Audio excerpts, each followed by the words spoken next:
Guys, I've got good news. In spite of the fact that by any logic, I should be late today, I'm not. I'll share the story for why I should be late today, but am not in a sec, because I just realized I forgot to take my Adderall. Oh shit, wait, this is my last Adderall. I gotta get more. Hold on. Okay, that's the Adderall. And this is for my cough. There we go. And this is for my costochondritis, which the cough did not help. And I think that's it. That's good. And I don't need to take a caffeine pill because I took a 5-hour energy and I have 2 cups of coffee right in front of me.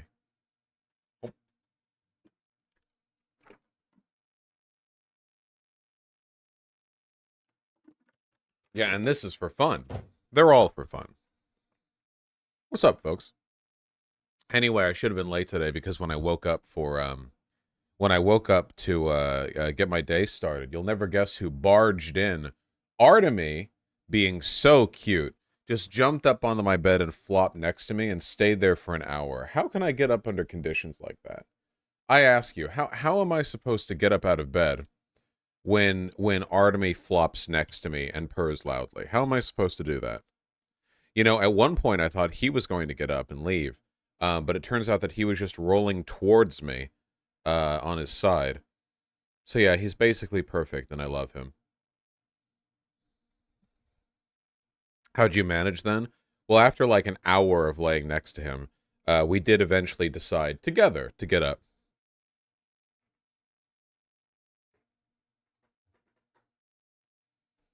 All right.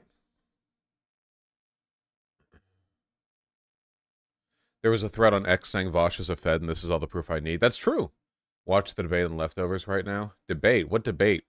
But you don't upload it to Oh, YouTube. God. Yes, that's the I mean, the that's major, a big difference. That's the major difference. If you ever see a video like that on YouTube, it is most likely from a fan channel that took a straight VOD rip and posted it on YouTube and is monetizing it themselves. It's not touching me in any capacity. And Can I be honest with you? What? There will be a time, in my opinion, where still be some legal hammer that will come down on streamers. And there will be a time when you guys will look back and be like, damn, I missed it. That was crazy that we just sat there watching content. Like, that day will come when you guys will not be allowed to do this anymore because it's just so risky. Because there will be legal precedent. I agree. And so I that's truly what I think. But again, my criticism of him right now is, hey man, I'm fine. I don't fuck with copyright stuff. You guys know how paranoid I am about that. I'm safe, okay? When watching Ben Shapiro's Barbie review, I was like making the screen flicker around when there was more than 1 consecutive second of film footage, even if there wasn't connected audio. I'm set. I'll be fine. When the great streamer DMCA purge comes, all right, I will be spared.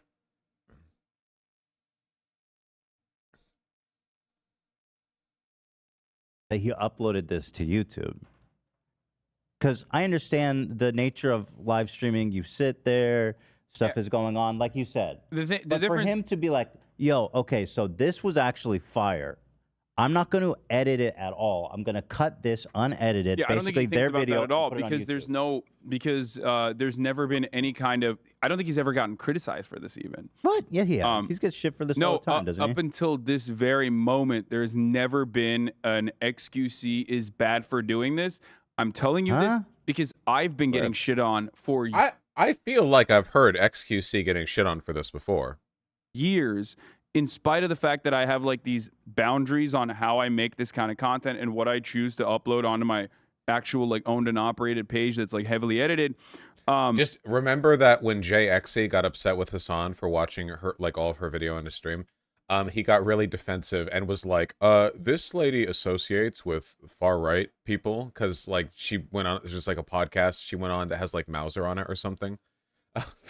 Just I'm sorry. I like JXC a lot. I think her content's really good, despite being British. Regardless of that, I've been getting shit on online for years and years, and not a single peep was ever made about XQC Is in that that right? process. I thought And he never fucking sidestepped to be like, hold up, guys.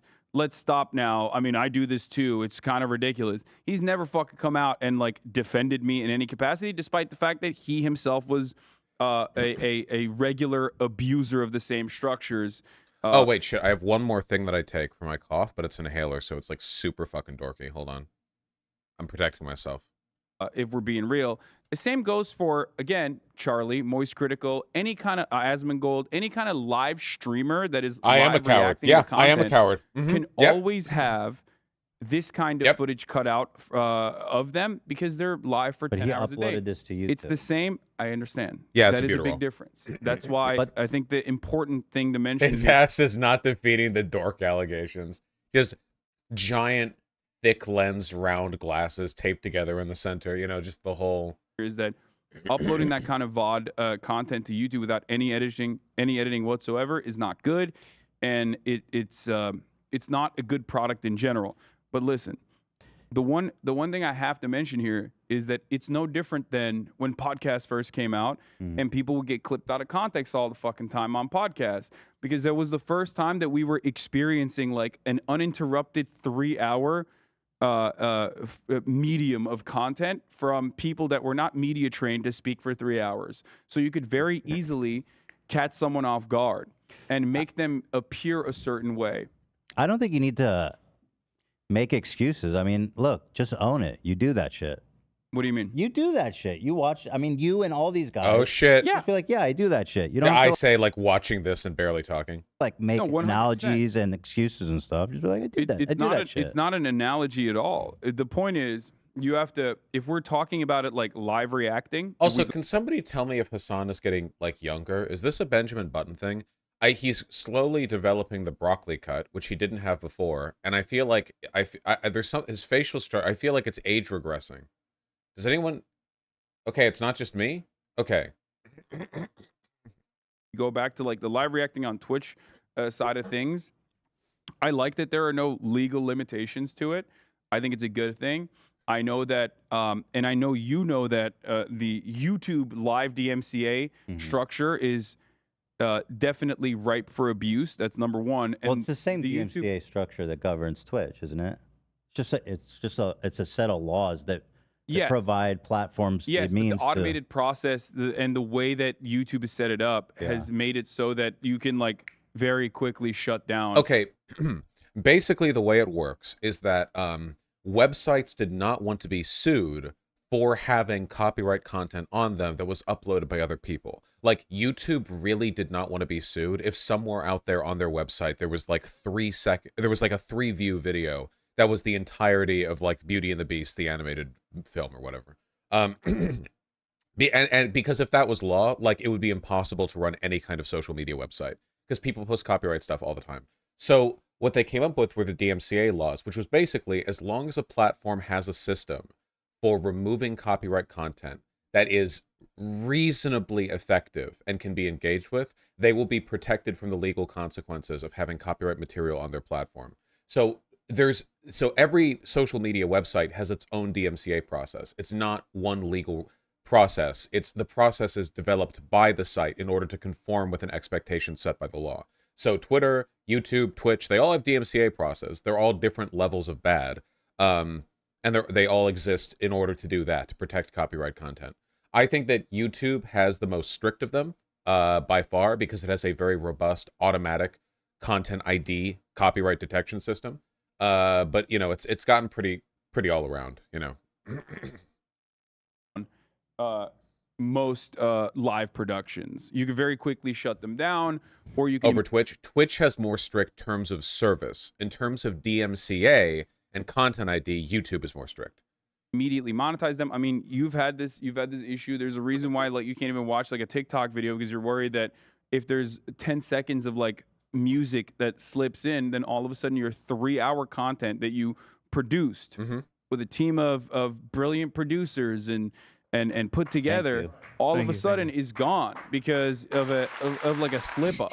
And I don't think that structure is good Look, I for don't think making I don't good think content. I don't think it's like something to even really stress or about. But I do I think agree with that. I personally, I feel like music in particular should be subject to much lower DMCA standards, because if the idea is avoiding people just copyright ripping content or whatever, I don't think you could reasonably argue that a 10 or 15 or even 20-second clip of a song materially replaces the the worth or value of the song itself, you know? Like if somebody hears a song in a video and it's like a copyrighted song or whatever and it's like a 10-second bit, they're not going to go, "Oh man, I really like that song." Well, thankfully I don't need to listen to the actual song because the 10-minute or the 10-second clip that I have right here perfectly satisfies my need to hear. Like that's not how it works, really, right?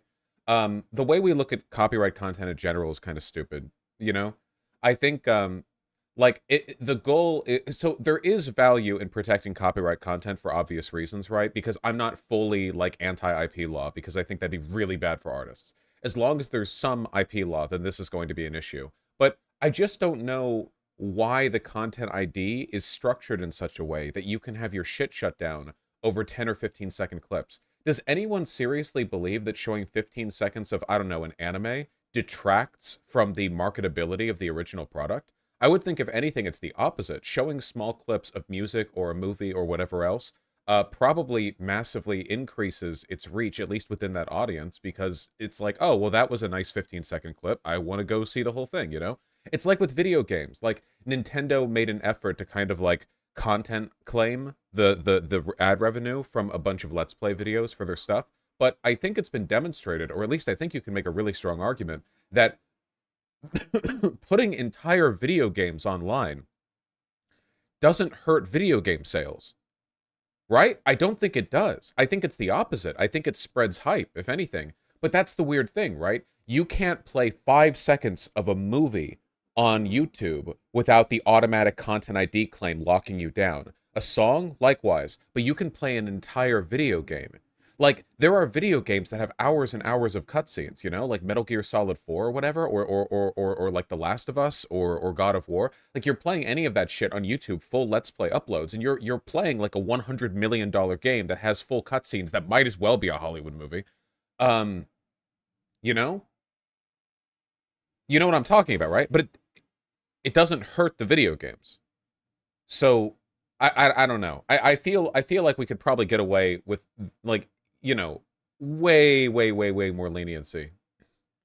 Vaush, it's been proven to be the opposite with the abridging community. Abridged Yu-Gi-Oh! And DBZ increased sales, views, community. Yeah, that's what I'm talking about. Dragon Ball Z Abridged, which is great, by the way. I watched it. I loved it. Dragon Ball Z Abridged is insanely popular. And you know why they stopped making them? Because YouTube Content ID got way more strict. They said that. They were like, yeah, we just can't make these anymore. Like, we can't do it, you know? Like, it's too risky. We risk our channel when we put this up. So this system is insane. I don't think it benefits anyone in its current form. I don't think it benefits people trying to make content, and I don't think it benefits people who are making the original material that gets used in that content. It affected the YouTube poop community as well. Yeah, well, it affects everyone, you know? Yes, I agree the DMCA law itself is pretty outdated. I'm just saying that the metrics by which platforms are trying to adhere to them, I don't think benefits anyone. It's, you know, like, I'm just, okay, all I have to say is this. I am glad that for the most part, it has been culturally accepted that full video game playthroughs are okay. Because, like, there is no reason why that should be any different from anything else. Like, if they were being consistent, you shouldn't be able to upload shit on video games. Like, it would just be a dead zone. You just couldn't do it. Like, if you wanted to make a point about Dark Souls video game mechanics, you would have to have people show, like, 3-second clips that they would have to edit around or put music over or put in a little box or color filter so that it doesn't... like, that'd be insane. But that is literally what we do with everything else. So, you know, I know that obviously video games have a degree of replayability, customizability, because they're video games, not movies. But, like, video game cutscenes, right? Like, you know... you're doing like a live stream Let's Play of The Last of Us, and it's like, oh, cutscene time, like mashing the skip button because that's like the content ID part, you know? Okay, sorry, I paused for a while there. I think like it's good to acknowledge like, yeah, we are doing this thing that's probably not right, And haven't most new video games been shipping with settings and modes specifically for streamers and let's players? That's for music. You can play a whole fucking game on YouTube with no issues, but God forbid there's one licensed song in the middle of it, because your ass is going to fucking Content IDville if it is, okay? So when they have like stream mode, it's a music thing, you know? They did this with they did this with Hi-Fi Rush. They did that with Life is Strange True Colors, which just muted the music. So if you hit streamer mode, you'll have like these super ultra emotional scenes that are supposed to have like montage music playing over them that are just dead silent. So you just like, it's like something your computer broke, you know? It's great. I love that. It's super good. thinking about ways to better address it, because it's like you said, it's the industry standard, it's the norm of how people operate on Twitch. Except the game wasn't awkward enough. Acknowledging that, you know, in some cases it's not right, which you have done, right? Yeah. And so, you know, that's what it is. And so, I like that there is like a less automated process, though, I will admit. One, because it's obviously personally beneficial for me, but two, I think it's better for making unique derivative works in general. Yeah, Cam, it's weird. It really limits your creativity. It limits what you can and can't do. People can immediately go, well, creativity, just fucking play a YouTube video, walk away. Right. But like, no, you still have to consider the rights of the people that made the content. But like, and I think the reason that it is more lax on Twitch is because legally there's more room to play with because of the whole saving it and archiving it and putting it up on YouTube. Yeah. Gives a little bit different playground to play in. That's why I'm being super extra critical of XQC, because look at this shit. And I'm at 1 minute. This motherfucker hasn't said a single word. So far, he has only received a couple of likes and has 0 matches. Oh, dude, this was from 3 hours ago. Wait, like XQC is currently in the in the kitchen fire over the React Andy shit, and 3 hours ago he uploaded a video where he didn't talk and just watched another YouTube. Okay. Here he goes. He becomes frustrated. No, false alarm. Minute 10. Whoa, okay, this is a bit intel bait a little bit. He puts so much effort into What the fuck is he even talking about? Who is he talking to? setting up a nice profile. I could tell you don't really watch Twitch at all. Listen, I'm on YouTube right now, dude. Yeah, I'm saying XQC faith is bad faith pilled, or sorry, XQC is bad faith pilled because of. Oh God, they're doing their fucking. They're doing the thing again. God damn it, they're doing the fucking flight thing. Is it the Blue Angels? They're doing the. Is my window closed?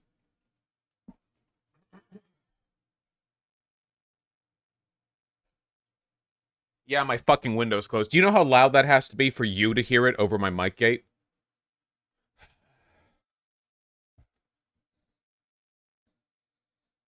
Yeah, it's the Blue Angels. Yeah. Fuck those planes. Using this to dox Vaush right now. Well, considering the fact they fly at like Mach 7, the shockwaves hit like all of Seattle at once, so good luck with that. They apparently got a louder jet, so get ready. Oh, that's what we need. That's what we needed. That's what Seattle needed during the summer, during when it's warm outside. That's what we needed. I was going to go on a walk later today, but no, because I don't want to have my fucking bones atomized by a Mach 7 jet flying over me. Jesus Christ. Ugh. For those of you who don't know, the Blue Angels are a stunt flight group.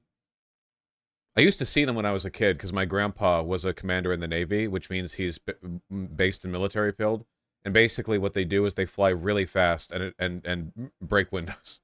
I think they actually, like, they cut the speed just enough so they don't break windows, but I feel like it's really close, okay? Because they fly fast. Are those allowed to fly over cities? Yeah. If the Blue Angels did a 9/11, it would basically be like the end of America. So I think they're willing to do like the risk, you know? I mean, they do pretty cool shit from like an aerial maneuvers perspective. You know, they get really close to each other. Like really, really close. I mean, keeping that close in formation while turning, while at like Mach 50, you know? Oh, there they go again. Yep, there. Yeah, this. You don't even get a warning either because they're so fast that the sound hits you like all at once because of the Doppler effect. They're not breaking the sound barrier for these eggs. Well, they're not literally going Mach 50. No, if they broke the sound barrier, I'm pretty sure they actually would be breaking windows. But they're very, very fast. Ukraine can be given these jets, though. I don't think these jets could do anything more than 9/11 themselves into Russian formations. When they flew over Detroit back in 2020, somebody flew a drone in their flight path to get pictures of them. That guy's in Gitmo now, right? Flying a drone in front of in front of the Blue Angels feels like it's one of those things that you would get disappeared for.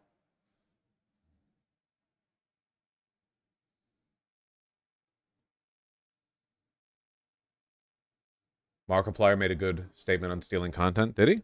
Well, I'll take any excuse to listen to and look at Markiplier. Thank you. Don't credit him, ask for permission. I'm sorry, did I stutter in the title of this? The title of the video is Stealing Other YouTubers' Content. What part of that made you think that I was in any way apologetic about everything that I was doing? Because I'm not. I'm here to steal content, and I'm here to profit off of it. I'm not doing this because I'm moral. I'm not taking any stance about this. I am simply stealing other people's content. This is content thief, and I'm stealing it. This is called grounding your axioms, and it's what we should all strive to achieve. This man is the voice of a fucking cowboy. Do you not know Markiplier? Markiplier is great. Markiplier is the only like mainstream appeals to mostly kids Let's Player that I like watching. Largely, I think, because he's just so pleasant to listen to and look at. But also because I think he comes across as really intelligent and sincere, even though he's, like, doing a bit, for the most part.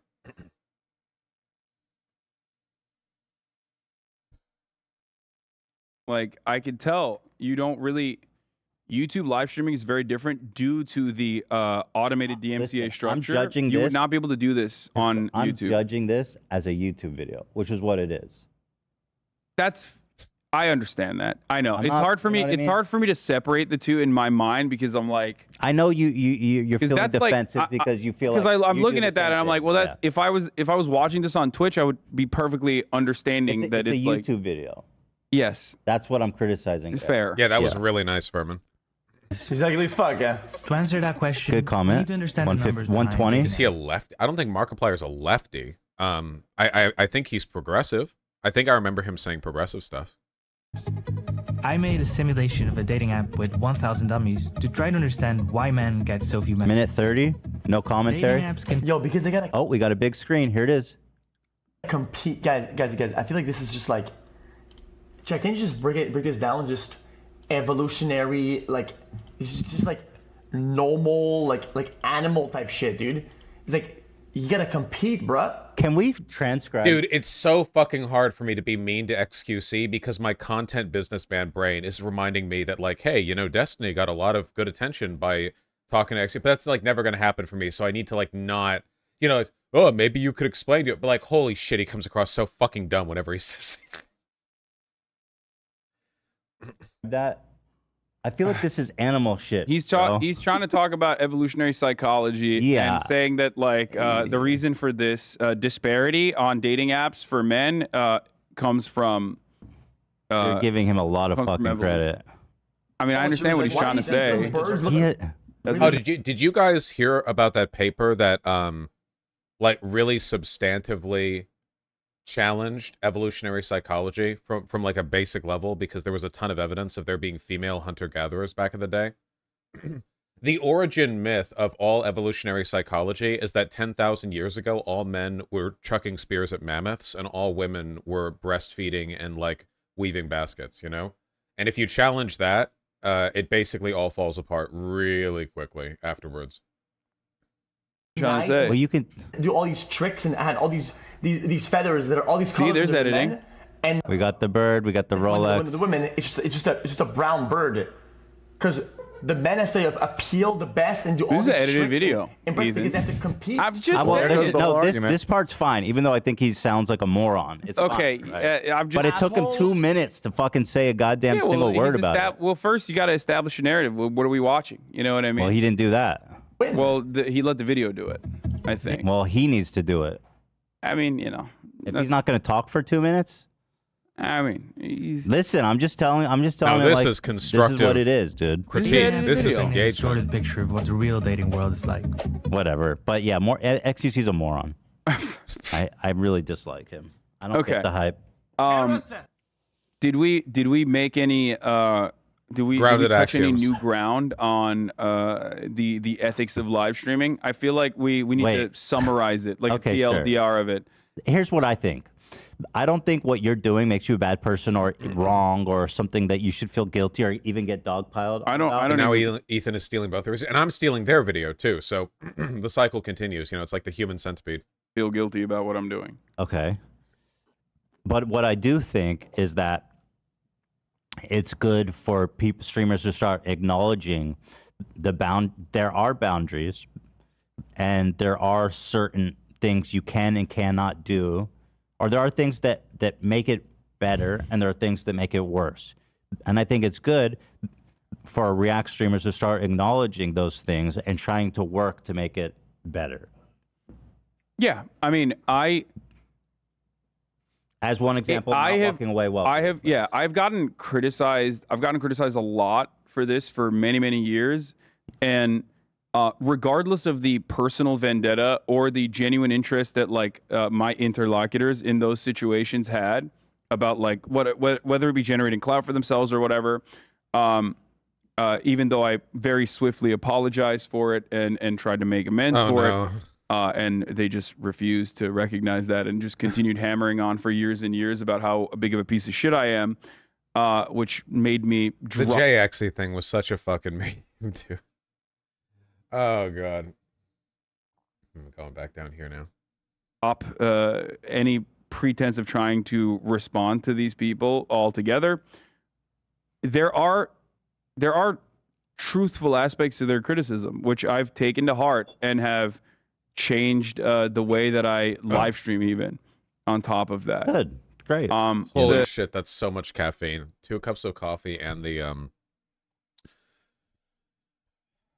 5-hour energy. This had better be a good stream. I guess like the other side of this is that what the fuck? If pressure keeps mounting, my earbuds keep breaking. Couldn't hear that. In this regard towards live streaming and like live streaming uploads onto YouTube, I'm gonna have to start cracking the DMCA whip on my own Hassan Eclipse Industrial Complex. Oh shit! Wait, hold on, guys, hold on, boys.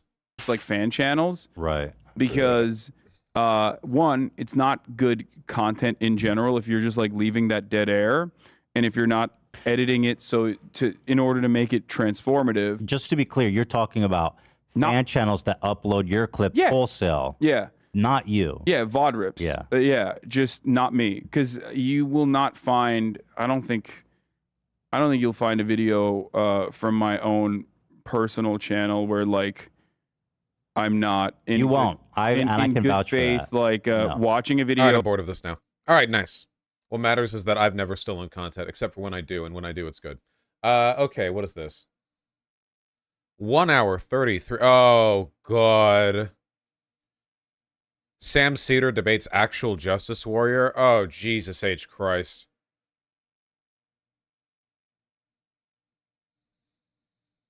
That's it happens all the time. Why is he so smooth? Why is AJW so aero and aqua dynamic? What the fuck? Yes, we are here now. And actual Justice Warrior, how did you come up with... It's the same debate as every other AJW debate as well. Yeah, so AJW is like the only subject that he is interested in, like literally the only thing, is being racist. His goal is to take every single socioeconomic explanation for racial disparities to argue that they're not valid or real or that they're not meaningful, and then like not say what the reason he thinks black people's disparities are. So, like, no, dude, like, poverty is not, it can't be that. It's like, oh, this can't be that, this can't be that. And, like, the end result, obviously, is that he thinks they're genetically, like, worse, you know? But, like, he just spends all of his time... We talked about him with it. He's not, like...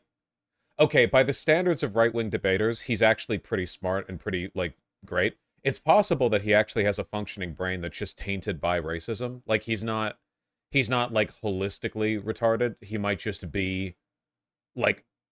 racist in addition to having a functioning brain, you know? But it's kind of a low bar, you know? Yeah. He only kind of touched on racial essentialism once, briefly. Sam didn't push it. Well, it's generally a smart strategy if you're a racist to only imply essentialism rather than to outright state it. because if you outright state it, you have to defend it, and defending that statement is really difficult. In fact, it's basically impossible. And you also get accused of being racist because it's pretty hard to not be called racist if you say something as overt as, well, I just think they're worse. So you just try to debunk all of the like you know, nurture arguments rather than the nature ones, and just leave it up to like the viewer to go like, ah, well, if it can't be these nurture things, it must be the nature. Yeah. He hates black people secretly, or because he's secretly bitter about his lack of lips. Well, like, to be fair, the way that Yakub, like, stole the lip from white people that he created and took them to his people was kind of fucked. I don't know, like that was kind of bad, I feel. I don't like that.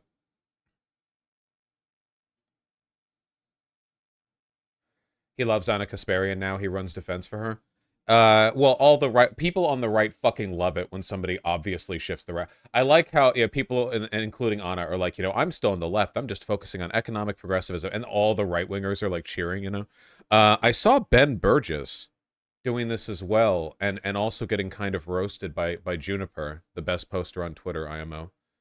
I wish I could talk to Ben about this. I guess I could just DM him and ask. I guess I do have that power. That's a power that I have. Maybe I should.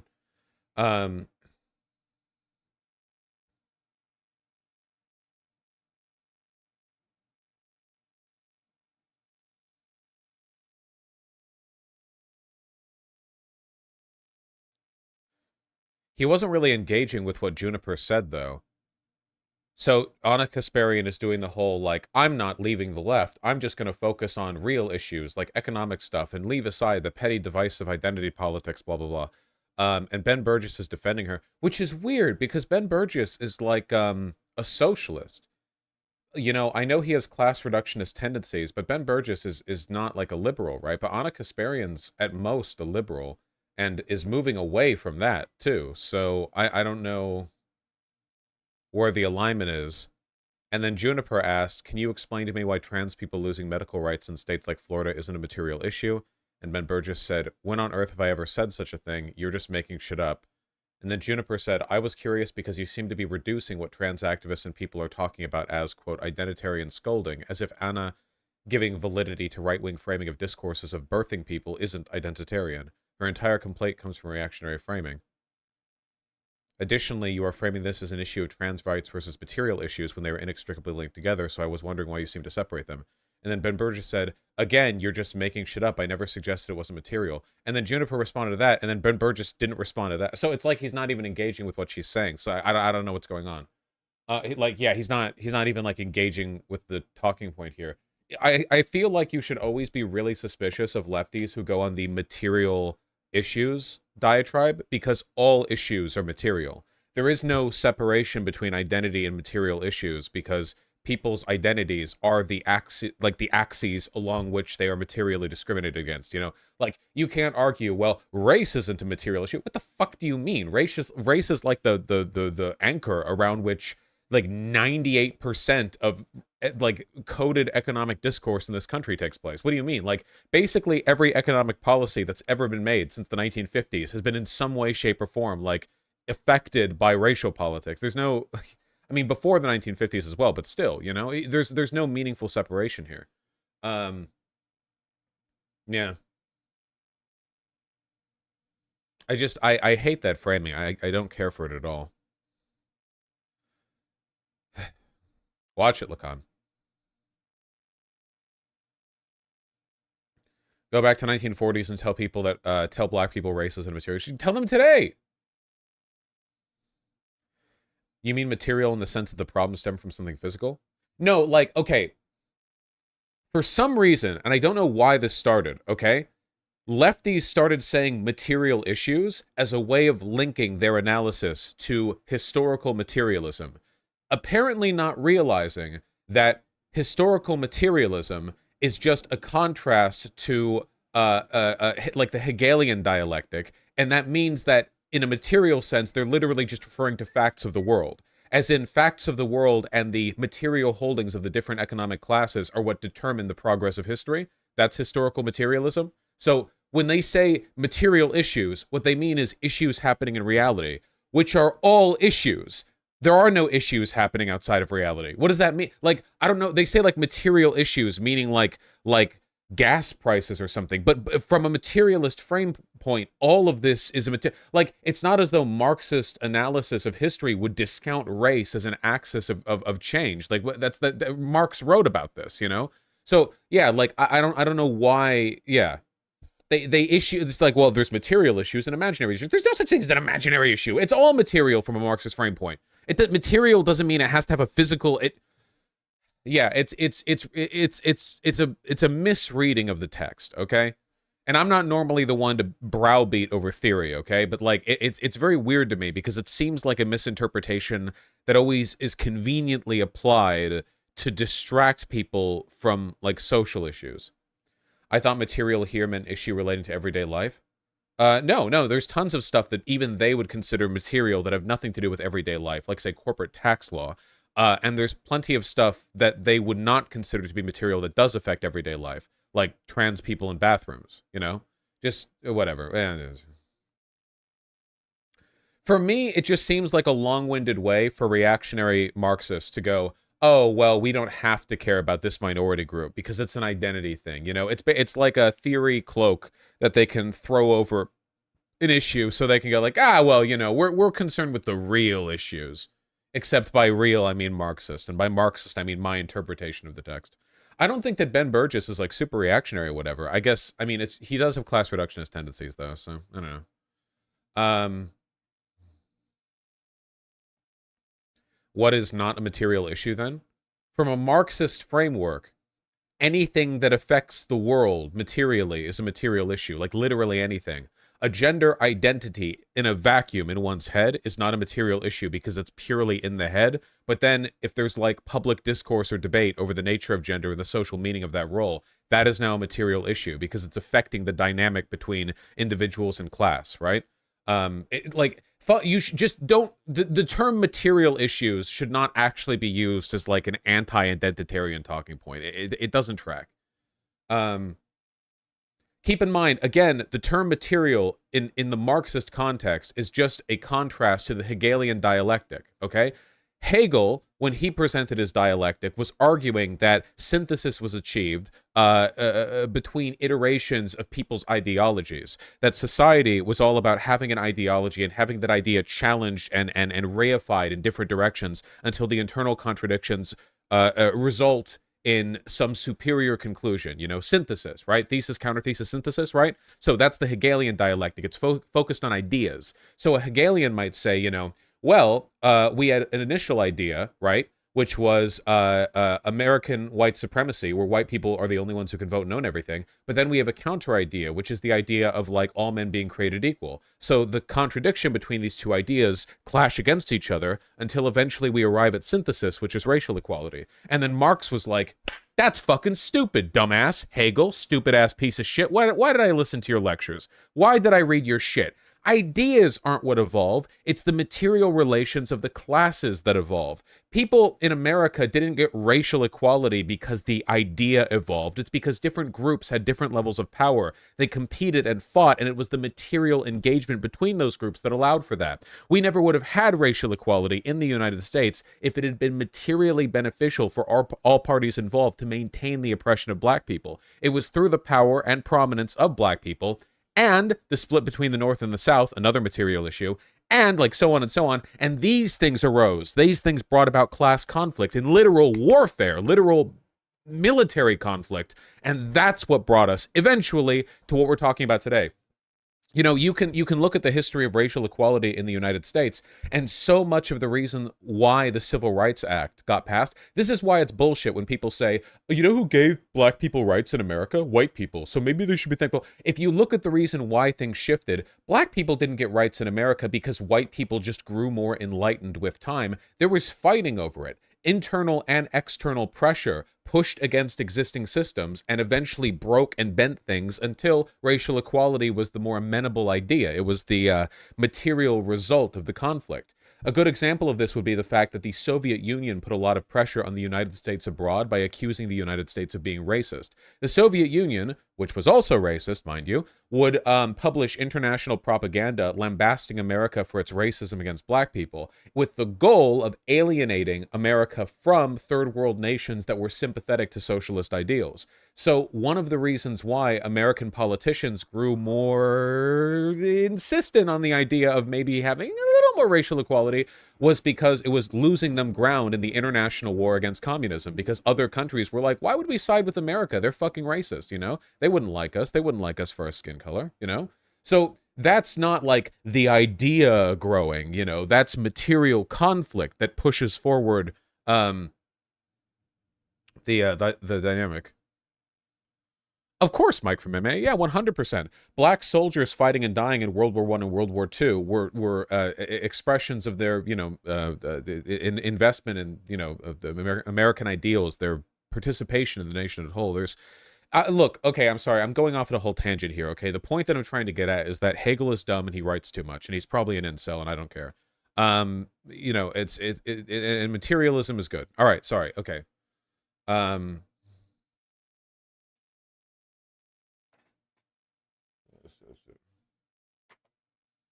Too much. Wrote too much. Ooh. All right, all right. Quick show, quick show. Hold on, hold on.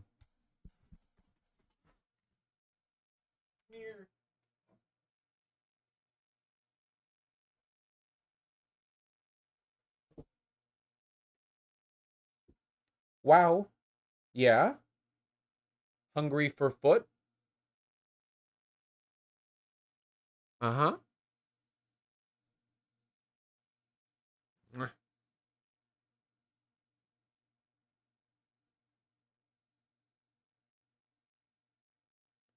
Is he edible? Yes. One day we will eat him.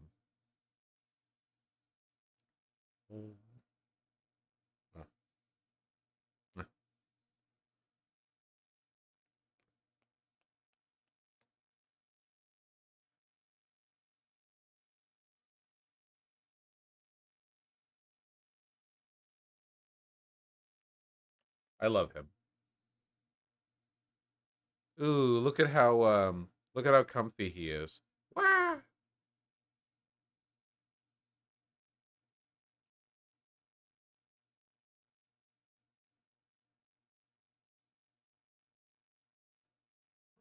All right, be free.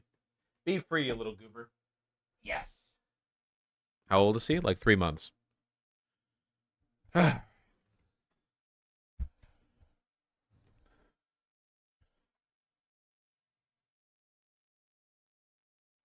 Yeah, I heard that Tater Tots passed away. Very unfortunate. Okay. Whew. All right. He do be zipping. Not yet, Hudson the Gamer. Nice, Sully. So what you're saying is that Stalin single-handedly ended racism? Well, the big conflict with racial politics that I'm referring to was mostly a post-Stalin thing. But yeah, you can go with that if you want.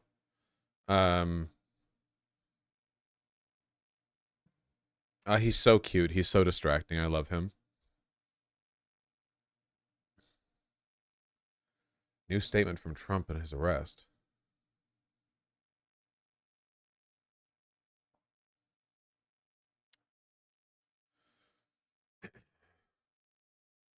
Donald Trump prepared Thursday to travel to Washington to plead not guilty to charges that he tried to steal the 2020 election. His third court arraignment in 4 months.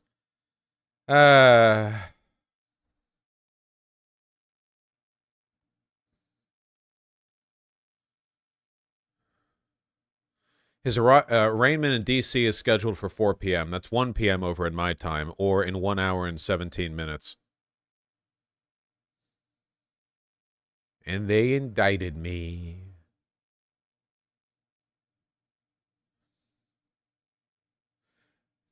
Less than 2 hours before his anticipated arrival, members of the press continue to overwhelmingly outnumber protesters in front of the courthouse. Oh, yeah. Guys, this is one of the reasons why I feel like this case might actually have Donald Trump be cooked. Not only is the judge like an Obama-appointed anti-Jan 6 judge, but also you guys know the jury pool is going to be from DC, right? DC is like 92% Democrat. It's the most Democrat stronghold that exists. Like it's the most Democratist of places. So the jury pool and just the general environment is as anti him as it's possible to be. Yeah, hold on, wait. 2020 election DC vote count.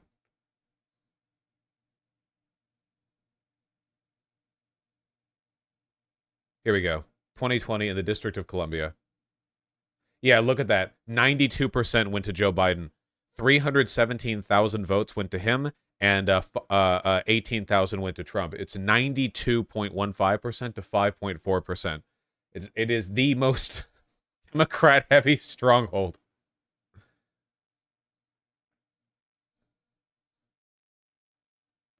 See, here in the dark blue, you have the heavily Democrat areas, which are 90 to 100% Biden. And then over here, you have the less heavily Democrat areas, which are only 80 to 90%, you know.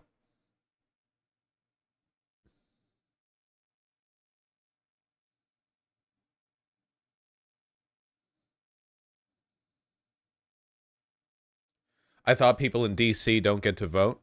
No, they get to vote. They have electors. They just don't have a state government, and there's some other stuff. It's complicated. DC needs to be a state.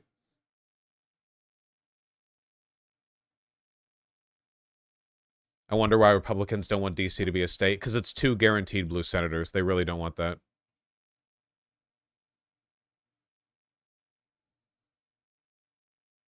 I am now going to Washington, D.C. to be arrested for having challenged a corrupt, rigged, and stolen election, he said in an all-caps post on Truth Social.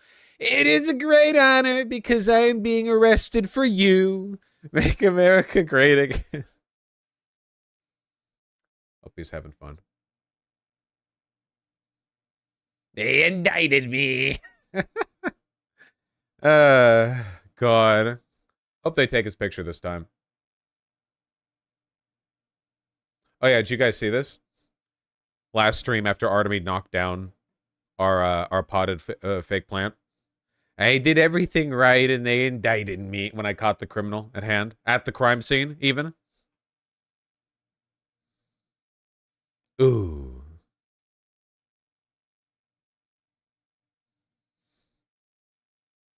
Was that the Lego plant? No, thankfully. One of the DC sheriffs said there would be a mugshot. I thought it was the Georgia court said that if he was arraigned in state court, there would be one. I don't remember the DC sheriff saying that, though I hope he did. I mean, that'd be nice.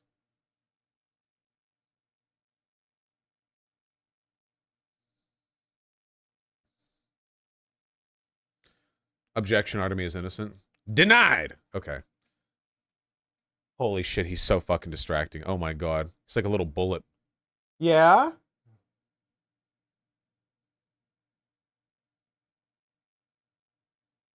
Sorry, I love him.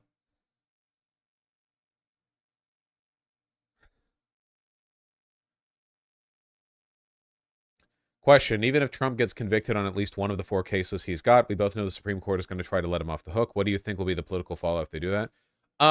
Okay, I will admit to a gap in my knowledge here. I don't know how far Trump could appeal in the DC case. So he could appeal to a circuit court.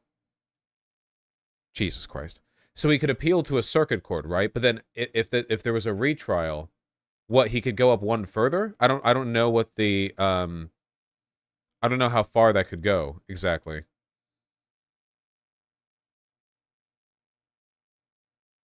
There he is.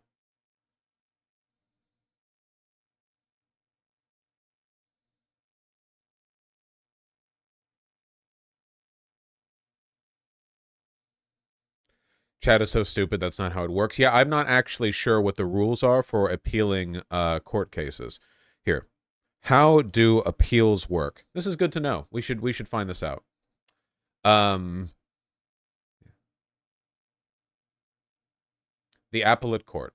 Okay. About the U.S. Court of Appeals. In the federal system, 94 district courts are organized into 12 circuits or regions. Each circuit has its own court of appeals, review case in the U.S. Brings the number of federal appellate courts to 13. Okay. The Supreme Court of the U.S. hears about 100 to 150 appeals of the more than 7,000 it's asked to review every year. That means the decisions made by the 12 Circuit Court of Appeals across the country and Federal Circuit Court in the last word of thousands of cases. So in order for it to be appealed to the Supreme Court, the appellate court would have to accept it and then toss it up. Like, the Court of Appeals has to approve the appeal. It doesn't just automatically get accepted to the Supreme Court.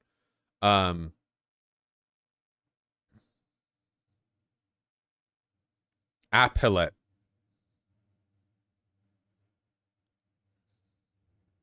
Unofficial majority report raid. Hi, guys! And yet another example of my political inferiority to Sam Cedar. I don't really know how appeals work, like in a court, so we're learning about that. Also, my new kitten is zooming around behind me. Look at this. Look. What are you doing? It looks like he is sniffing Kaiman from Dora Hedero. Wait, what are you doing? What are you doing? Stop that! He's biting his knife. Stop that. You go down. Go down. Go down. Go down. Yes, down.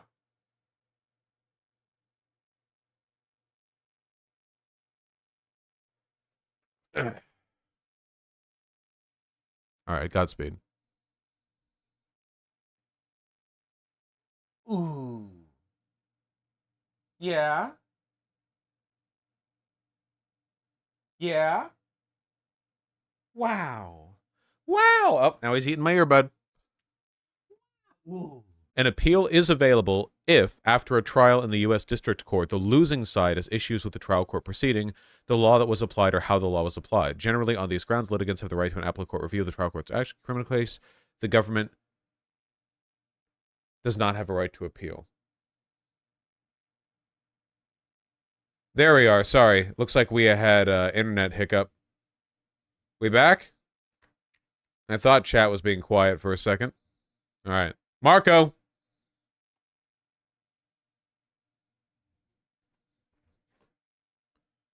There we go.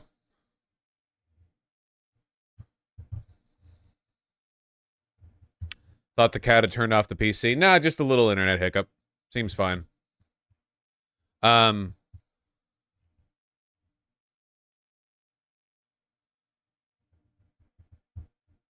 So is there a way of knowing?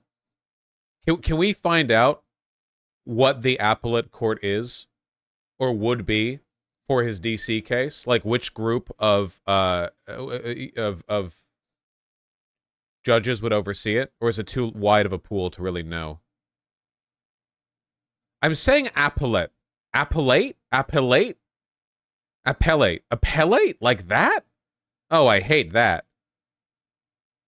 Appellate. I hate saying that. Ugh. DC Appellate Court. District of Columbia Court of Appeal. All right.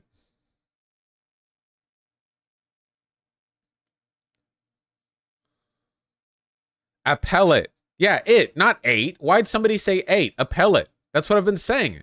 Appellate. I don't know why people are mad at me. Appellate. That's fine. Appellate. You are always guaranteed a first appeal. Subsequent ones must be accepted by higher courts. You're guaranteed the first one? So then what would the trial go to then, if not the existing judge?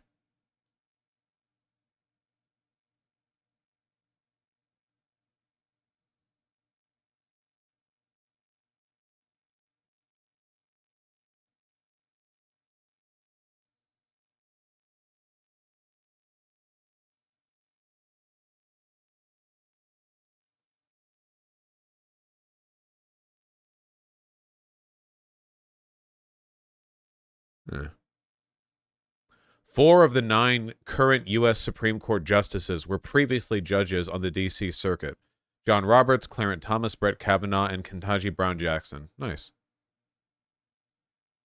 This is for civil, not criminal. No way for it to go to the Supreme Court, to my knowledge.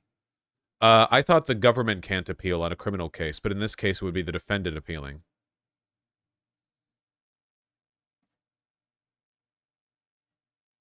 Wait, what was the question? I don't know. Chad is confusing the hell out of me.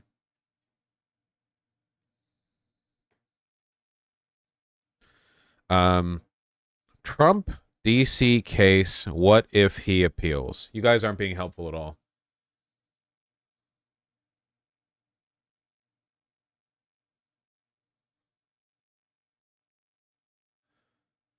Appeals court declines to rule if Trump was acting in official capacity when he allegedly defamed E. Jean Carroll. Okay. That's not really relevant to this, I don't think.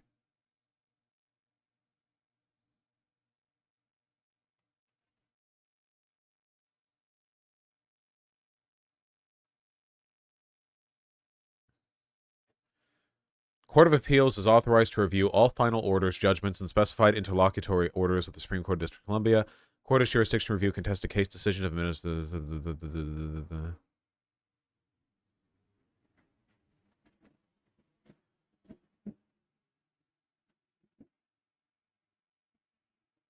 Trump can take it to the Supreme Court, but the court can decide to reject him, which they will. Okay, so what makes you confident that the Supreme Court wouldn't just accept the case and rule illegitimately in his favor because it's ruled by a bunch of high priests?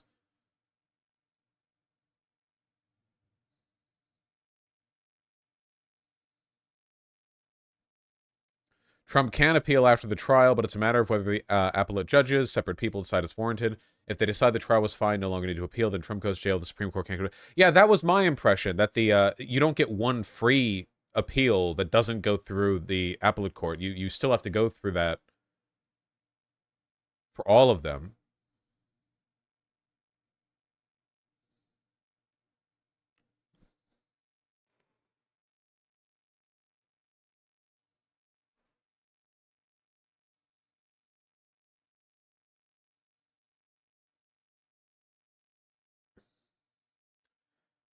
It can only go to SCOTUS if they have a constitutional challenge.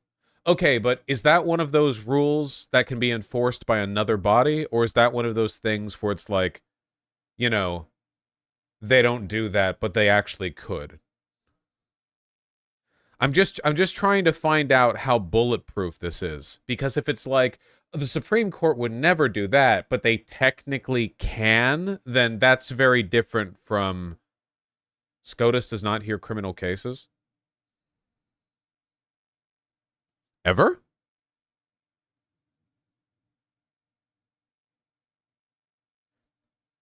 There is only one Supreme Court criminal trial in history. Okay, so they can hear criminal cases. They just don't normally do it. This was back all the way in 1909. So they could do it.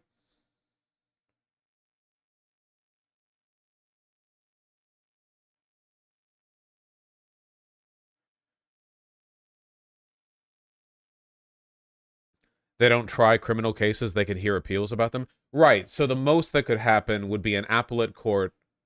No, the Supreme Court would allow the appeal, or an appellate court would deny the appeal, and they'd take it to the Supreme Court, and the Supreme Court would grant the appeal, and then it would go to another court, and the whole thing would go on about again.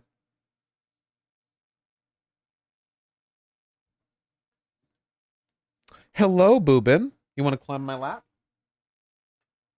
Wow. Hello. Hello. Yeah, they wouldn't hold the trial with the Supreme Court. They don't do that there, but they would, like, could potentially rule for an appeal.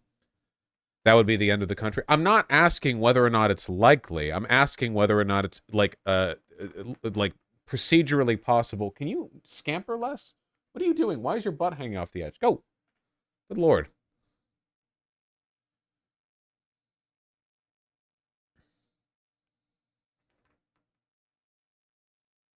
Yeah?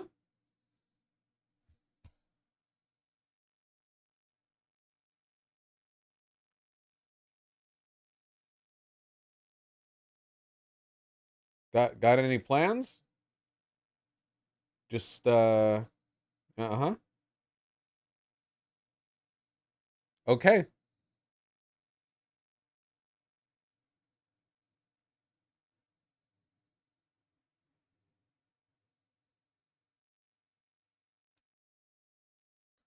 Son of a bitch.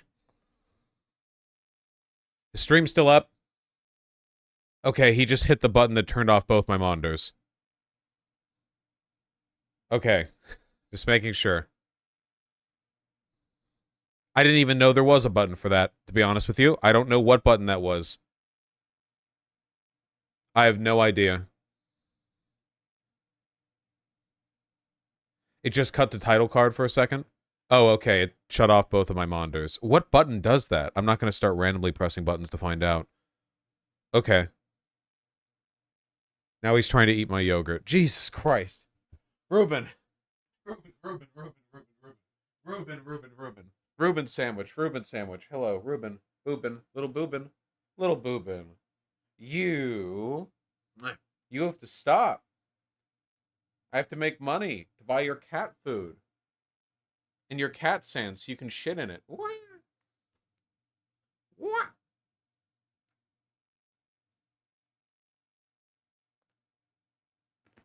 Oh my god. Yeah? He scampered off.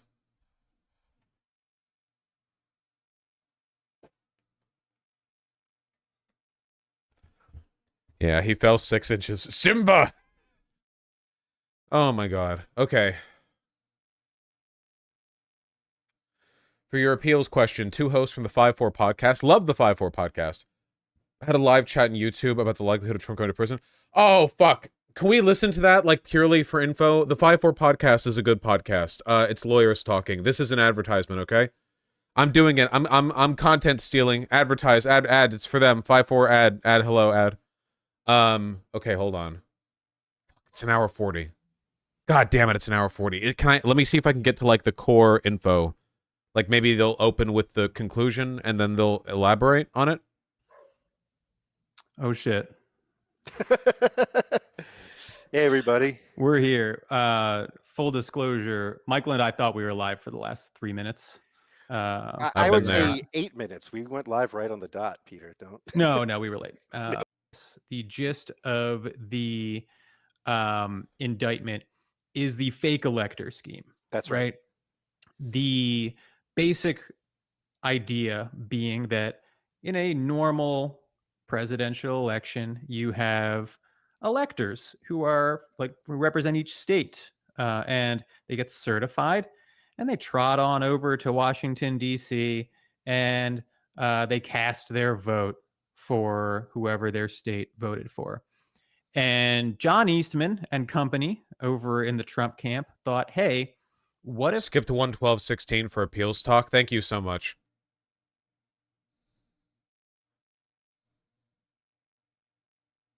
It's good is that, if Trump tries to do like interlocutory appeal or whatever and tries to delay this and send it up to the Supreme Court and kill it before it even happens, I don't think the Supreme Court is going to want to make, should the Trump indictment go forward, be like the central question of the 2024 election. So I think they will be very wary to drag this out further and like let it wait. That is a good point. Since Trump is the only Republican candidate who's capable of beating Biden, having like an interminable ongoing... Well, then again, like, if Trump loses, then that's it too, right? I mean, better to drag it out indefinitely than it would be to just send Trump to prison. Till after the election, because then you're just sending up the bat signal to every resist lib in the fucking country that they need to vote or Jack Smith will be fired and all these charges will be dropped. Mike, I'm gonna run to the bathroom and refresh my drink, and then maybe... My bad, it was 118, not 112. All right, well, you got close. Okay, hold on. It depends on the court's appetite, right? I think that they could, depending on the political context, see an opportunity or see something that they very much want to pass on. Yeah. But the problem for them is that we're in DC, which means that we're in the DC circuit, which is liberal. Mm-hmm. Makes it a little more likely that they want to fuck around a little bit, you know, stick their hands in there, fiddle with some stuff, see how it goes, which is so exciting. As the proprietors of a Supreme Court podcast, it's hard not to be like, ooh, that would be great. It would be great to see some shit elevated, interlocutory appeal, or even more exciting, post-conviction. Post-conviction. Some post-conviction appeals. Oh my God, dude. Just Sam Alito just like writing a concurrence about how much he loves Donald Trump. I would lose my mind. It would what else can you want as a Supreme Court podcast? It just I'm taking from their tone that they think it's possible that there be meddling in this case, but they don't think there's a very high likelihood of it leading to a change in the outcome. That's what their tone suggests to me. Feels perfect. And I think that it's very likely that this reaches the court in some way. There are so many novel issues. This stuff doesn't happen. Like, yes, these charges have been brought before. People have been convicted related to January 6th on some of these charges. But the context of a president trying to execute a almost completely novel scheme to sort of like intercept the Electoral College, it's unique, and uniqueness brings unique legal questions, and unique legal questions bring the Supreme Court. So I think it's coming. Yeah. Oh, I did want to respond to one other shitty right-wing defense of Trump, which... Okay, so yeah, okay. It seems like they don't even think it would be politically beneficial for the court to attempt to do that.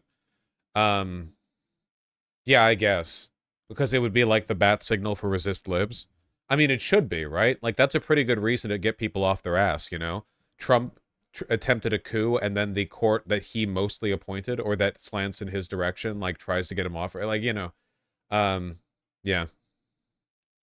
Vaush trials won't start until mid to late 2024. None of this matters. Wait, is that true? Wait, they haven't set a trial date for the DC charges, have they? The later trial date is for the Florida mishandling of classified documents thing. I thought that there wasn't an official trial date for this yet.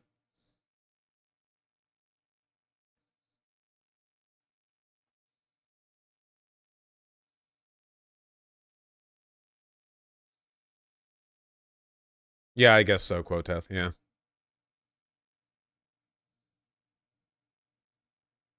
Isn't the con party divided between pro-Trump and anti-Trump clans? There's not much anti-Trump. Thanks, Katosha, for the cute art. I'm sure chat does think of themselves this way.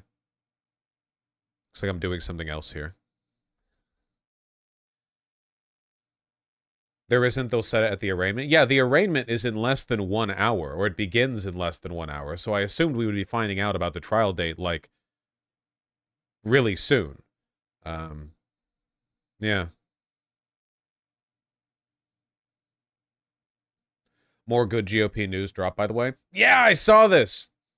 Michigan's Republican Party is broke. Minnesota's was, until recently, down to 5381 in the bank. And in Colorado, the GOP is facing eviction from its office this month because it can't make rent.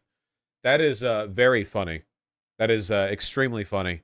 I had wondered about, like, the coffers of the GOP. This is another thing that that Trump has been bad for, like, for the GOP long term, is that a ton of the money the GOP has fundraised has shifted from the party to Trump, you know? Like, because before, money would be shifted around a lot more than it is now, but now that Trump has a cult of personality where he's doing these nonstop fundraising drives, a ton of the money that would otherwise go to the GOP is being hoarded into like Trump's personal, you know, get me out of campaign finance hell, help me pay off my debts land. It's kind of siphoned wealth away from the rest of the party, not to, I think, a huge degree, but at least to some degree. And I think it's probably skewed them a little bit in the state budget offices. I guess we'll see. Dick Butt Woman, nice name. No, I wasn't Dino Smash. That's way too long. This also allows him to retain control over the party via controlling the money. Nice. Same thing is happening to the Arizona GOP. Oh shit. Arizona's GOP went all in on Trump's big lie. Now it's broke. Losing elections, registered voters, and all its money hasn't scared the Grand Canyon State's Republican Party into acting normal and sane? Hell yeah. How broke are they? Less than 50,000 in cash as of March 31st. 4 years earlier, it had close to 770,000. Oh, shit. The party blew 300,000 on legal consulting, much of which focused on overturning Trump's 2020 defeat. Dude, the Republican Party is literally like carrion that's being picked apart by vultures, and the vultures are grifter lawyers who are pretending to be super far right so they can make billions of dollars challenging the election results, you know? Rudy Giuliani or whatever, like this whole class of like, yeah, we're going to unseat the DC establishment and defeat them who are trying to corrupt white America. And then they're just like, they exist to be paid 6 figures for 1 month of work, sit in a court and lose every case they have, you know?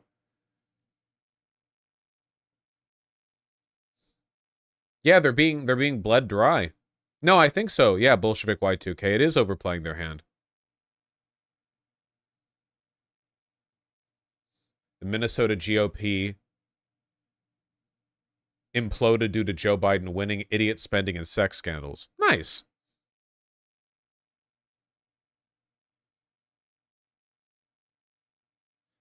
Indicted on federal sex trafficking charges, as one is. Pile-on ensued, accused by party official running a toxic retaliatory workplace, mismanaging party finances, squashing transparency. Whew! Hey, it sure would be nice, you know, if Michigan and Minnesota just became blue states. How cool would that be? Wouldn't that be nice? I think that'd be super cool, personally. I think that'd be phenomenal.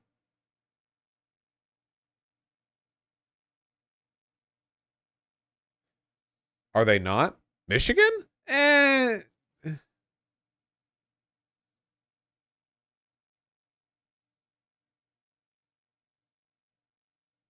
hold on. I never remember. Minnesota. I just don't think about Minnesota, guys. If you're from Minnesota, I'm really sorry. 2020 presidential vote count.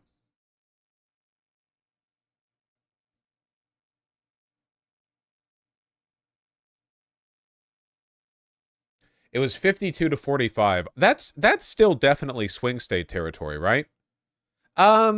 Maybe not. I feel like that is. Yeah, within a 7-point, I would say so. That's, yeah. 7 points is a lot, but it's not like insurmountably a lot. I mean, Florida has shifted way more than 7 points in the past 20 years. I'd say that's swing state territory. And Michigan's been closer. Texas is within that range. Yeah, isn't it?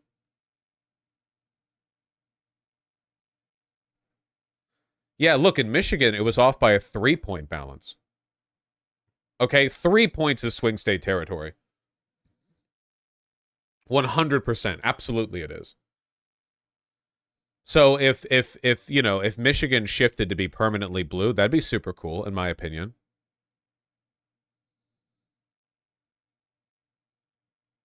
How close was Texas? What were they at? 10, 12 points? I forget. It was more than 7, that's for sure.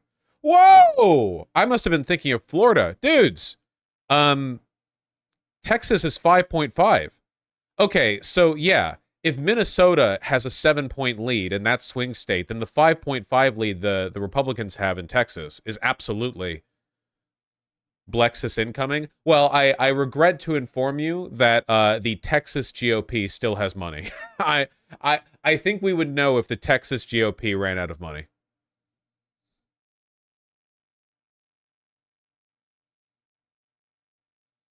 Vaush, they redrew Drist. I'm just looking at popular vote.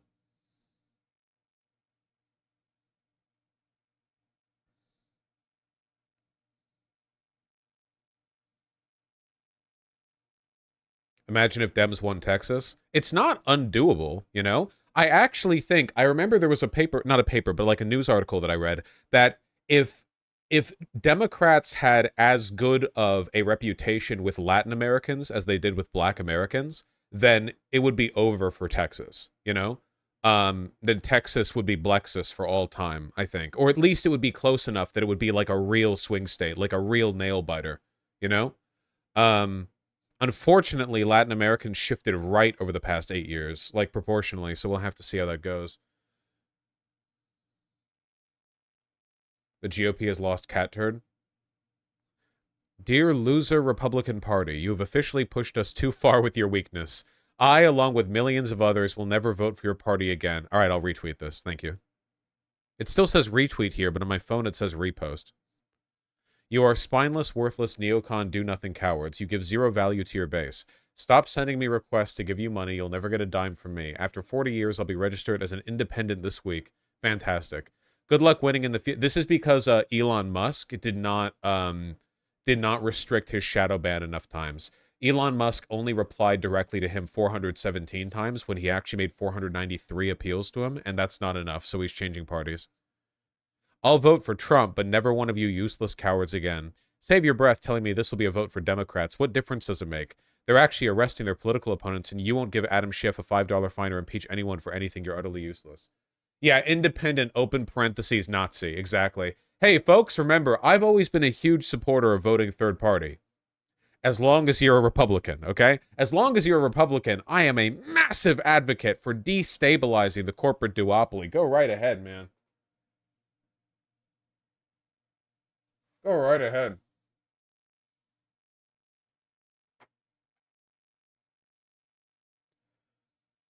I wouldn't bet at RoboCartman. I don't think Texas is going to go blue in 2024.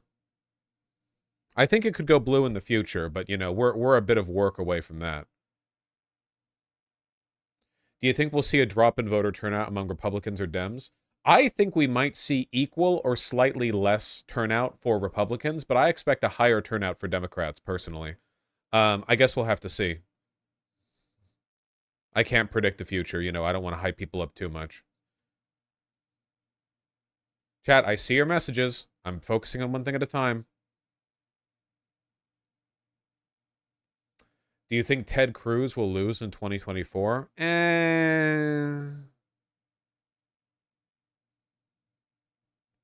Alarm bells for DeSantis. Pence falls behind and Biden stays frugal.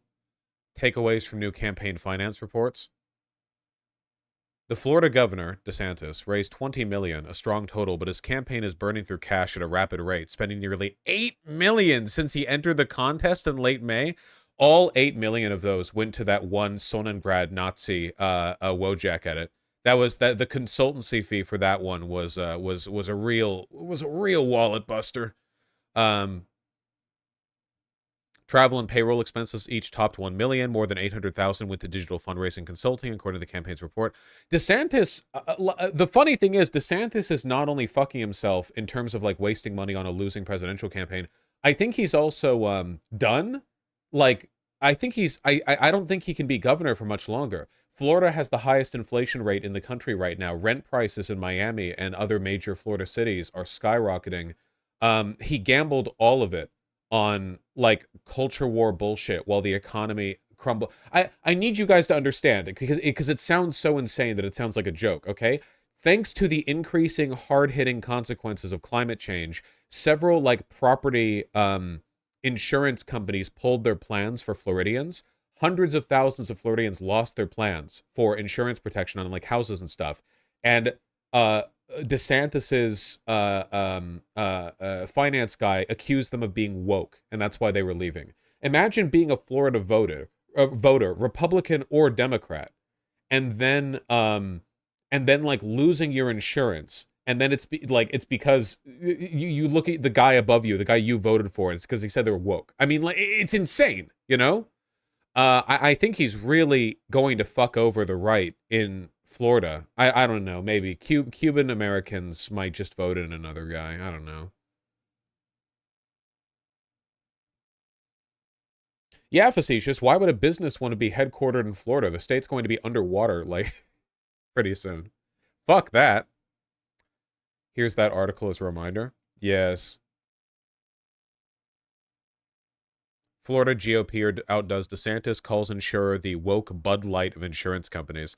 DeSantis, a cabinet member or whatever. I can't talk today, man. DeSantis ally when he sees company doing something he doesn't like. Getting some big Bud Light vibes off of this one. This sadness. That's true. That's what he's feeling right now. This is actually your average Florida home. And they're not insured anymore either because the insurance company's pulled out.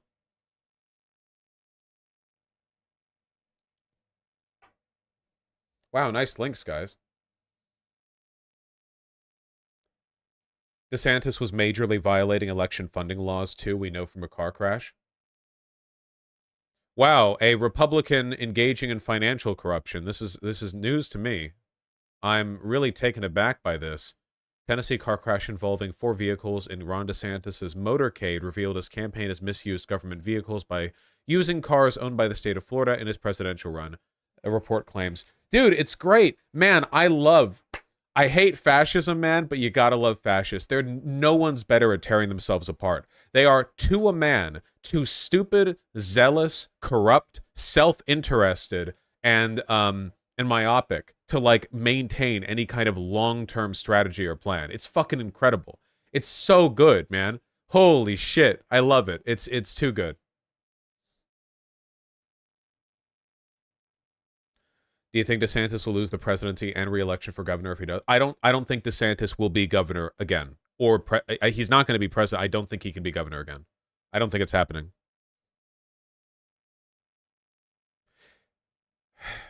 He's term limited? Oh, right. Well, he's term limited. Oh, no, you're right. Okay, then sorry. In addition to him, obviously, not being able to be governor again, also, I think he's going to really fuck over the next guy's chances. You know? That's also a problem with being like a personality cult where you lead mostly off of yourself and not off of a certain set of ideals. There's not much in the way of, like, legacy, you know? Oh, man. Great news. Great news. Great news. I love looking at shit like this. Will he have a chance at 2028 for president? No, he will never be president. He cannot be president. He doesn't have the stuff. He can't be president.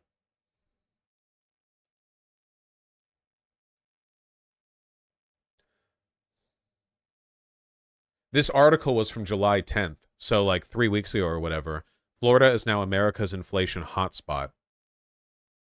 The Miami, Fort Lauderdale, West Palm Beach area has the highest inflation rate of metro areas with more than 2.5 million residents, with a 9% inflation rate for the 12 months. That's not even 1 month. That's an average over the year, ending in April. Holy shit. So if you made exactly 100K at the beginning of that year-long period, at the end, you're functionally making 90K in terms of purchasing power. Jesus Christ. More than double the national average of 4%. And now the national average is lower, I think. Or like the median. Jesus. Minneapolis has an inflation rate of 1.8%. Oh my God. Yeah, housing costs are skyrocketing. Wait, hold on. Florida rent costs. It's been insane how much it's gone up. Florida's average rent showed a percentage increase from March 2020 to March 2023 of, chat, I want you to guess a number. In percent, how much over 3 years did rent raise on average in the entire state of Florida? 45.77%. For the entire state, over 3 years, a nearly 50% increase in rent.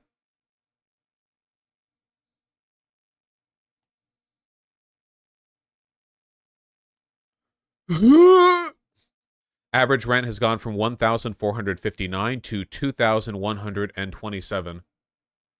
Wait, is that a 50% increase? 45. Oh, it is. Yeah, sorry. Yeah. Sorry. I was doing the math backwards in my head. How the fuck did he drop the ball that hard? Well, Florida has been seeing a population increase for a while, but like the thing is, you know how California, Oregon, Washington, New York, and all the other coastal states with big cities are unlivable because everything is so expensive? That's not because they're blue states. That's just what happens in big popular cities. It could be fixed with good housing policy. I don't want to say it's unfixable, but like it's the same problem. So a bunch of people move over to Florida, and what happens? The same damn thing. It doesn't help that Florida's economy is so heavily impacted by and reliant on tourism. because the more tourists you have, the more of your popular areas get filled up with Airbnbs and hotels, which even further, like, puts pressure on the rising prices. Oh, retirees as well. Yeah, as well.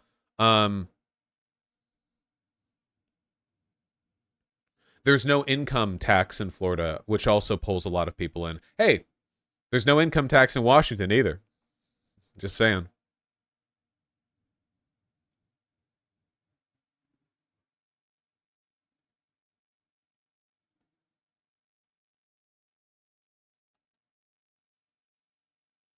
Jesus Christ. Love to be in Florida. Leprosy cases increase. Love to be in Florida.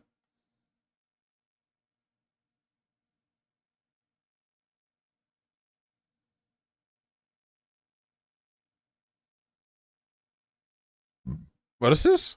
Just came here to let you know that you'll never be our president. You're just another establishment little bitch. Thank you. Well, okay, let's just, some people are actually here to see me, you know? Some people actually like me. For instance, show of hands, everybody. How many of you are actually going to vote for me? Oh my! Oh! Ooh! Oh God!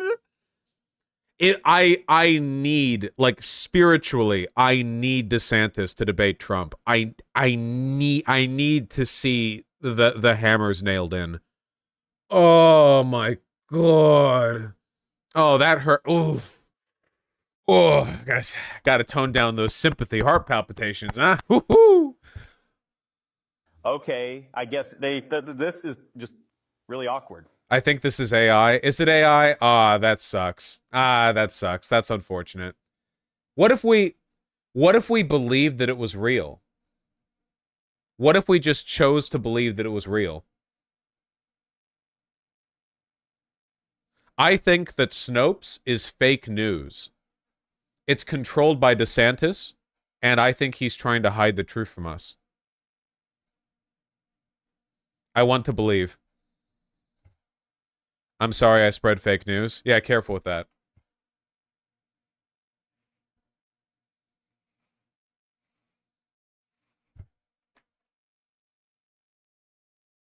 It's true in a Straussian sense. Well, it's true in a spiritual sense. It represents, in a narrative, alliterative fashion, a fundamental truth that resonates with all of us.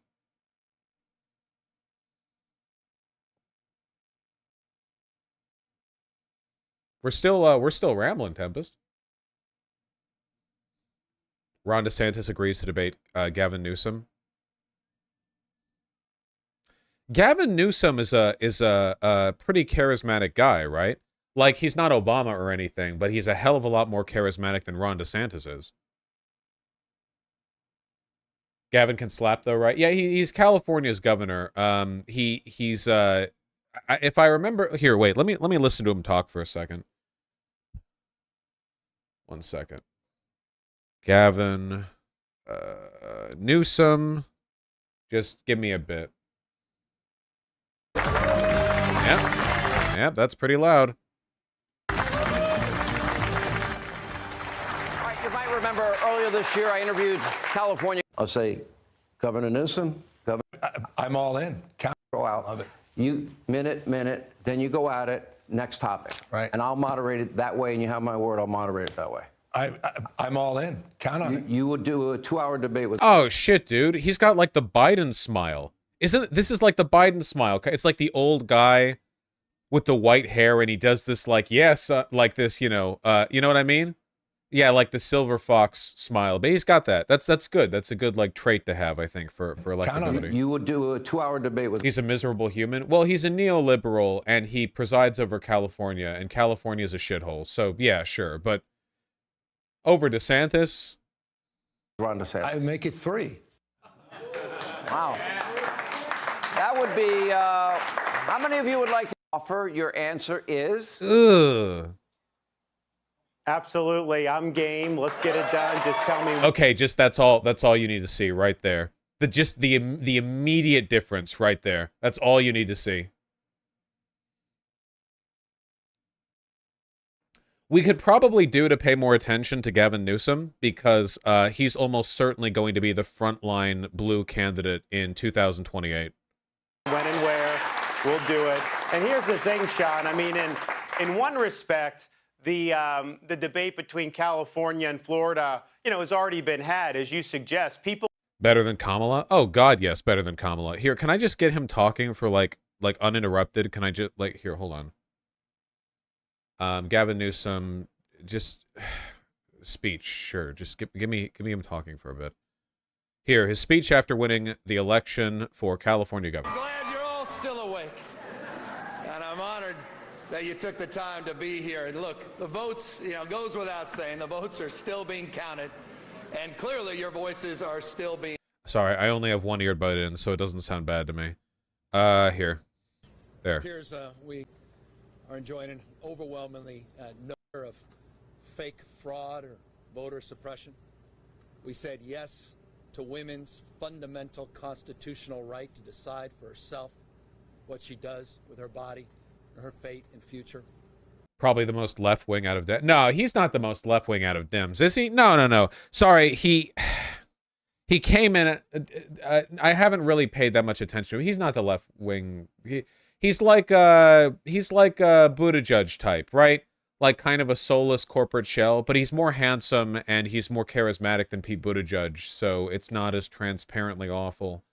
But I don't. He certainly doesn't have like a populist progressive streak, and what we need is a populist progressive. Yeah, he was a businessman before he was a politician. He presided over the Plump Jack Winery.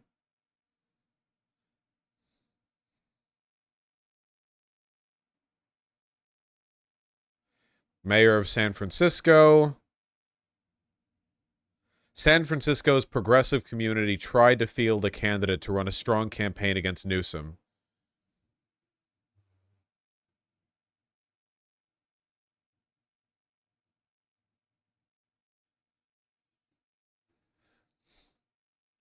He gained national attention in 2004 when he directed San Francisco City to issue marriage licenses to same-sex couples, violating the state law passed in 2000. Well, that's nice. That's based. Telling your city to ignore state law and let the gay people marry. Well, you know, yeah. Initiatives. 5,000 more homeless people were given permanent shelter in the city. 2,000 people permanent housing support by 2007. During a strike by hotel workers against a dozen San Francisco hotels, Newsom joined Unite Here union members on a picket line. Okay, so far this sounds pretty good. He vowed the city would boycott the hotels by not sponsoring city events at them until they agreed with a contract with workers. The contract dispute was settled in September 2006. All right, that sounds pretty good. Created policy restricting certain breeds of dogs. That's probably a good thing. Newsom came under attack from the San Francisco Democratic Party in 2009 for his failure to implement the city of San Francisco's sanctuary city rule, under which the city was not to assist U.S. ICE. So he helped ICE. That's not good. An award.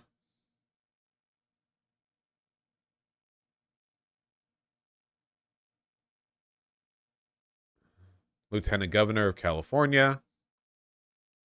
He looks like Dennis here a little bit. Is anyone else seeing that? No? Okay.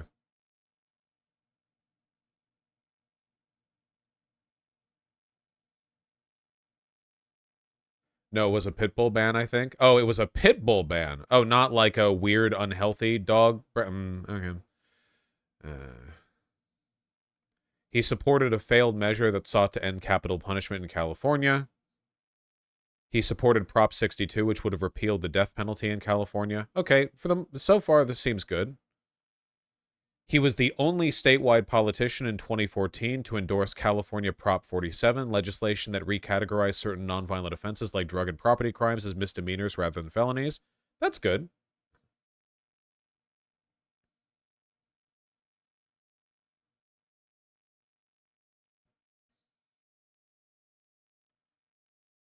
Newsom sent Attorney General Jeff Sessions and President Donald Trump in 2017 a letter urging them not to increase federal enforcement against recreational cannabis firms opening in California.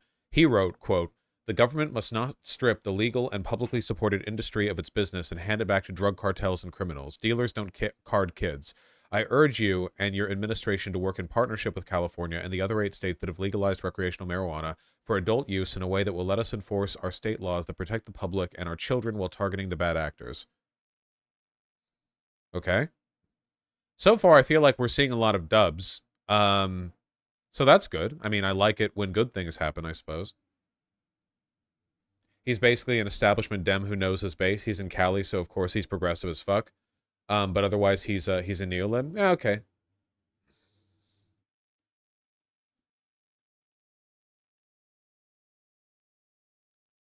On December 5th, 2015, Newsom called on the University of California to reclassify computer science courses as a core academic class to incentivize more high schools to offer computer science curriculum. Ew, STEM Lord.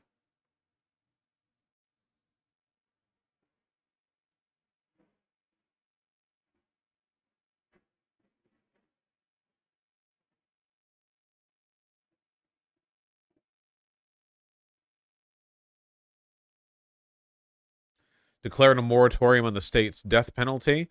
On CBS this morning, he said the death penalty is a racist system that is perpetrating inequality. Okay, how about this, guys? Tell me what progressives hate about him. How about that?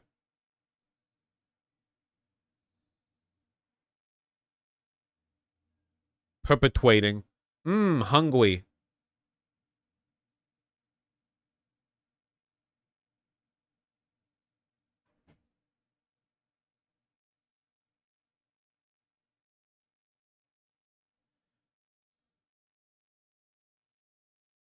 I think he vetoed universal health care in California.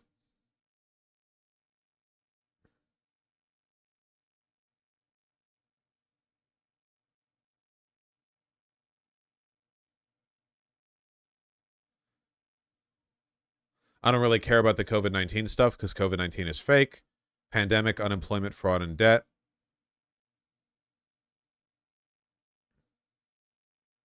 Okay, let's look at the healthcare thing.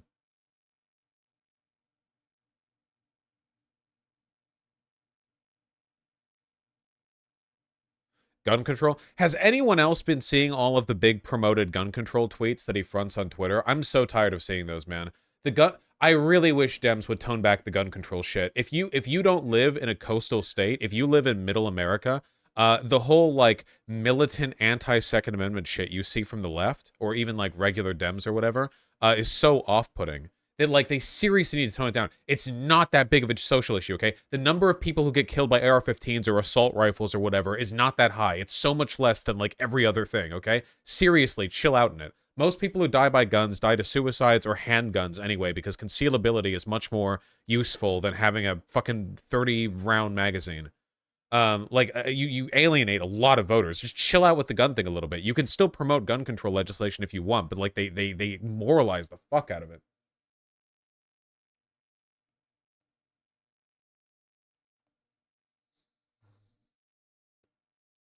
I will never forget that one, like, CNN story. I don't remember if it was CNN or who the fuck it was. That one CNN story where they were like, AR-15s fire a bullet that is designed to deal maximum damage. It's like, what the fuck are you talking about? What are you doing?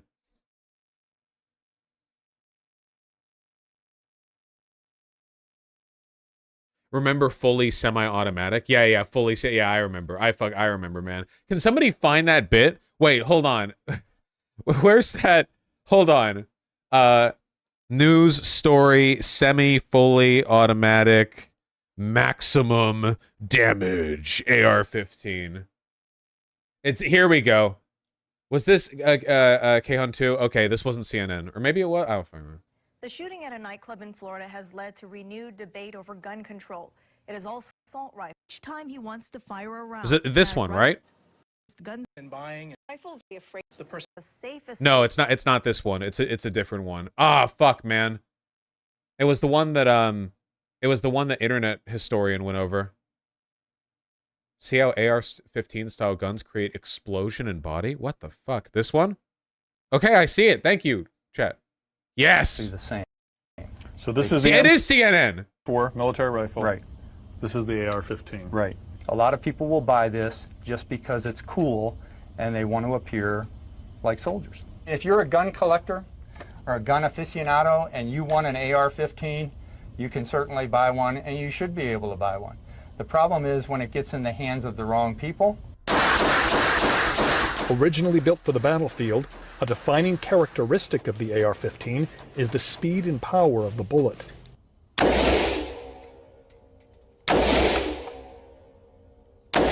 Now those are single shots.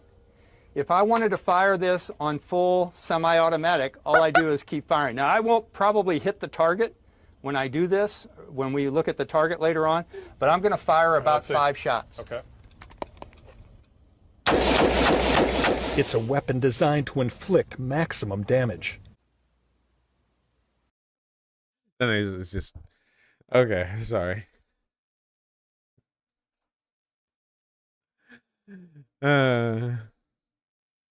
What's the issue with that? Absolutely everything.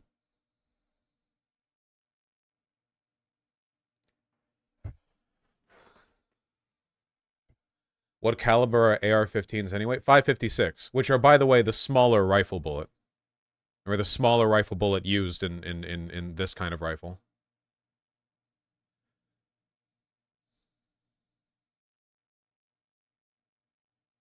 Anyway, whenever I see Newsom's tweets, this is what I'm reminded of. Wouldn't it be more pragmatic to ban the caliber of the round and not the gun? No, they're fine. 5.56. No, it's just no. You want people to go up higher to the European NATO or like the 7th, like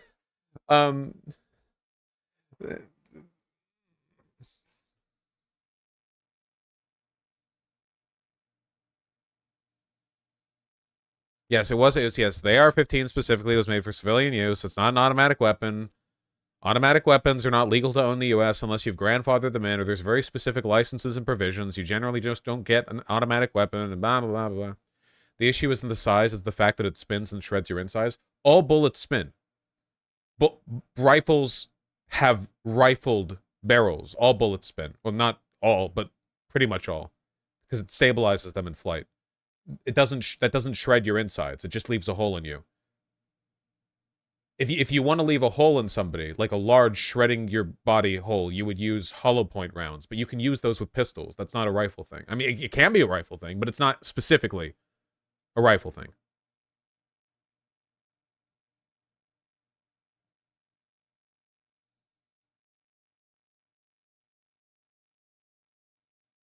Doesn't that explode, not create a hole? Well, it creates at least one hole.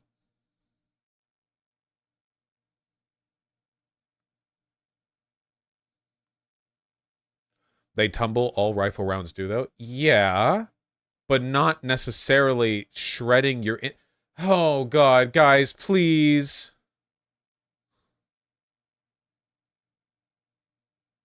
Does an AR-15 stand for being able to kill 15 people with one bullet? Yes, yes, it hungers for blood.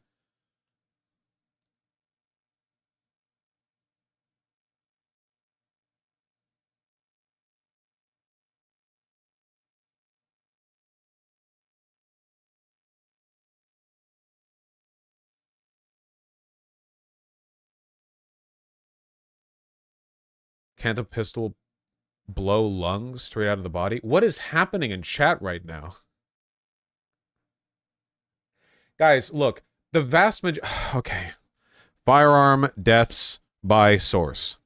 Okay? The vast majority of firearm deaths in this country fit into one of two categories, okay? Murder or suicide. The remaining 3% are people falling down the stairs with a loaded, safety-off pistol in their pocket, and it shoots them in the head when they hit the side at a bad angle, okay? It's mostly murder or suicide, okay? Now, suicide can be done with any gun, obviously. Murder is overwhelmingly done with handguns, not with rifles. And the reason for that is because mass shootings represent a tiny fraction of the number of people killed by firearms. In reality, most people killed by firearms it's done with handguns because you can't really conceal a rifle and you can easily conceal a handgun, which is the point of a handgun. So, like, it's... Like, I'm not saying it's not an issue. It is an issue. It's just that like the focus on rifles as like the main thing that people need to deal with from a gun perspective is purely like media hype driven. It has nothing to do with the actual data on how or who gets, like, how any of this happens. Like, it's purely a product of fear mongering and of overfixation on the most sensational deaths caused by guns. Most gun deaths that aren't suicides, it's just interpersonal, like, handgun shit or like gang disputes, and you know that gangs in America aren't running around with AR-15s tucked into their fucking basketball shorts. At least I think they're not. That's not my impression of the... Yeah.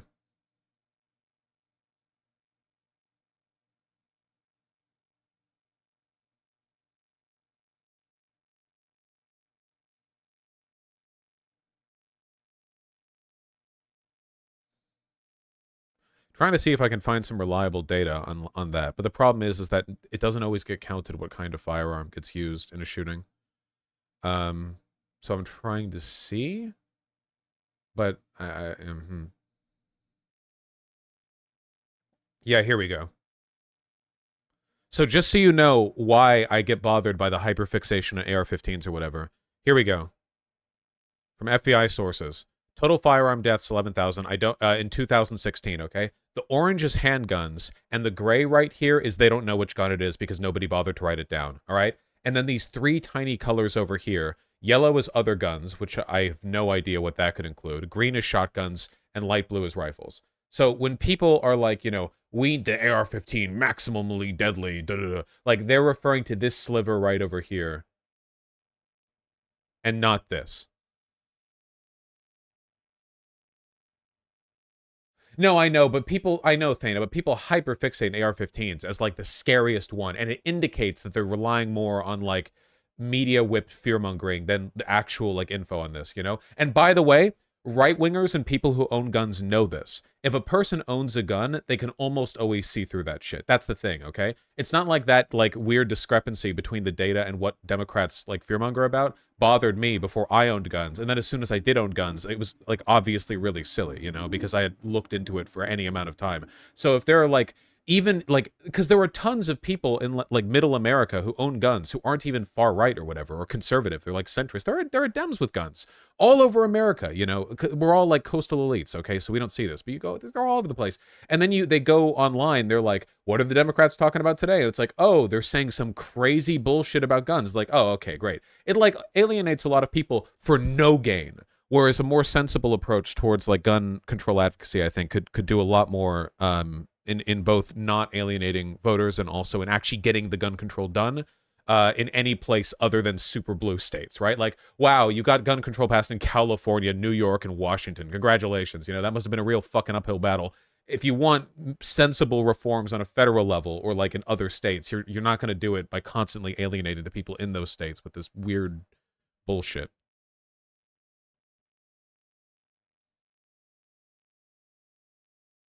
Like, fuck, be open with it. Say you take, like, fearmonger over handguns, man. Like, shit. You could, like, a modern handguns, you can, there are, like, handguns that weigh less than 2 pounds that you can easily fit in a pocket of a baggy, like, sweatpants that can carry 20 rounds. Like, there's, you know, like, fearmonger evenly is what I'm saying. Just a broadly fearmonger.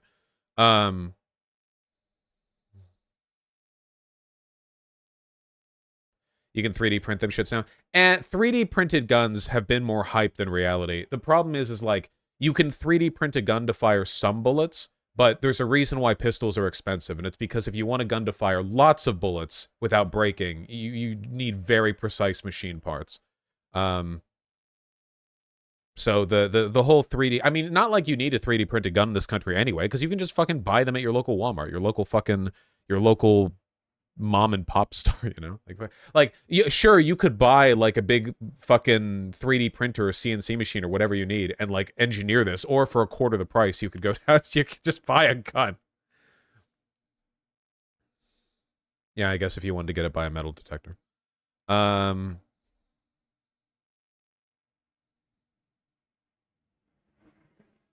Jeez, the Blue Angels, man, so annoying.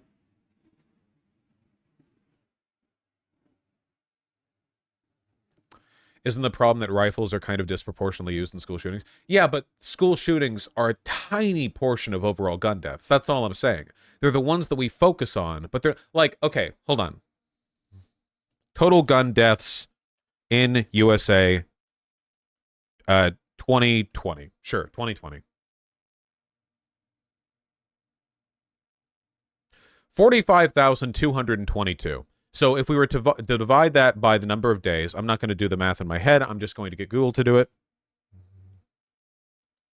Divided by 365, that's 124 people killed by a gun every single day in 2020. How many mass shootings do we hear about? Like, we hear about a mass shooting and it kills 8, 9 people, sometimes more. And that's like a news event for months, discourse. A lot of people die to firearms. You know how many people die to heart disease? Even more, right? Or cancer or whatever? Fentanyl? Like, all I'm saying is, it's not that gun deaths aren't a problem. They're a huge problem. But mass shootings specifically are a tiny slice of the pie. And we just have to treat it proportionally. We have to sensibly proportion both rhetoric and policy to the reality of these issues. And they are issues. I'm not denying they're issues. I'm just saying that there are a lot of politically undifferentiated people in middle America who probably are looking at Democrats speaking about AR-15s with their maximum damage bullets, scoffing and thinking like, oh, well, they're a bunch of crazy liberal elites who don't know anything about guns, which is true. You know, and that probably does skew them off a bit. I'm just saying they could do better there, is what I'm saying. 3D printed guns are helping the pro-democracy forces in Myanmar against the junta, but that's it? Really? Interesting. Okay, well, I don't know anything about this, but I hope they're having fun. That's what matters. Hope they're having fun. Good luck, guys.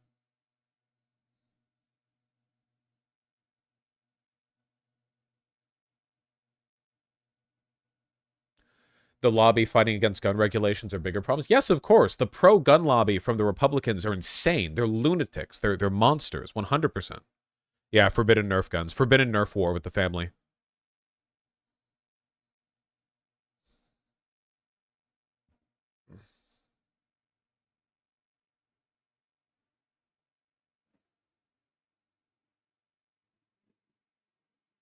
Hey, you know, children getting shot at schools, what are you going to do? That's...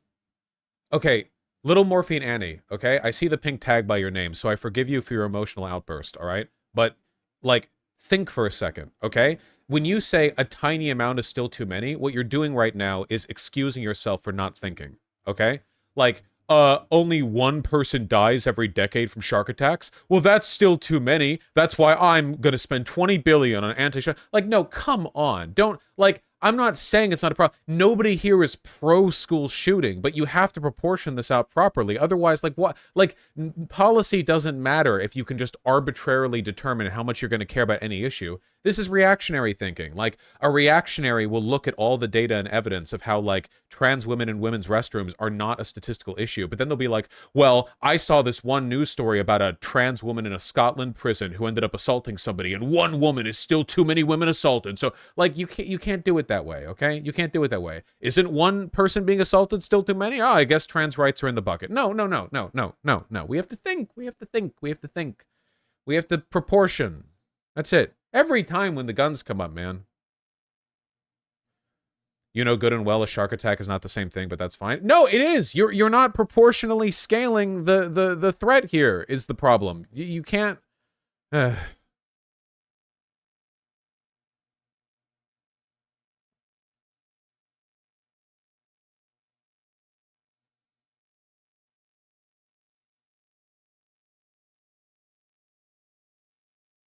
Do you think an AR ban would help Scott? I've talked about guns before, guys.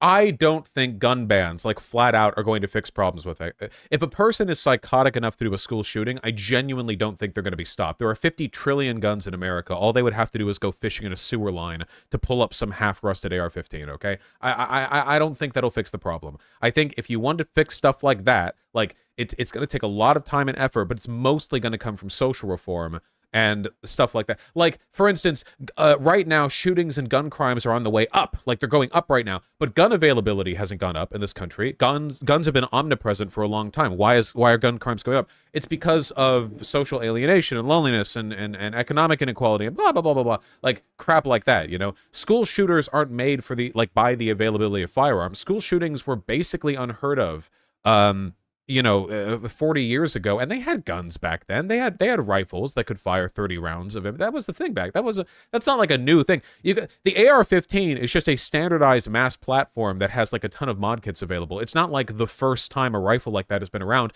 The fundamentals of the AR-15 in terms of its ability to shoot bullets like that have been around and available to civilians since the 1960s. I own a Mini 14, which is a civilian-ready and slightly smaller version of the M14, which was the standard battle rifle for soldiers in Vietnam. Like, the rifle that I have, which in terms of its ability to do what an AR-15 does, it's pretty much the same, is functionally 1960s technology, you know? But there weren't school shootings back then, or at least, I mean, maybe there was like one that I don't know about, but it certainly wasn't a big social issue. There are other changes have led to that. Now, gun crimes have always been an issue, and I don't think that means that we shouldn't do anything about the guns. I just mean clearly there are other factors at play here, right? It's like it's like how Republicans will say it's not a gun issue, it's a mental health issue, and then you're like, oh, okay, so can we do something about mental health? And then you look at far right Twitter accounts, and like just today, Matt Walsh was saying that ADHD isn't a real thing.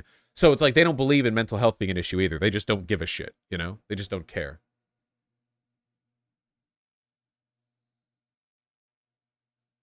Didn't we literally have white folks show up at black schools with guns? Yeah, but that was intimidation, not a school shooting, right? They'd have to shoot for it to be a school shooting. Was there ever a time of like a lone white kid running through a black school shooting kids in the 60s? I don't, if that's the case and I don't know about it, then my bad. You know, yeah. Isn't Trump getting arraigned right now? 5 minutes. Anyway, it's certainly been far more of an issue recently. Should we not have more gun regulation? I don't know what to do with you guys if you won't listen to me when I talk. This is like a gun issue, man, okay? The real damage that guns do is to your brain cells. I've answered, I've said, I think that there should be more gun regulation. I've said this, you know, I've said that. I don't know. I don't know what it is about guns with liberals, man. Europeans. Ruthless.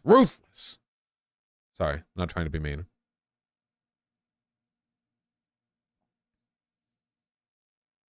Does this count? This is from over 100 years ago. I don't know if this is the same issue.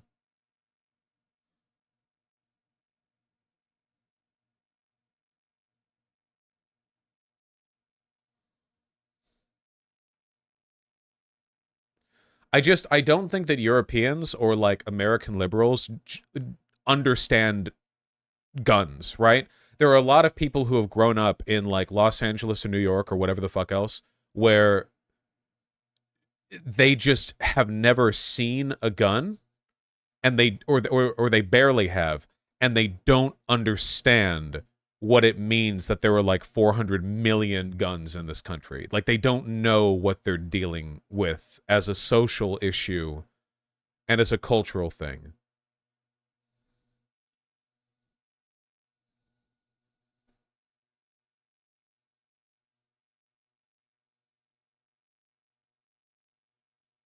Court in depositions and distracted so that he won't properly run for 2024. And frankly, it's not going to work. Is the legal team going to argue that? Look at the Trumpistas in front of the court. They look great. Is this them? I guess so. Maybe? No, this guy has a "Don't blame me, I voted for Hillary" shirt, and he is wearing a white fedora. So I don't think that is the MAGA crowd. I was thinking, like, I don't want to make any statements about race or age or gender or whatever, but I don't think this is the MAGA crowd. I don't. I don't claim this guy, by the way. This dude rules. He kind of does rule. You know, like, he's so in the type. I'm going to hit the ad button real quick because the arraignment's going to begin soon. And also, I hate you. Boop.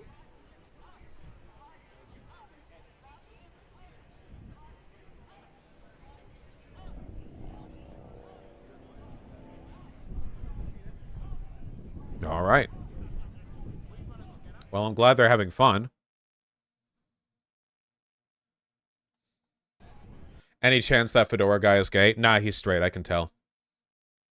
It doesn't hit everyone, Bablato. The Socialist Rifle Association's answer to gun violence is to arm vulnerable populations, meaning black communities, LGBT people, and women. Okay, they're wrong. Oh, okay, listen. You cannot prevent gun deaths by arming other people with guns. That's not how gun deaths work. That's literally the armed society is a polite society bullshit, okay? The reason I want marginalized people to own guns is in case of mass, like, social like revolutionary action or like a social collapse or something like that, you know? You're not, like, day to day, the world gets more dangerous the more people own guns, but potentially in one big upswing, if something really bad happens, the world will be better for the right people having guns, you know? It's like having a bunch of guns in a country makes it more dangerous in like a day-to-day statistics kind of sense, but if your country gets invaded by Nazis, you're going to want to have all those guns, and it might actually win out in the long run. I think that's the SRA argument, though. Just to be clear that there's a difference between owning guns to lessen interpersonal violence and to lessen structural, social, destabilizing violence. So guns are a force multiplier? Yeah, of course.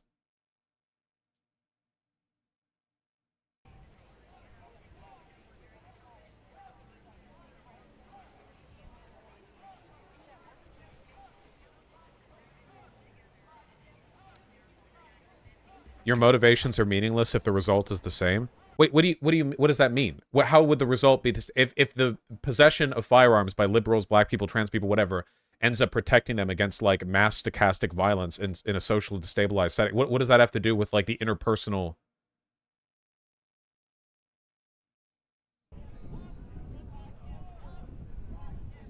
I don't see, where's the Trump, where's the MAGA crowd?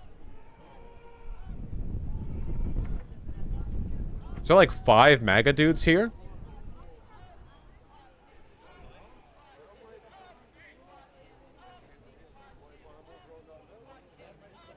It's the cops. Did I miss the blacks for Trump, guys? Oh, okay. Well, that's how any kind of social, like, gamble works, Zoth. If society doesn't collapse, then they have cool guns.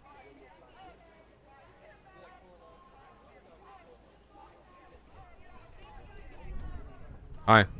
Just kind of staring at me. These guys. Hello.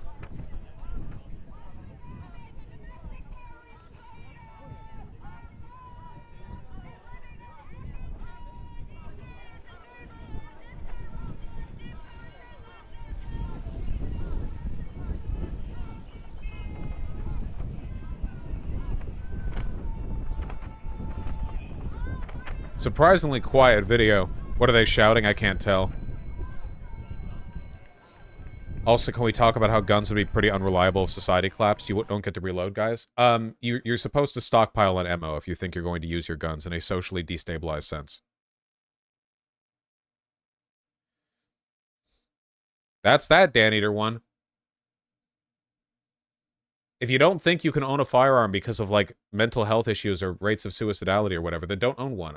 I feel like I go over this every single time, okay? If there is a risk of social destabilization, you do not want the right to be the only one with guns. You goddamn city cucks don't understand that outside the walls of your fucking urban paradise, okay? There are literally millions of insane conservative preppers that each own 50 guns and have been stockpiling ammunition since the late 90s, okay? You have no fucking idea, all right? Right now, there are people who have your block, your road, the road you walk down every day on their mind as they imagine what it will be like when the day of the rope finally comes and they get to roll down with their buddies in their trucks and 50,000 rounds of 5.56 ammunition and take back the streets from the Jews and the blacks and the so on, okay? You have no idea what it's like out there. So when I say, you know, if some massive social destabilization takes place, I don't want only conservatives to have guns. I stand by that. Is it possible no great social destabilization takes place? Yes, that is possible. Fully. That's completely, totally possible. But it could happen, and that's a big gamble. So I don't think, you know, if you feel you're mentally well enough to own a firearm, as I do, then yeah, go for it. Why not? Take it to the range. Learn how to use it. Be safe with it. Store it properly. Make sure not to store it with loaded ammunition. Blah, blah, blah, blah. That's it.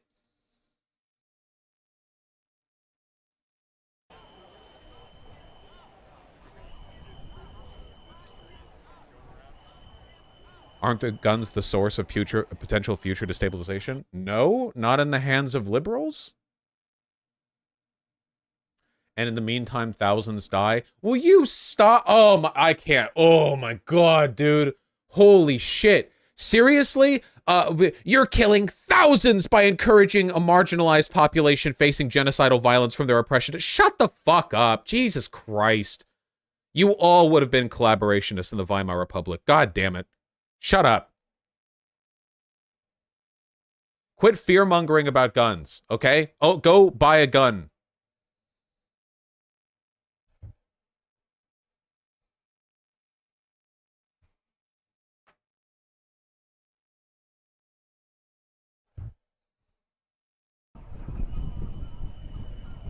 In Canada, that shit is hard to buy. I am purely talking about America here. America is in a very different situation than Canada. Then don't own one, Vesper. It's fine.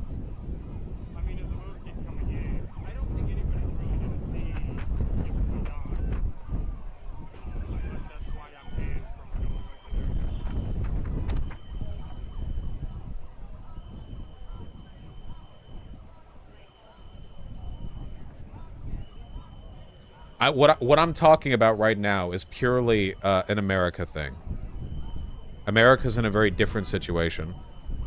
Things going bad in the UK is not like that's not like represented by a bunch of lunatic preppers from the rural areas storming the cities. Like I don't think that like London is going to be stormed by a bunch of Brits on pickup trucks with rifles. I don't think that's a thing that can happen over there. I mean, I guess it could, but that's not the nature of your...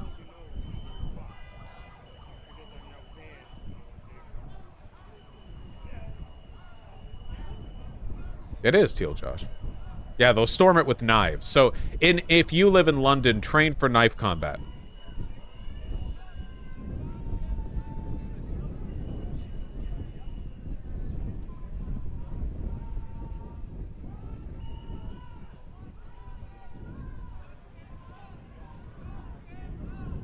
It should be easier to read Jason here because I added a drop shadow, but I'm going to improve the drop shadow.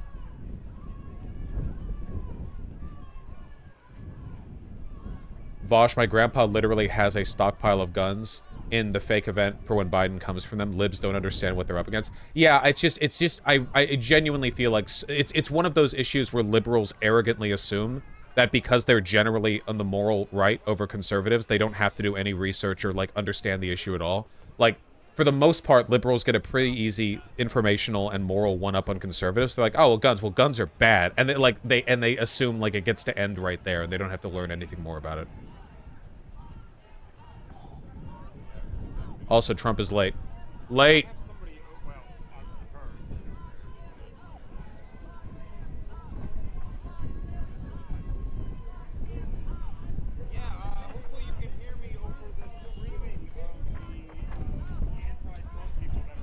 Are you live with the broadcast? More or less.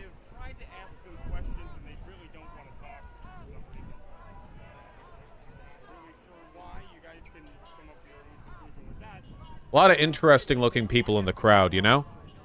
A lot of guys out there. These people should try living in a small city in Western PA. If you, I know for a fact, like, I feel like a lot of people in chat would, like, quiver if they ever had to go to a rural area and they knocked on somebody's door and entered the house of, like, a person in a rural area who just has, like, a shotgun leaning against the wall in front of the door because they scare off coyotes now and again. Like, they would, like, turn to their right and see this shotgun leaning there. They would go, woo! And they would, like, fucking freak out and have a fucking seizure or something. I don't, like...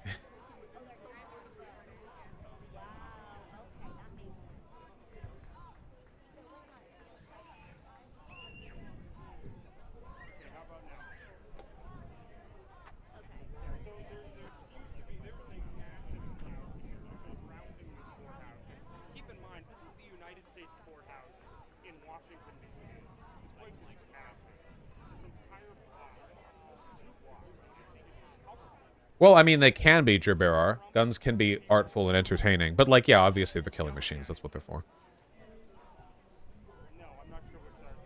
Okay, they're chanting, lock him up. I've been talking over them so I could... Grabbed by the evidence. Ha! These are the resist libs who would rise up in the millions if the Supreme Court granted an appeal to the results of this case. They're unstoppable.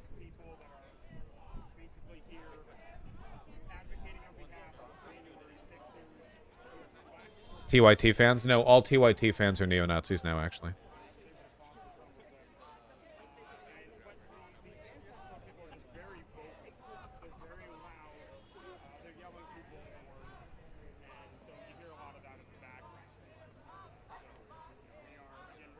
Are these armed libs? I'm pretty sure that gun laws are really strict in DC, so probably not.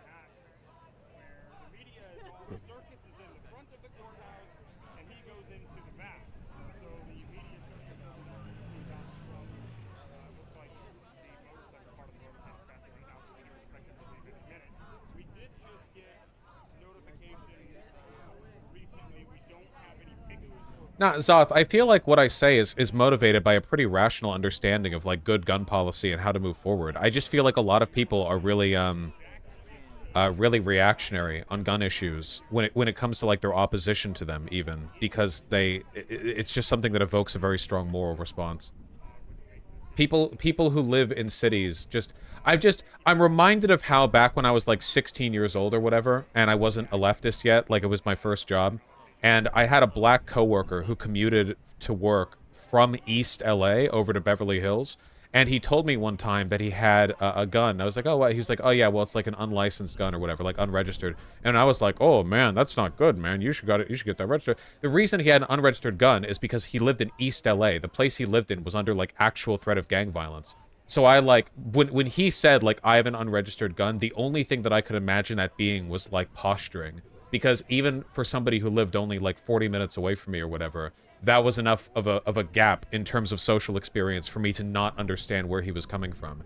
It's difficult for people to understand, like, what guns mean to a lot of people, whether it's like just a tool they use for their farm or whatever, or like a representation of their fear of the federal government, or their like personal race war fantasies. But a lot of people, a lot of fucking Europeans and arrogant ass liberals who live in the coasts have never encountered them, don't understand what they are, don't understand how they work, and don't understand how gun crimes work. So they just get really irritatingly paternalistic over them, and it alienates undifferentiated voters that could otherwise be moved over on a lot of stuff, you know?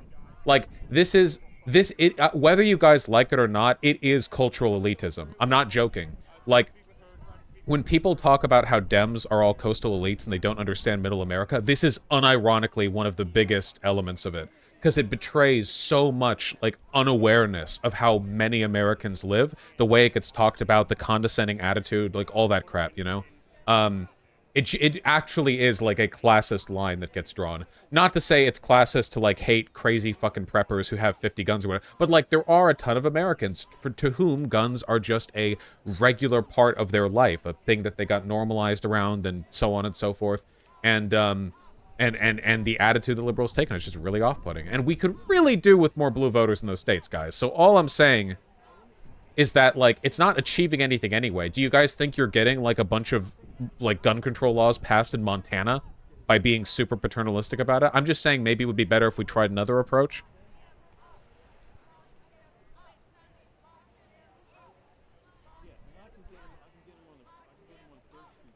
Well, that's not good, Ambiana.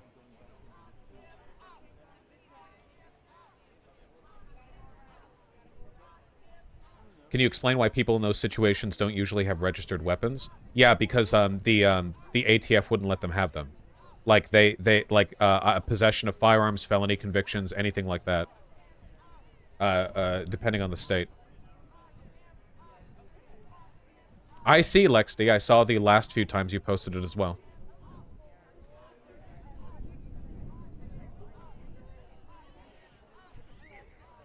Yeah, Bablotto, but Washington's a blue state, so it's not that hard. Are you a good shot, Vaush? I'm not a great shot. I have shaky hands, I always have, so not great. I'm fine. Yes, Yolanda Hayes.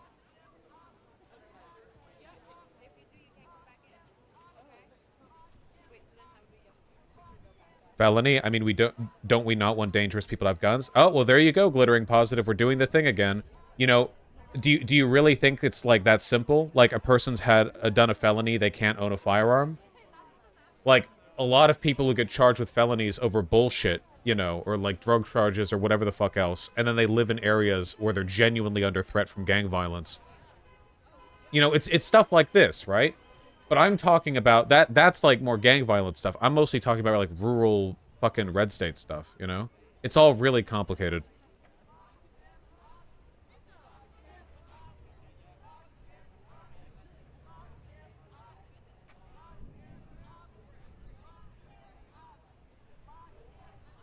Where do you draw the line of what people can own? I don't think that, like, flat gun bans are a good idea. Of course, Flashy John.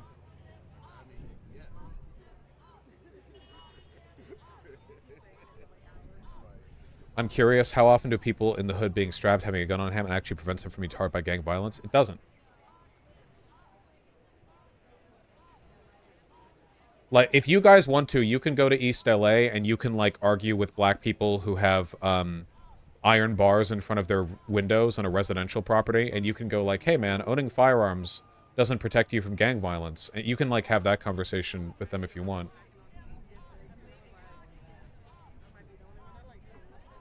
When does the Trump drop? Well, we're waiting for him to arrive. Do you see utility in raising the minimum age to buy a rifle or shotgun? No, if anything, you'd raise the minimum wage to buy a handgun, not a rifle or shotgun. Rifles and shotguns are both used more for like hunting and farm protection. Handguns are the ones that are used to kill other people. Did I say minimum wage? I can't. It's every time this comes up, it's like the same things. Yeah, we'll go over that, Blotto. You missed him? I think he's already there. Wait, what? Did he get there early? No! We missed him coming in. Sorry, guys. He's already in there. He entered the courtroom 10 minutes ago. Wait, we were watching this 10 minutes ago. Why did we not see a motorcade?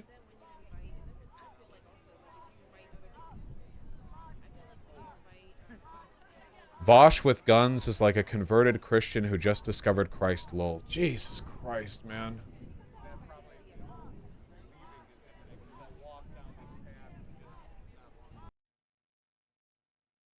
This is a shame. This is not the America that I grew up in. Thanks a lot for taking my call. Another voice, Angelo in West Virginia, texts in, former President Trump is a dangerous and violent criminal. Every elected person who enabled Chat's not Trump beating the liberal knew he was a allegations. dangerous and violent criminal.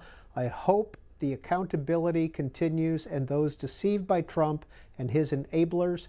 Okay, yeah. They can't show anything inside the courtroom, obviously. I think we should just watch the people outside. Look at all the wacky dudes out here. We'll get the results soon. I mean, he's not going to be in there for long, I don't think.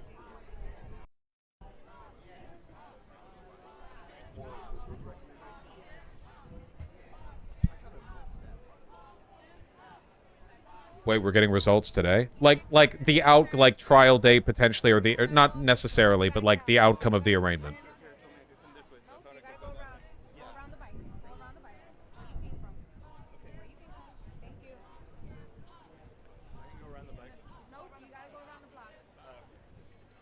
Your position on guns is not that different from Bernie's. By the way, my position on guns, I'm not even like saying radical shit. It's just some people are just terrified of guns, so it's like fearmonger, fearmonger, fearmonger.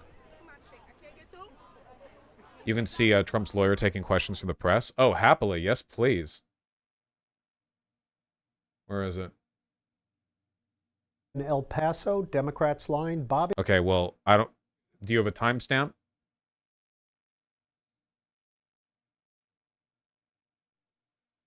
Is this it? Is this the time?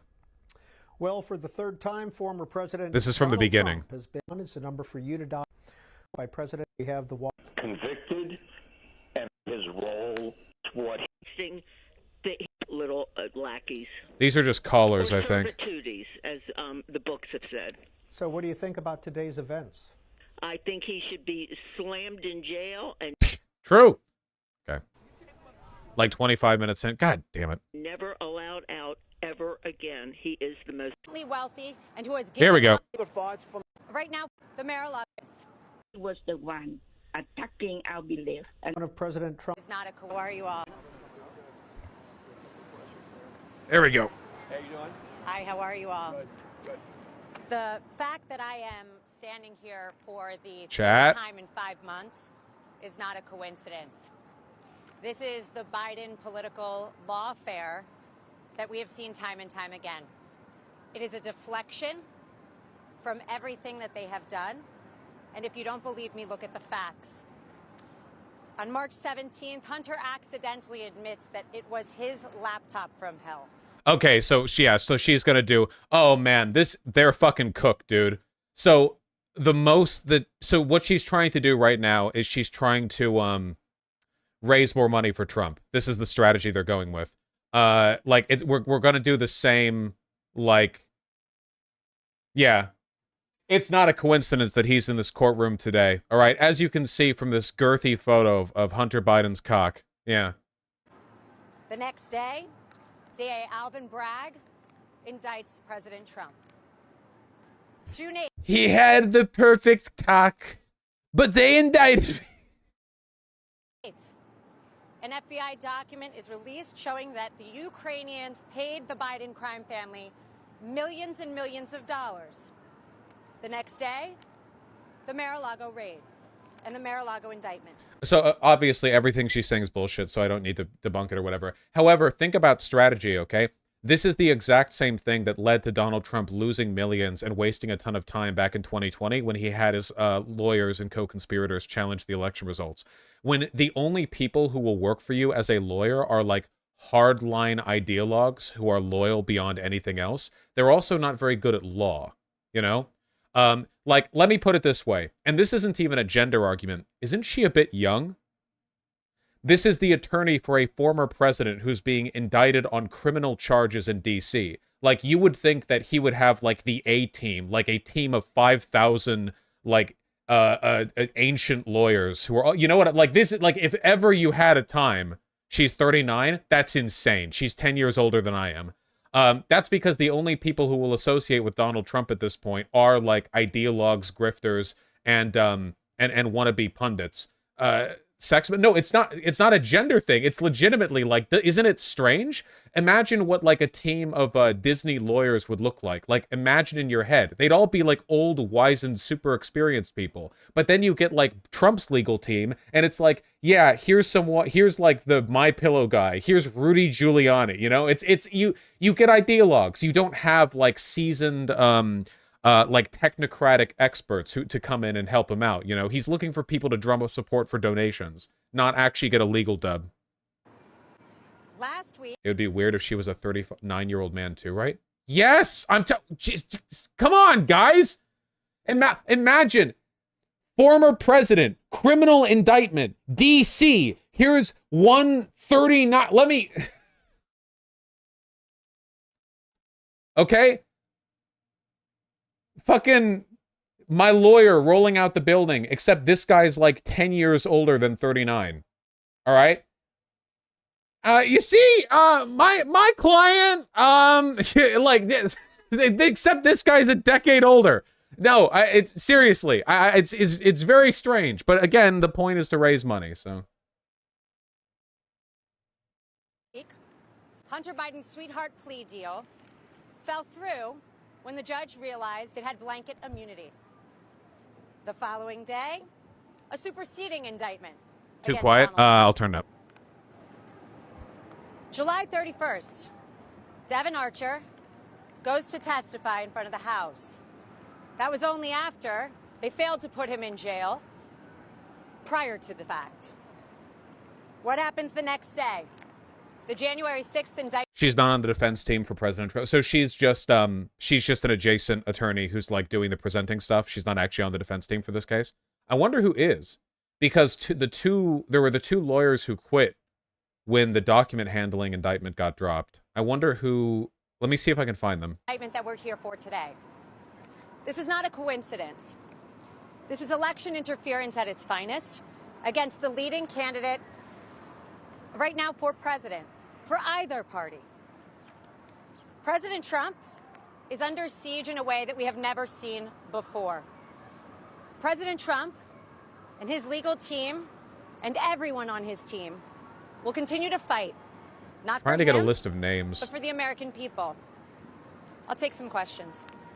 These are the two guys who quit when These are the two guys who quit when the the misappropriation of document indictment dropped, I believe.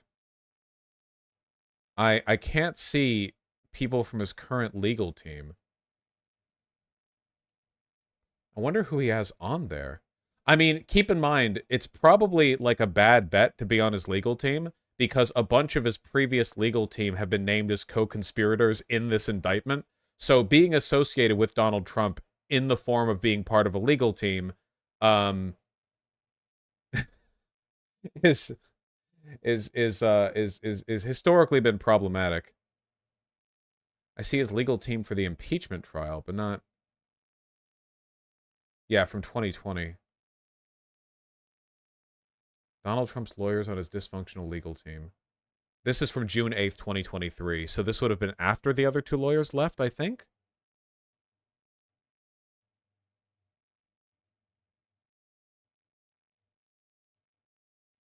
Boy, those are a lot of words. All right. My conclusion at the end of this is that Trump is cooked because there are women on his team. Let's move on. Thank you. I know the president has called this a witch hunt. You just laid out several examples of that.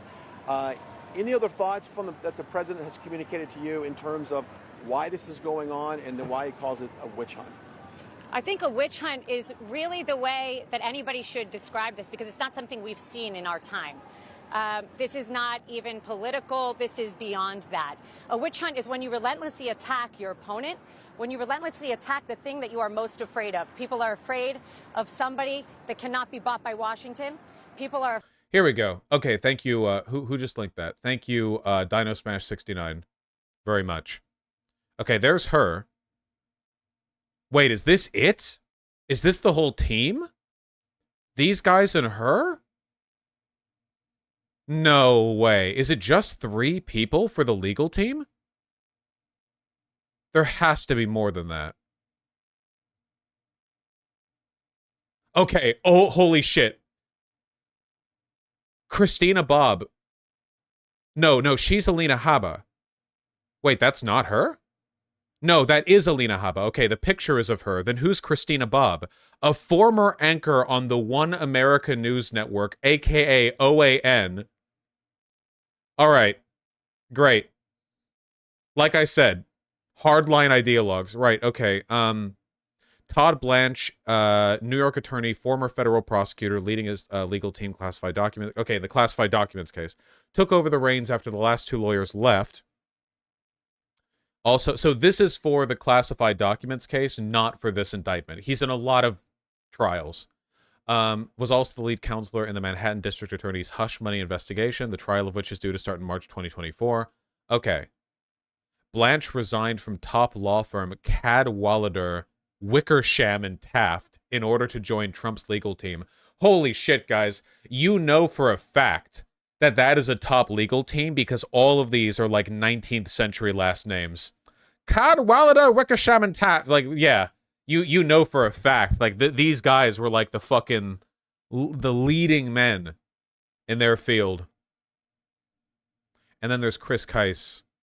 So who left Coley and Lardner LLP Law to join Trump's team.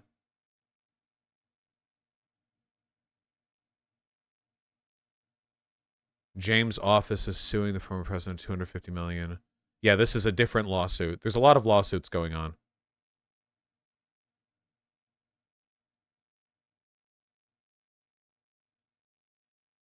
Okay, there's more people on the legal team than just these 3. These are just the 3 headed here. Christina Bobb is from OAN. Evan Corcoran, let's see. Recused himself. Despite being a potential key witness in the classified documents case, Corcoran still represents Trump in the federal investigation into the Jan 6 attack. Okay, so this guy is acting for the legal team in the Jan 6 indictment, despite being a key witness in and possibly involved in the classified documents case. Okay. And then Alina Habba, that's the lady who's talking right here. Habba? I don't know. Was hired by Trump in September 2021, having previously worked at a small law firm in New Jersey. Later hired as part of Trump's defense in the sexual battery and defamation civil lawsuit brought by communist Jean Carroll.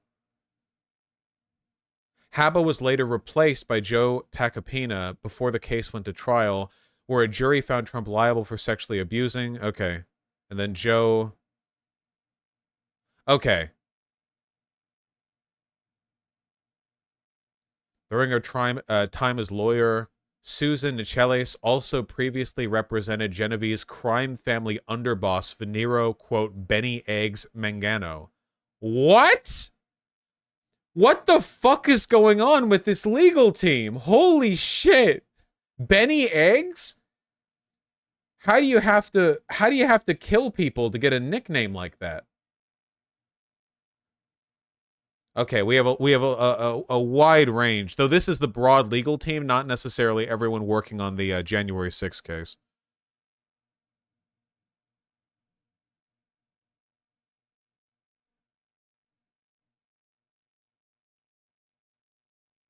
Uh-huh. What if he just likes eggs? He might. Perhaps the highest profile attorney representing Trump in the investigation into whether the former president committed a crime trying to overturn the 2020 election is Drew Findling, known on Instagram by his hashtag billion-dollar lawyer moniker, as well as previously representing a string of famous hip-hop stars in the court, such as Cardi B and Gucci Mane. Oh, he is in it for the payday. Does he know that Trump doesn't pay his bills? Findling was hired to represent Trump in the Fulton County case, despite previously being a vocal critic of the former president, including describing him as the, quote, racist architect of fraudulent Trump University in a 2018 tweet. Absolutely spectacular. Holy shit. The nickname Benny Egg stemmed from an egg store his mother had run. Is that all it takes to get a crime family nickname? Like your mom runs a store, so that's it? The plea is in. Oh, Trump plead not guilty. True. I mean, for sure. Just, huh.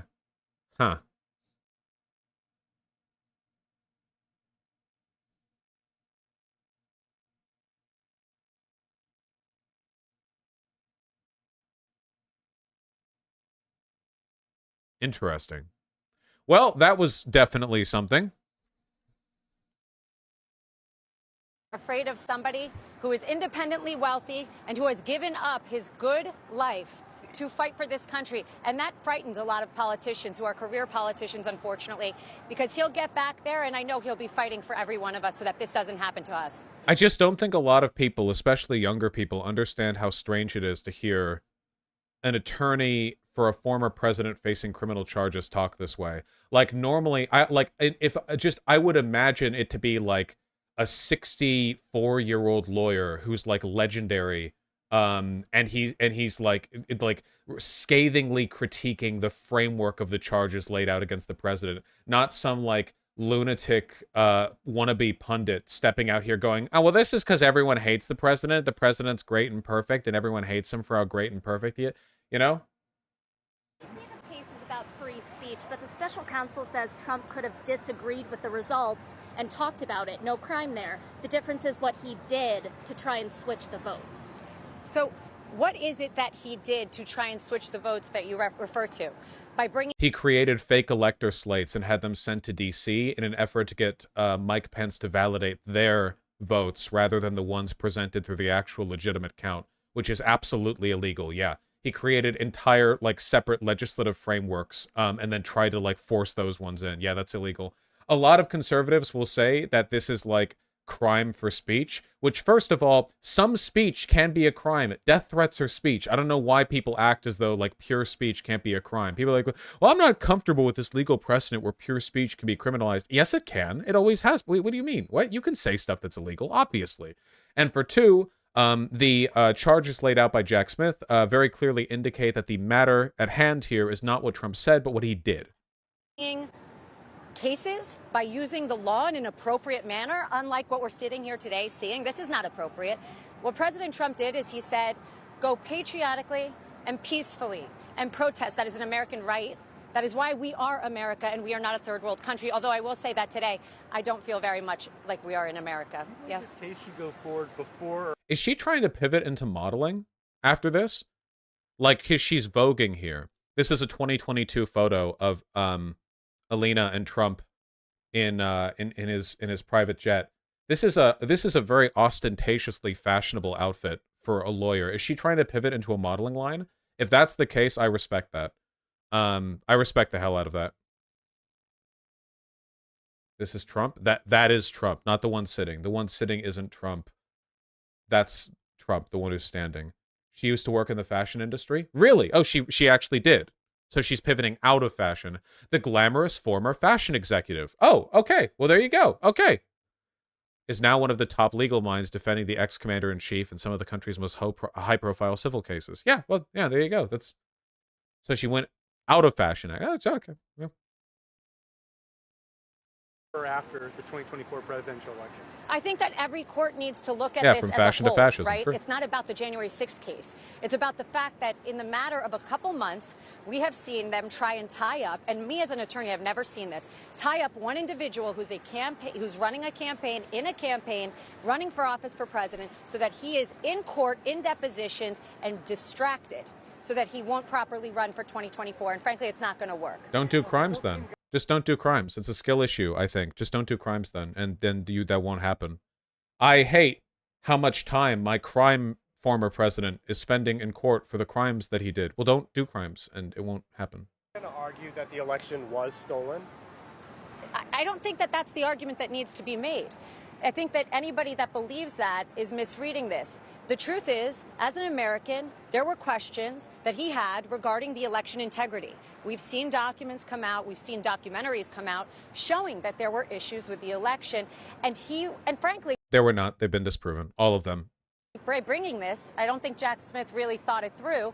There only has to be proof that, number one, President Trump believed that this election was not completely honest. And number two, Jack Smith has opened himself up to a can of worms that we can now look at and really examine. That is actually not true. This is another conservative talking point, that if Donald Trump sincerely believed the election was stolen, that all the stuff he said and did is valid. It's not. Believe it or not, guys, you don't actually get to lie and do crimes because you think you're right in doing so. That's insane. Like, first of all, even if this was a case on pure speech, which it isn't, but even if it was, you can still be tried for fraud, even if you sincerely believe you're not committing fraud. So, for example, if you are told by 50 people who work for you, hey, our new doodad can't, cure cancer, and then you go to your investors and you're like, this can cure cancer, and you sincerely believe it can, you can still be charged with fraud for doing that, because that's your fault for being delusional. You can't... Being delusional is not actually exculpatory factor in this case. But again, this is not a pure speech issue. This is about the actions he took and whether or not he believes there was there were election problems. Which again, we know for a fact he was lying. He was told by everyone that there was no evidence of election fraud. But even if there was election fraud, what he did was still illegal. You can't send a bunch of fake electors. So, it's wrong on every level, you know? Yeah. Your Honor, my client is clearly retarded, and as such should not be held... My delusional, retarded client should not be held accountable for his actions on account of the aforementioned delusion and retardation. Maybe they're going for an insanity defense? Fuck it, do it. We ball. Let's go. He's innocent and that this is all a setup. Why not bring it to trial as soon as possible before the election so that you can clear his name? Yeah, I would love to do that, but there's something called discovery. And when somebody wants to say that the 2020 election was perfect and that President Trump has no right to object to it, we've got to go show them all the facts. And there's a lot of facts to show. So everybody has their time. And to say that Donald Trump should... So again, even if Donald Trump was correct in that the election was stolen, it's not, and he knew that, and everyone told him that it wasn't at the time, and he lied, knowing that he was lying anyway. But even if the election was stolen, it's not relevant to the facts of this case. So again, this is what I mean by how ostentatious this is from a legal perspective. What she's talking about right now has nothing to do with the legal facts of the case and everything to do with getting fundraising, more fundraising. Man, being a Republican voter is such a cuck fest, man. You have to dedicate 20% of your income to feeding the non-stop legal funds that Trump keeps getting himself into, right? Like, seriously, the money that runs around Trump's legal escapades has to be like a significant percentage of the nation's GDP at this point. It's insane how much money gets put towards that. But it has nothing to do with the facts of the case. Totally irrelevant. And be rushed and not be given the same fair proceeding that anybody else is just, frankly, un-American. It's not fair. It's not the way our system works. Might be cuddly cuddler. Who helped him try to overturn the election are unnamed co-conspirators in the indictment. Jenna Ellis isn't. Why do you think that is? I'm not going to speak to co-conspirators or anybody else. I represent President Trump. Let's go one more. Conditions of Trump release. Trump must not violate federal or state law. Trump must appear in court as directed and must sign an appearance bond. Trump must not communicate with must not communicate with anyone he knows to be a witness, except through his lawyers or in the presence of his lawyers. Oh, so that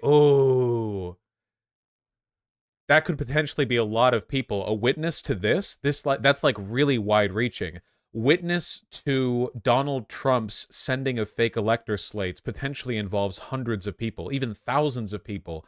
He'll have to be with his lawyers nonstop, which means that, like, oh man, that's really funny.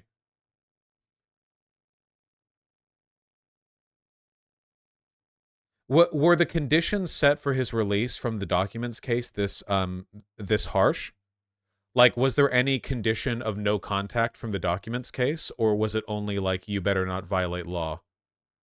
I don't remember reading that on stream.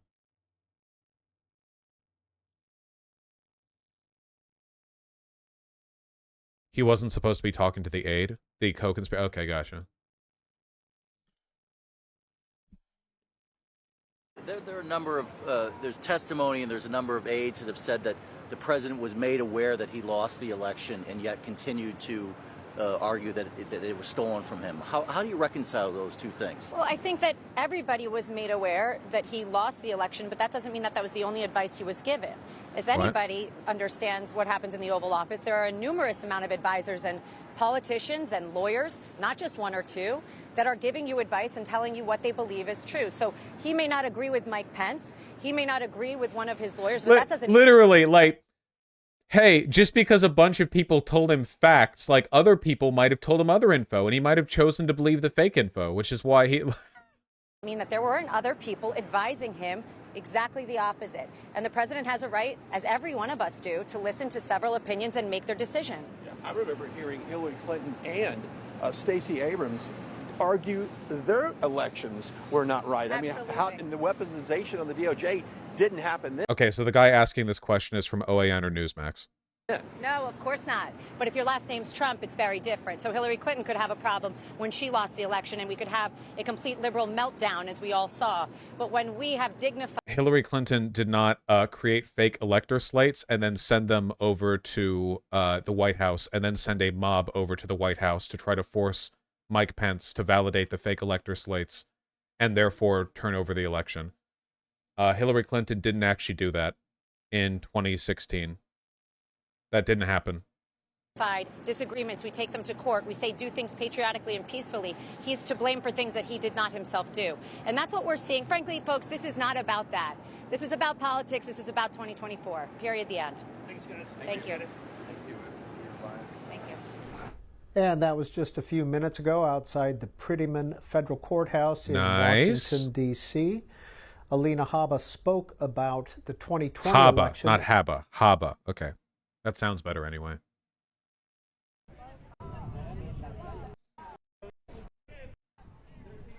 The motorcade will probably move out sometime soon, but I don't know if we'll even see it from this camera. I think we got the relevant information anyway.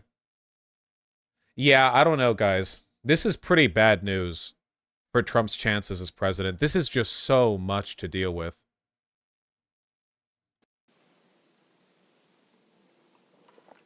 I like my coffee dark.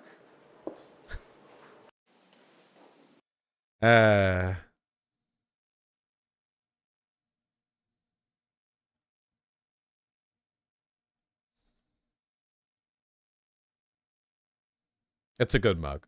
It's a good mug.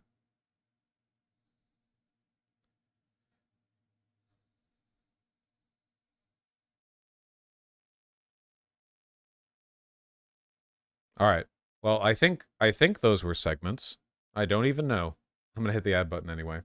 Hold on. Let me run through these links that I have going on here. What's going on here?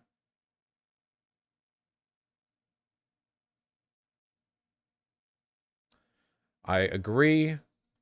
This is a worrisome concern, but when we asked the DNC to ban dark money from Dem primaries because right-wingers were spending millions to defeat progressives, the party twice rejected a resolution. Now they're concerned ban dark money. What is this? RFK-aligned super... Right, New York Times. God damn it. A super PAC backing Robert F. Kennedy Jr.'s bid for the Democratic nomination received $5 million from a major Republican donor who has supported Donald J. Trump in the past.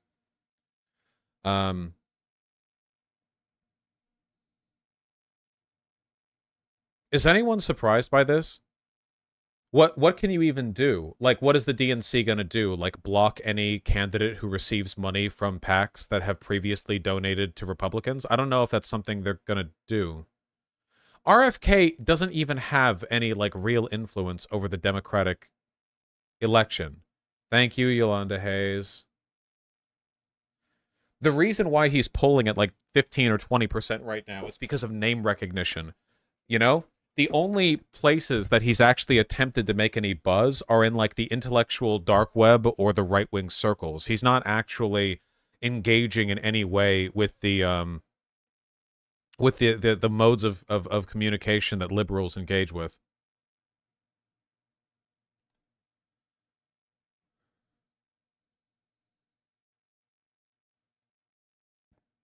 Skip to 3028. What is this? Why? No.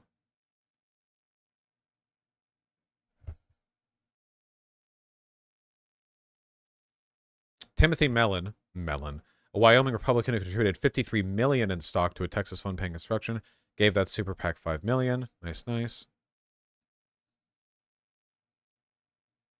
The fact that Kennedy gets so much bipartisan support tells me two things, Mr. Mellon.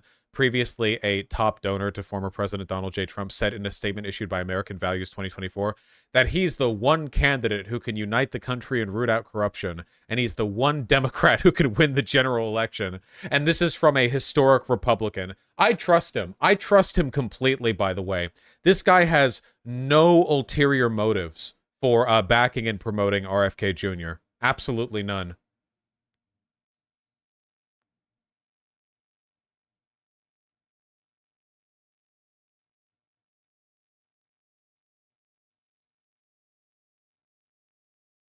Incredible stuff. Okay, what are these real links that I have? Winter is disappearing. South America hit by brutal, unseasonable heat wave. Oh, it's like the opposite of that Game of Thrones thing. Get it? Haha, because winter is coming. Haha. Buenos Aires records hottest start to August in 117 years. Chile sees highest towards 40F. 40F? Is that high temperature for Chilean winter? That must be C? Well, it's winter over there. Okay, I guess they do mean C. Okay, so they're just stupid and wrong. Seriously, The Guardian? Okay, whatever.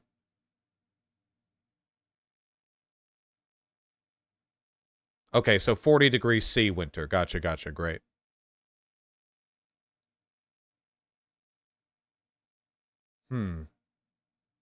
Now should be South America's bleak midwinter. Yeah.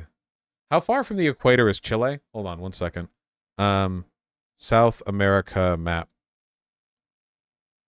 Pretty definitively, yeah. Yeah, not by a little bit.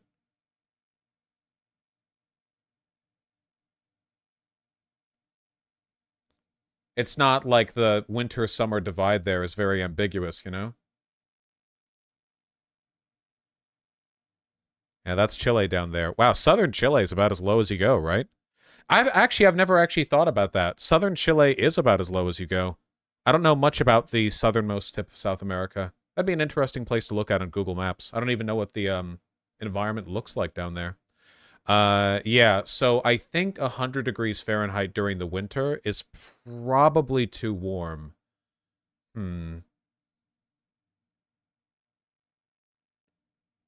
I'm Argentinian. Normally around this date we get 5 to 10 degrees Celsius. Yesterday we got 33 degrees Celsius. And that's more than 5 to 10, right? Okay.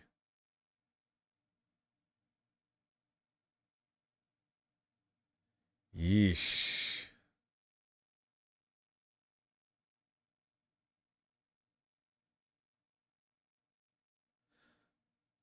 Thank God Lula won.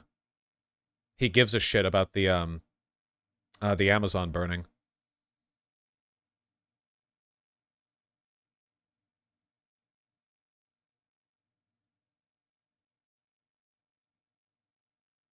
Ugh.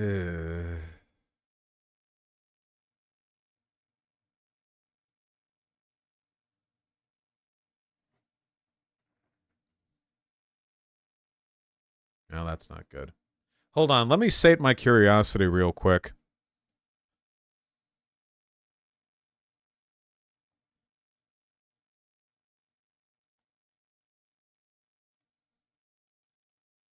Okay.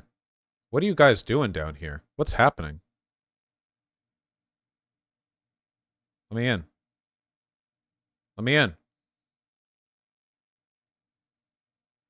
Hmm.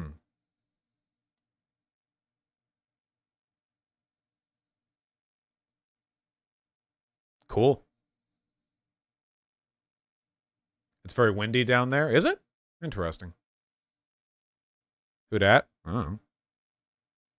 I just wanted to see what it was like. I mean, it's so far south. Looks pretty barren. But not a tundra. I thought it would be a tundra. Yeah, it looks like southern Alaska. It looks like, yeah. It's very beautiful, though. I guess it's probably pretty tough to live here. Ooh.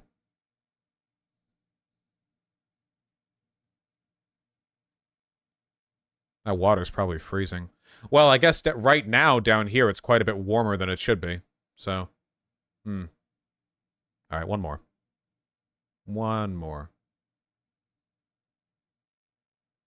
Ah, that's nice. Is it cold in the water? Well, the water down there is like right next to Antarctica, so I have to assume the water's cold down here. The world wouldn't make much sense if that wasn't the case, you know? Go to Mexico? Well, Mexico's up here, so that's a little bit away, I think. Check the islands closer to Antarctica. What, these? Okay, we're getting a bit distracted here. The Great Sandwich Islands. Let's go. Ooh, industry. But for what? I have no idea.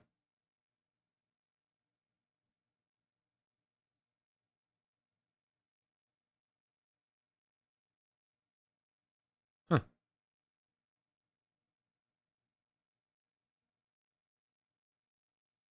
And then this one? The Falkland. Hope there's no controversy associated with these islands. Wait, let me go. No, let me go. Drop in the... No? No guy? I can't do the guy there? Okay. Here? No? Just no guy. Falkland, by edict of Thatcher, okay? We are not allowed to put our little dude down there.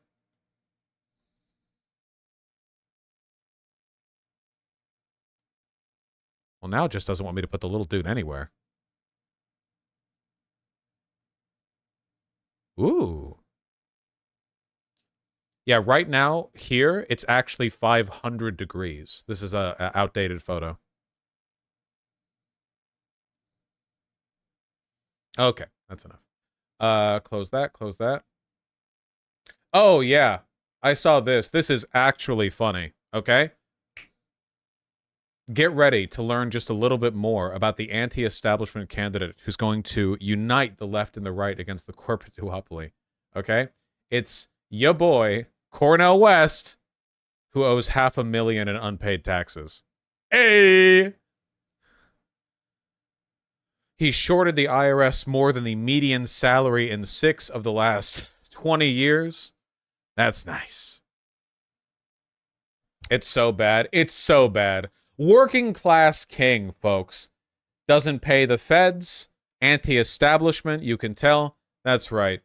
Let's see. Owes hundreds of thousands. He wants higher taxes, of course, of course. Let's see. But materials filed in Mercer County, New Jersey, where West owns a home in the upper crust college town of Princeton, and in Los Angeles, the location of his personal attorney's office, reveal a second secret motif to his hugely lucrative professional life, a failure to pay his own taxes. That was a lot of money. Never learn about your heroes? No, he's not my hero. I'll say that much. After repeated emails, calls, and text messages from the Daily Beast to the West campaign, to interim campaign manager Jill Stein. I didn't know Jill Stein was his interim campaign manager. Okay. And to Cornel West himself, the professor sent a one-line response from his personal Gmail account. Quote, "My brother and I have asked my accountant to respond to these charges, some of which are not true," West wrote from his iPhone. However, correspondence from the accountant was not forthcoming, and West did not respond to the Daily Beast subsequent records that he requests that he provide documentation that contradicts the public records. Whew.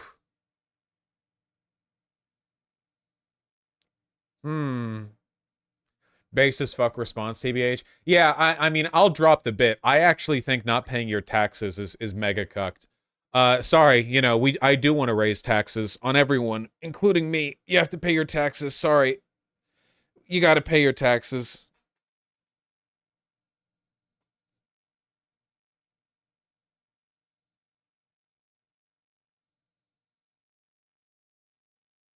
Okay, statist, yeah.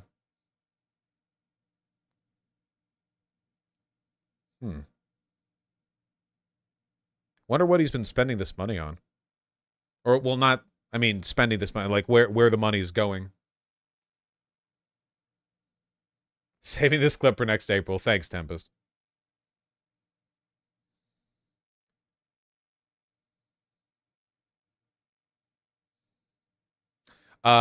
If Trump is going to be speaking soon, post the link, please. Yeah. It really does make it seem as though this presidential run is just a way of getting money, you know, so that he can like you know, like a book deal or something to that effect to try to like shore up some account issues.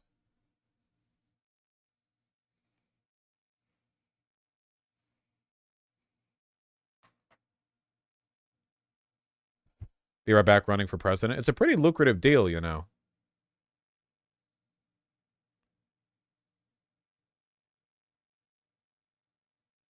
Oh, I saw this as well. Noelle Dunphy, a former Rudy Giuliani staffer who's suing him for sexual harassment, just lawsuits out the wazoo with these people, has filed audio transcripts of Giuliani making vile and bigoted remarks, some of which are about Matt Damon and some are just strange. I saw this. This is fantastic. From Mr. Giuliani, "Come here, big tits. Come here, big tits. Your tits belong to me. Give them to me. I want to claim my tits. I want to claim my tits. I want to claim my tits. These are my tits. Oh, yeah. These breasts belong to me. No one else can get near these, okay? I don't care if they're flirting or if they give you business cards. These are mine. You got it? Yes! Understand? I'm very fucking possessive. I've gone easy on you. I don't know. I've been easy on you. You're pretty tough on me. I've been easy on you. Give them to me. Maybe." Dude, it's Discord Daddy Dom and Discord Kitten shit. He was running while you transbians were still walking or whatever. Or the babies are not born, or I don't know.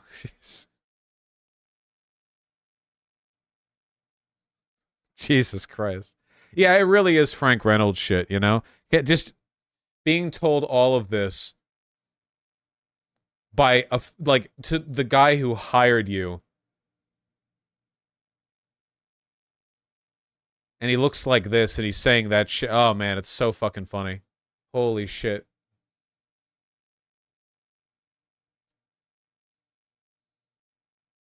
It's not even the end of it, man. The way natural selection works, Jewish men have small cocks because they can't use them after they get married, whereas Italian men use them all their lives so they get bigger.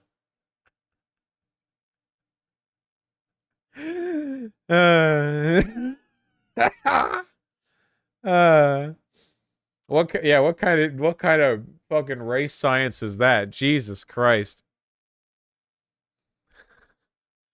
Who are the other who are the other Republicans who are celebrities? Ain't too many. Not Brad Pitt. The other guy that looks like him. Bradley Cooper? No, the other one. What the hell is his name? Well, Matt Damon is very liberal. No, Matt Damon's a fag. Matt Damon's also 5'2". Eyes are blue. Coochie, coochie, coochie, coo. Maybe. What the fuck?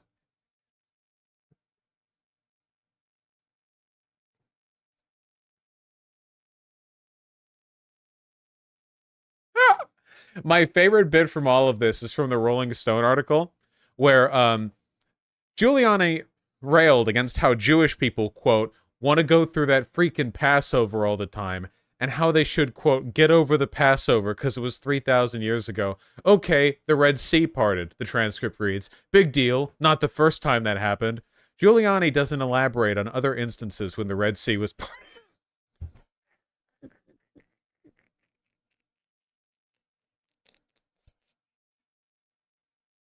What does he know? He has like one of the lost books, you know, of the Old Testament. Oh my God.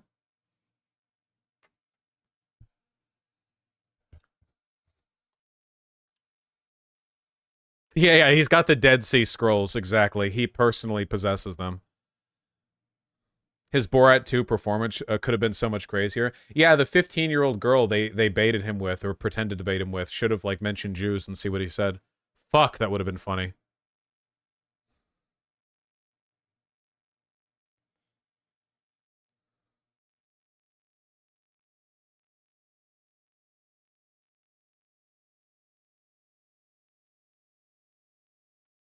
She wasn't 15? No, she pretended, like, she faked being 15. I forget. Borat 2. Watch Borat 2. I don't know. Holy shit, that's funny. Is this also fighting the corporate duopoly? It might be. I don't know. Maybe? I don't know.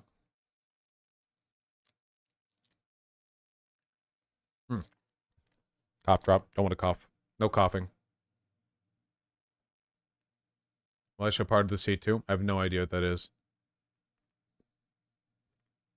India is banning rice? What? What is going... Okay, hold on. What is this?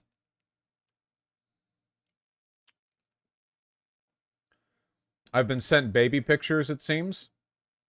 Hold on.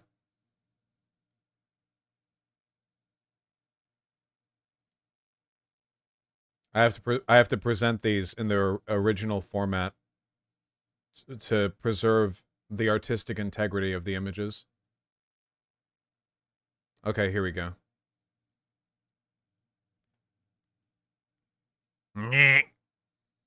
Excellent. Blip. Look, the start. Blip. Blip. Enormous blip. He's so funny looking, dude. Yeah! He looks evil. There's like a little vampire bat here. Lying. Oh, you're right. He looks like Lion Cat. Like, perfectly. He's little baby Lion Cat.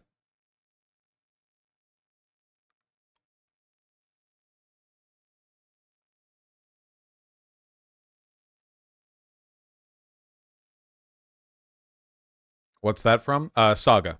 It's a very good comic series. That needs to be an emote. That is a good emote, potentially. I have to think about how readable it is from a distance. Okay, what's happening here? India banned exports of non-basmati white rice in an attempt to calm rising domestic prices at home.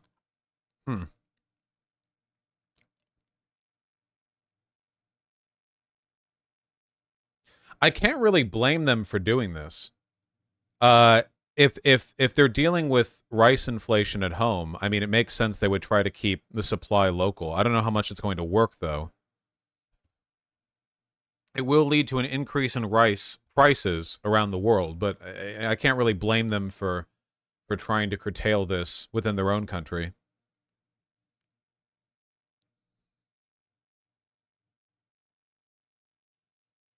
You guys got to get into lentils or beans or whatever. Jasmine rice is so good. I always have what's it called? Casman rice? Not Casman. What's the medium grain rice? What's the what's it called? No, not Jasmine, not Basmati.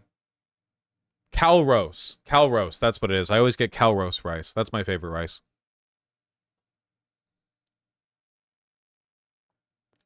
Is that a brand, not a type?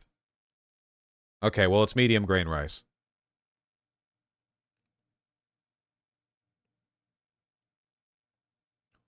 Yeah, Trump talking to media. Link.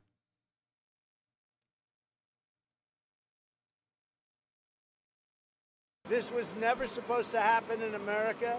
This is the persecution of the person that's... From the beginning.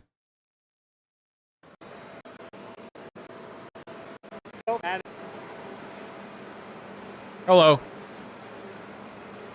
Huge umbrella. Thank you very much. This is a very sad day for America. And it was also very sad driving through Washington, D.C. and seeing the filth and the decay and all of the broken buildings and walls and the graffiti. This is not the place that I left. It's a very sad... He's such a petty bitch. Yeah, it was very sad coming back to this Democrat town, and it's stinky. It looked bad and ugly. thing to see it. When you look at what's happening, this is a persecution of a political opponent. This was never supposed to happen in America. This is the persecution of the person that's leading by very, very substantial numbers in the Republican primary and leading Biden by a lot. So if you can't beat him, you persecute him or you prosecute him. We can't let this happen in America. Thank you very much. Do you want these trials to happen before the 2020? That's it? That was pretty weak. That was pretty weak. I expected more from him there.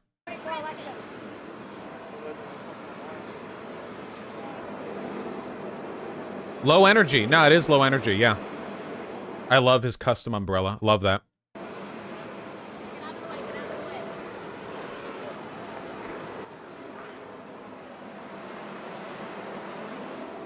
Roma Army, thank you so much. I'll take a look at that soon. God damn. Yeah, he didn't even mention Hunter Biden's cock. What are we talking about here? He's gonna lose. He didn't mention Hunter Biden's cock.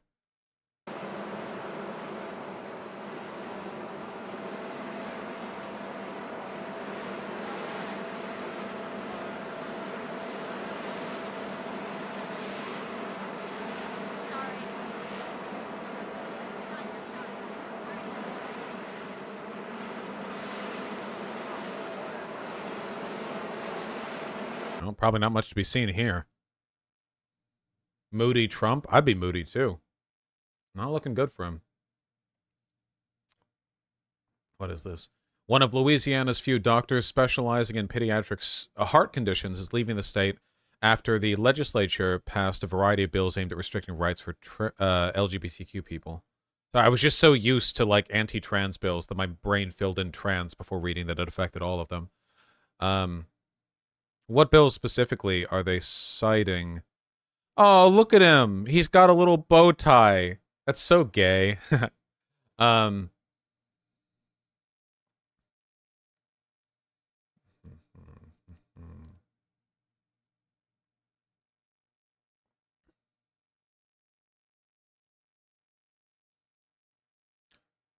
Okay, it doesn't look like there's a specific bill that would literally prevent him from working on pediatric heart surgery in the state, just that, like, he doesn't want to practice in a state where there's this encroach of anti-LGBTQ legislation. That makes sense.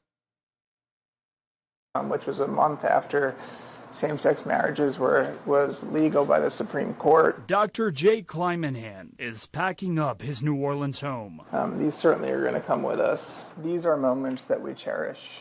Cherished moments with his husband and 2 children are now going to be made in New York. His decision to pack up comes after Louisiana lawmakers passed anti-LGBTQ laws 3 were vetoed by the governor, but lawmakers were successful, overriding the one banning gender-affirming care for minors. In my worst nightmare, He's like reverse Ben Shapiro. He's like the good Ben Shapiro from the alternate universe, you know? Because he's got like a little bow tie. He looks like a dork, but he's a good person. He also looks like a kid. I could never imagine a situation where And he I speaks felt like slowly, yeah. we were living somewhere in the United States that our family was no longer welcome. Dr. Kleimanhan has lived in Louisiana for 12 years. He worked his way up as a pediatric cardiologist at Ochsner and eventually landing as... I guarantee you, if we check the Twitter replies to the post from NBC, it'll be full of blue check marks saying that he's a pedophile and that he's leaving. That's good because he can no longer do pediatric surgery. Is the director of the pediatric heart transplant program.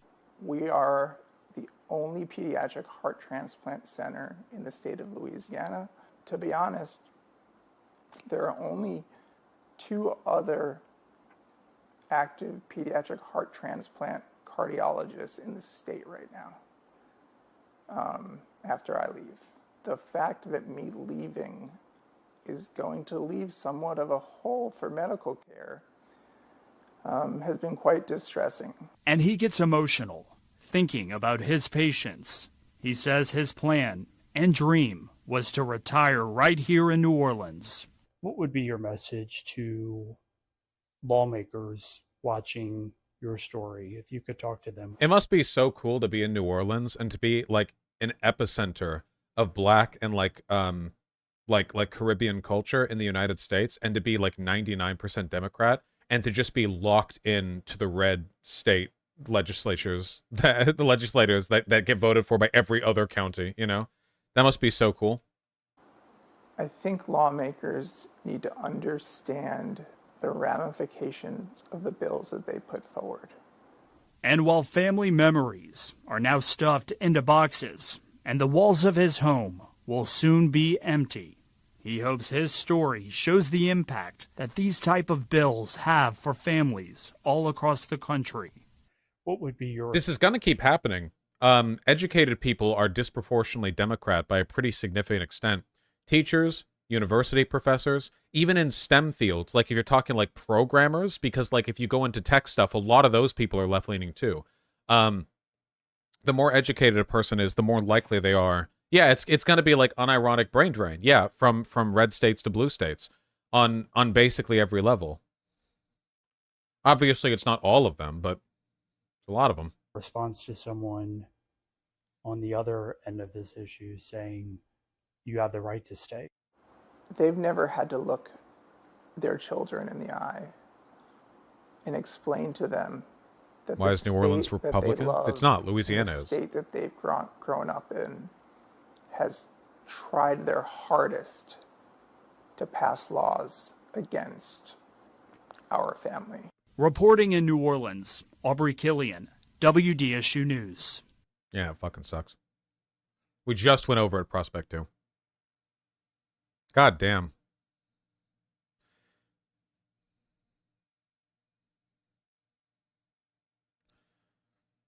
Oh no, guess we gotta let them cut off kids' penises now.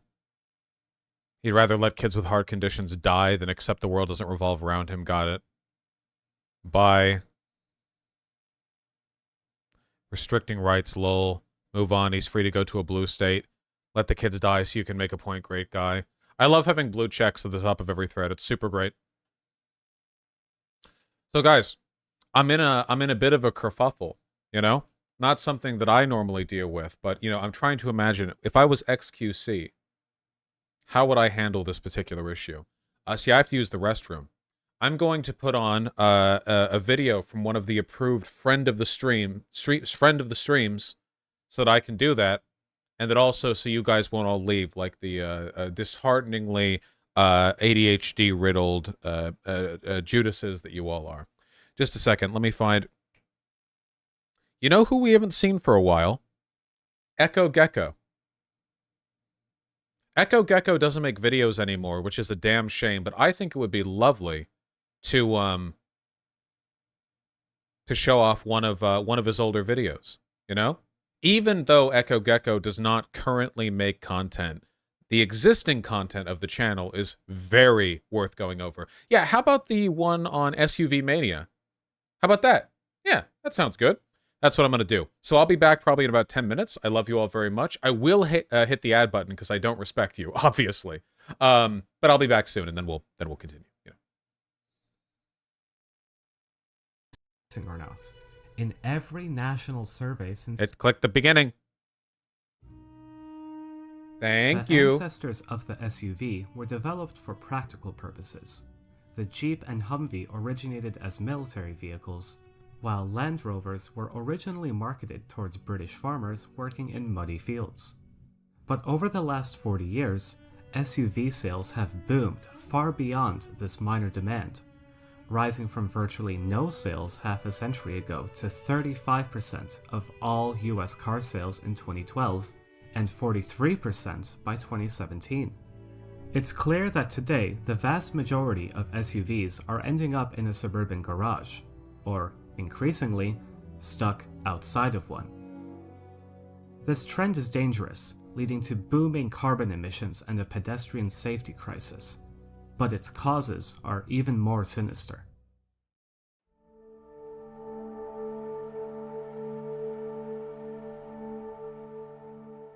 Your typical suburban SUV owner generally gives two explanations for their love of SUVs. Holds 9 with available seating. Then 2, it's a super cargo handler. Either, I want to be able to carry more stuff, or I want to be safer on the road. It doesn't just keep its occupants safe. It helps keep everyone safe. That is to say, a desire for space and safety. Yet neither of these explanations holds up to scrutiny. Storage space can't be the reason. A 2005 study, which compared storage space among the top-selling SUV, station wagon, and minivan in 2000, found that the SUV had the same volume of cargo space as the station wagon, and barely half the cargo space of the minivan. The same is true today. 2019's top-selling crossovers, the Toyota RAV4 and the Honda CR-V, have a maximum storage space of 1.97 and 2.15 cubic meters, respectively, while the top-selling SUVs, the Dodge Journey and the Jeep Grand Cherokee, have 1.91 and 1.93 cubic meters of maximum storage space, respectively. Clearly, space is not the issue here. Nor is it safety. That 2005 study also notes that SUVs are more prone to rollover and brake failure even compared to bulky minivans. While a 2004 report by the National Highway Traffic Safety Administration concludes that SUV drivers are 11% more likely to die in a traffic accident than those in ordinary cars. This is not to mention the severe risk SUV drivers pose to smaller cars, bicyclists, and pedestrians, but that's another matter. The point is, there's no clear evidence that SUVs are safer for those inside them. Now, we could jump to folksy explanations. Americans are gluttons for big stuff in general, or buy massive SUVs to compensate for something else. I don't find these sufficient, being too vague or too shallow by themselves. But Dr. Josh Lauer, professor at the University of New Hampshire, makes a compelling argument in a 2005 paper, which we'll spend the rest of this video discussing. According to this short but incredibly insightful paper, the demand for SUVs does indeed stem from a demand for safety and space, just in a different way than many owners are willing to admit.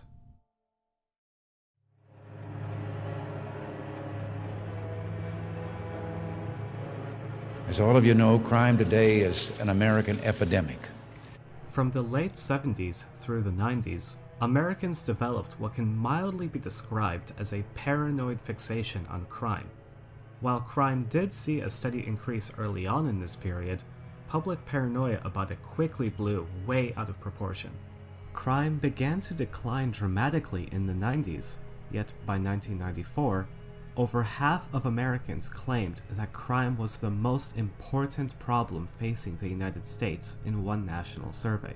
as reported in a 2003 study which specifically highlights that this big scare was, quote, more of a network TV news scare than a scare based upon the real world of crime, unquote. That study concluded that news media was 4 times as influential on public perception of crime than actual crime rates. American media fixation on crime is still apparent today.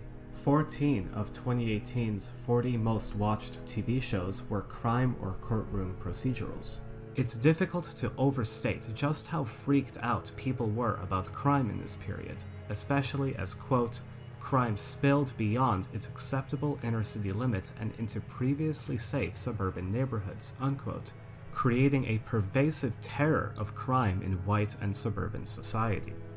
Can we honestly say that America is a land with justice for all if we do not now exert every effort to eliminate this confederation of professional criminals, this dark, evil enemy within? The response was just as harsh. This was the era of the war on drugs, draconian minimum sentences, and mass incarceration. Additionally, the home security market grew by over 30% annually in the early 80s, alongside the introduction of mace and pepper spray as crime deterrents for civilians. The first modern gated communities were built in this period as well, a phenomenon Lauer claims, quote, was largely a response to a growing fear of crime, unquote, citing a 1997 study. The sales of SUVs also boomed in this period for the first time. Cars with four-wheel drive, high ground clearance, and enclosed rear passenger or cargo space, all built on the underbody of a pickup truck, saw sales double between 1983 and 1984 alone, and have steadily risen ever since. Lauer puts his thesis plainly, quote, the rise of the SUV can be placed within the context of American fear of crime during the 1970s and early 1980s and, more generally, within the context of heightened risk consciousness in an emerging culture of fear, unquote. He cites a French anthropologist and advertising consultant, Clotaire Rapaille, who stated that people buy SUVs primarily, quote, because they are trying to look as menacing as possible to allay their fears of crime and other violence, unquote. Car advertising executives have clearly taken this lesson to heart. Lauer cites a 1989 Range Rover review which describes the vehicle as, quote, a luxury tank, a metro war wagon, unquote, while a 1995 review of the Jeep Cherokee Sport lays it out plainly, quote, I know why many There we go. How'd we do? Did we learn anything? Oh, that's nice. Only 1,000 of you left. Oh, wait, that sounded sarcastic. That's actually pretty good. Streaming's brutal, man. Streaming drop-off rates. Like, if you do something else, like you leave for 10 minutes, people fucking, you know, people fucking dip. I was watching that. Well, if you want to continue watching that, then I highly recommend you check out the channel Echo Gecko. You know, when I first saw this channel, it had but a few thousand subscribers, and with the hard work of my community, we helped it out. Now, obviously, the channel didn't keep producing content, but that doesn't mean that the content that's already there isn't great. I suggest you take a look at it. Really, it is excellent. We were just getting to the good part. How do you know they stopped? Well, they haven't posted a video in like over a year, so I assume. You stopped it at the best part? Well, I guess you better go watch it then. But after stream is done, not right now. Yeah, between that and the... Let's keep watching. But I'm missing on context. Also, I haven't even finished these links. What is this? Oh, yeah. I saw this. Fitch downgrades U.S. credit rating from AAA to AA+. God damn. So due to, like, government instability, Fitch is downgrading our credit rating, which is pretty wild, you know, given that we're, like, the global currency.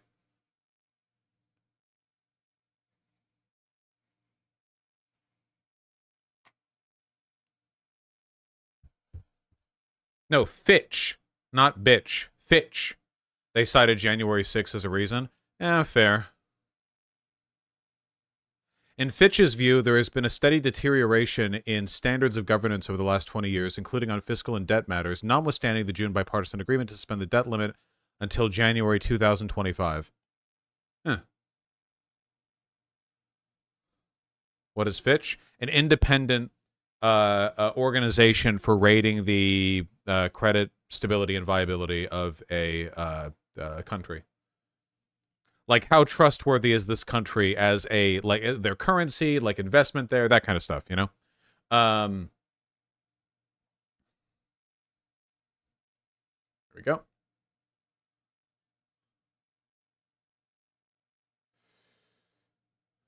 If you guys want some really wild information, all right, Florida has banned AP psychology courses.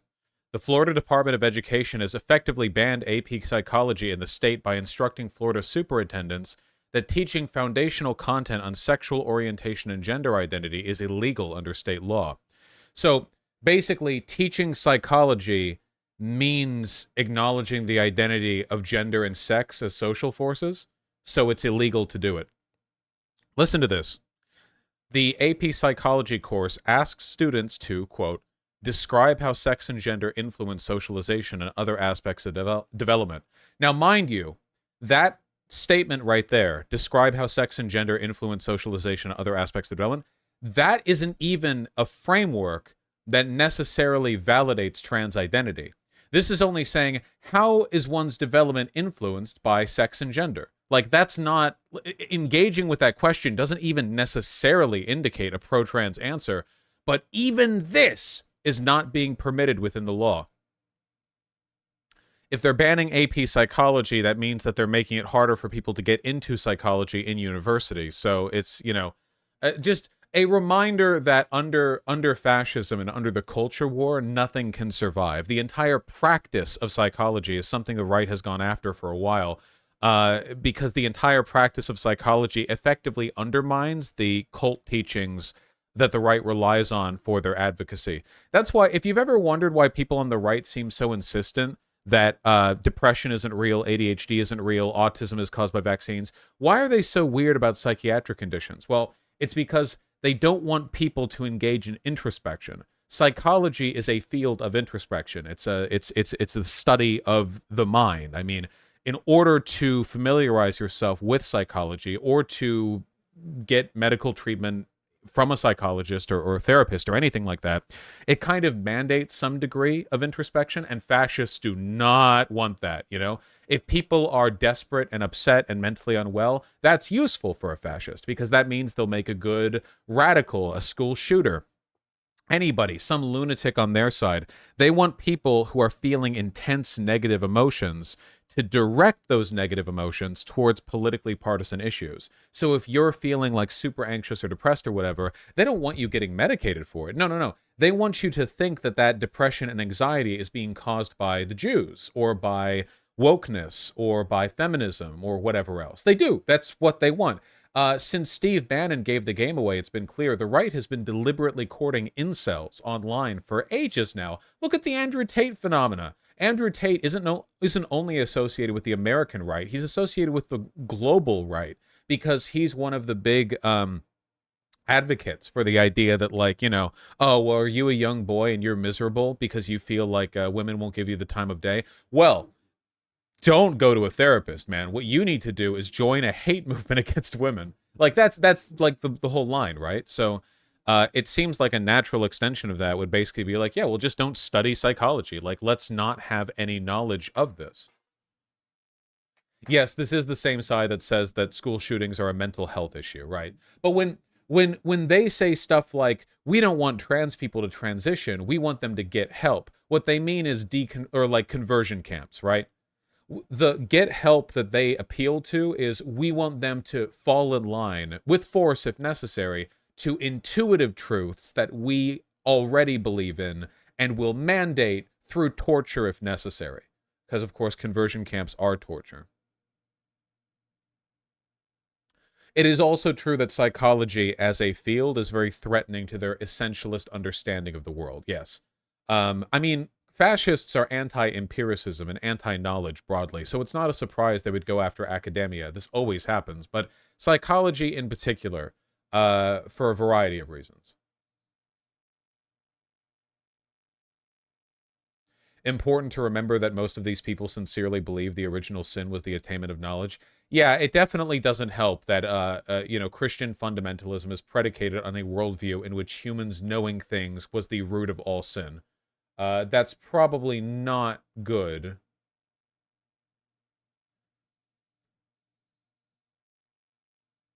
Conservative intelligentsia and the GOP, Whiskey Papa. They also have a hate boner for sociology. Yeah, well, if you want to see an example of them having a hate boner for sociology, the aforementioned guy, Actual Justice Warrior, who we saw Sam Cedar talk to earlier in this stream, is a perfect example, right? Because he wants to take all of the disparities between white and black people and argue that sociology is, like, meaningless, basically. Like, oh, all of these explanations for the disparity between white and black people socially, oh, well, here's all my reasons why sociologically there can't be any, like, nurture arguments for it. There can't be any, like, social explanation, because that way you leave open the only other possible explanation, which is that there are inherent differences between black and white people that explain the differences in social parity. So, yeah. Wacky stuff like that. There was also that philosophy of gender that got stabbed in class the other month. Oh, yeah, the gender philosopher. Or, that wasn't their name. Is that in Canada? A professor and 2 students were stabbed Wednesday in a philosophy class on gender issues at the University of Waterloo in Canada. Oh, by the way, remember how, like, every time anything bad happens to a right-leaning person, or even, like, is imagined to happen against them, it's a whole media cycle? Meanwhile, 2 students and a professor in a gender studies class were stabbed in a university in Canada. They weren't killed, but,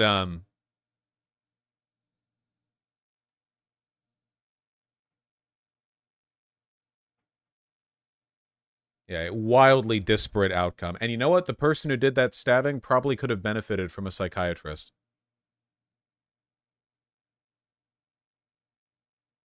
Oh, dear Lord. Is this a photo of The them? following physical injuries Oh, were Jesus reported. Christ. Hey, do you guys want to feel, sorry about the noise, a thrilling rush of confirmation bias as we take a look at the photo of this person? Feels good, doesn't it? You're feeling all those biases in your mind, all of those, that base desire to hate your opposition, and ascribe to their evil phrenological arguments. It's all coming together, huh? Billions must. Yeah.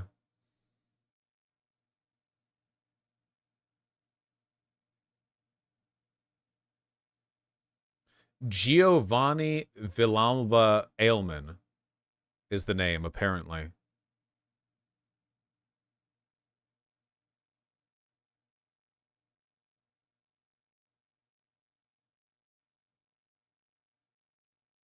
Billions must be stabbed.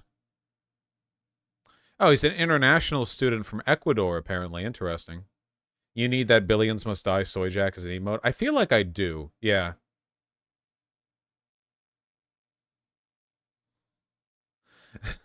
Villalba Ailman had, quote, a few screws go loose, end quote, but didn't show hatred towards anyone, one pal said.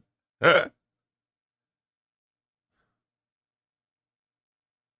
was a shooting at a Norwegian gay bar earlier this year and no one gave a fuck. Yeah, like, people, it's really because, like, you know, the right-wing media will try to, like, get the opposition carded if anything happens, you know what I mean? Like, if anything bad happens to a right-leaning person, it's a fucking media cycle that they'll fixate on forever. But if it happens to a left-leaning person, not so.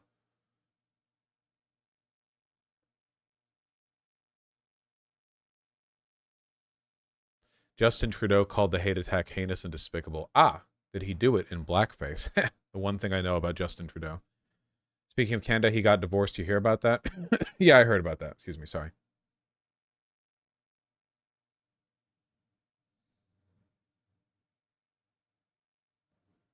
Who cares? A world leader getting divorced is usually pretty odd, yeah. Is this going to be bad? The American Academy of Pediatrics to examine guidelines for treatment of transgender youths? Not necessarily. It could be. I don't have a Wall Street Journal account. External review could potentially revise policies. We'll see. I already sent you the link. And send it again.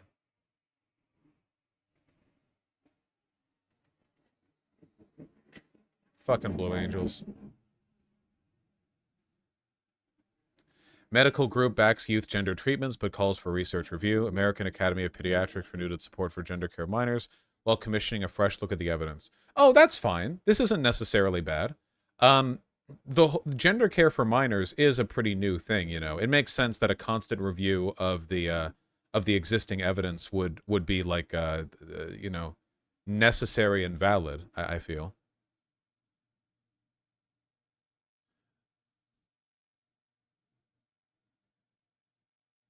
Of course, they could come to a negative conclusion.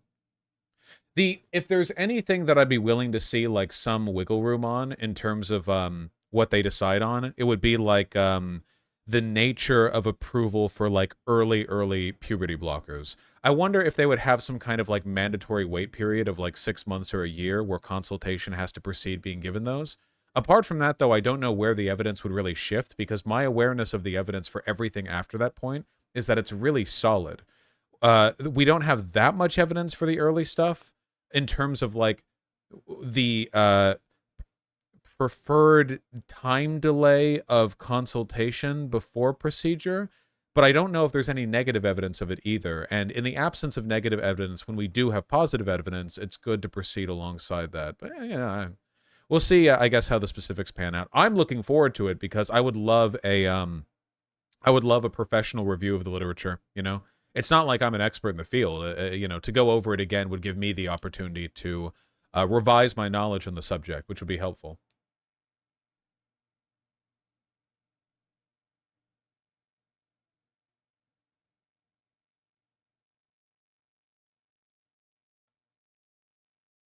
Yeah, we'll see.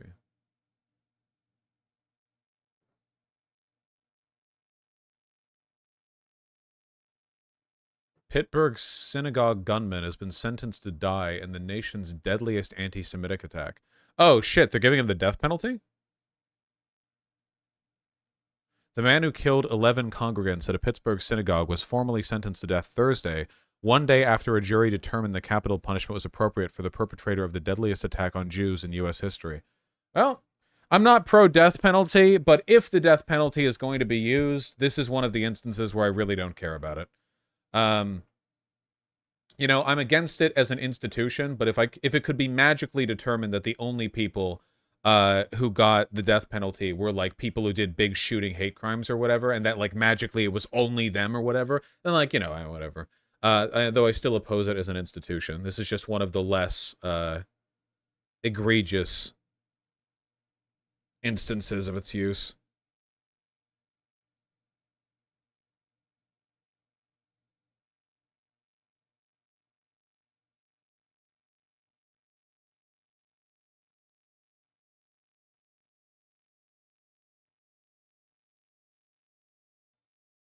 Yeah. Pretty rough, though.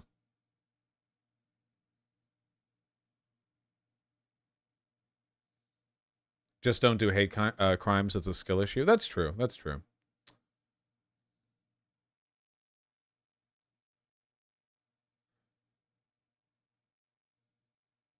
What is this? DW News?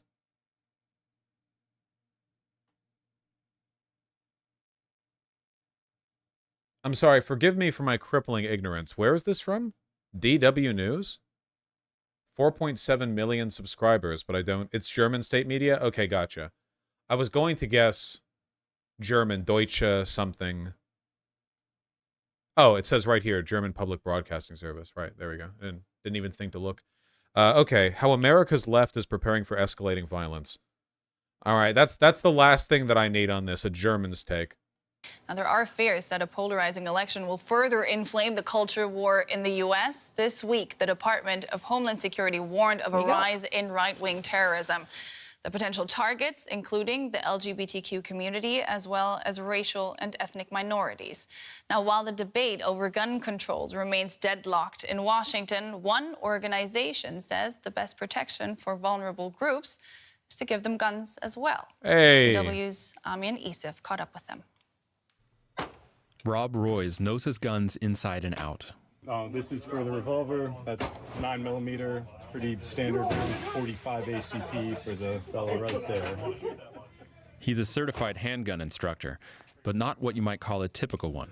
He isn't a police officer, he's not in the military, and he doesn't vote Republican. But yeah, the funny thing is that you get a lot of agitation in some lefty orgs for being a white dude with dreads. I don't give a shit about white people having dreads, by the way. Anyone, if you like unironically give a shit, you're hyped up in the wrong issues. Not in the military, and he doesn't vote Republican.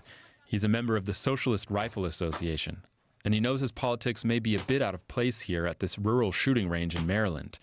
When he talks about the training he offers, he lowers his voice. So for what we're doing, the target group is to provide a safe space for trans, queer, people of color, and other marginalized groups to get this training. No teaching today, just target practice with fellow SRA member Eric to keep informed. In the parking lot, a prejudice is confirmed. A bumper sticker with an anti-trans slur. Liberty or tranny? Rob What? and I want to make sure that, like, that there is pushback against this kind of shit. That, like, trans people... I should get that bumper sticker. Where, what state is this in? This is in Washington? This is in Washington, right? Oh, this is in Maryland? Okay, sorry. I saw Washington down here. People have a right to live. The Socialist Rifle Association was formed in 2017 and now claims several thousand members. A handful of the Maryland's chapter's members have come out to this monthly picnic. They say they're nothing like a right-wing militia, but one thing they do have in common is the belief that guns will... Did that guy have fucking beard dreads? Holy shit, look at this dude over here. But one thing they do have in... Oh my god. Dwarf. In common is the belief that guns will make them safer. So I bought my first gun. It was a shotgun 10 days after January 6th. I was terrified that, you know, there's going to be like an armed Vaush's people. I would not get along with any of these people. I can tell. militia at the grocery store, and like my child is non-binary. They hear me say they, them, or whatever, and you know, so they just total like you know, this essence of paranoia. So I was raised Jewish, and I sort of recently came out as trans, and both of those aspects to my identity put me at like a higher risk for political violence. When you hear about it so much, it feels like sooner or later it'll get to you.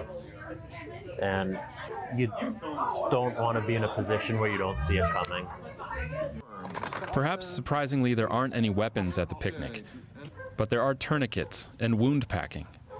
After the barbecue, Rob teaches a first aid course called Stop the Bleed. Stop right there. Look for blood on your hands. There are no illusions here that carrying a firearm makes you completely invincible. It does. In the U.S., an overwhelming majority of those who lean left politically support stricter gun laws and are less than half as likely to own firearms as those who lean right. But at this public outreach event in a park in Washington, D.C., the Socialist Rifle Association finds an audience for its message that there's an arms race in this country whether you like it or not, and the right wing is winning by a long shot. I feel like if you're going to have success with this long term, going with like SRA was probably the wrong idea, right? I mean, I still think you should go if you can, but the goal would be not like getting all the communists to arm up. It would be getting like the liberals and progressives and social democrats, like a broader coalition. There aren't enough communists or socialists to really meaningfully right that gap. Yeah, you need a popular front. LRA? No, like the NRA isn't called the Conservative Rifle Association. It's called the National Rifle Association. I think it would be better to go with you know, a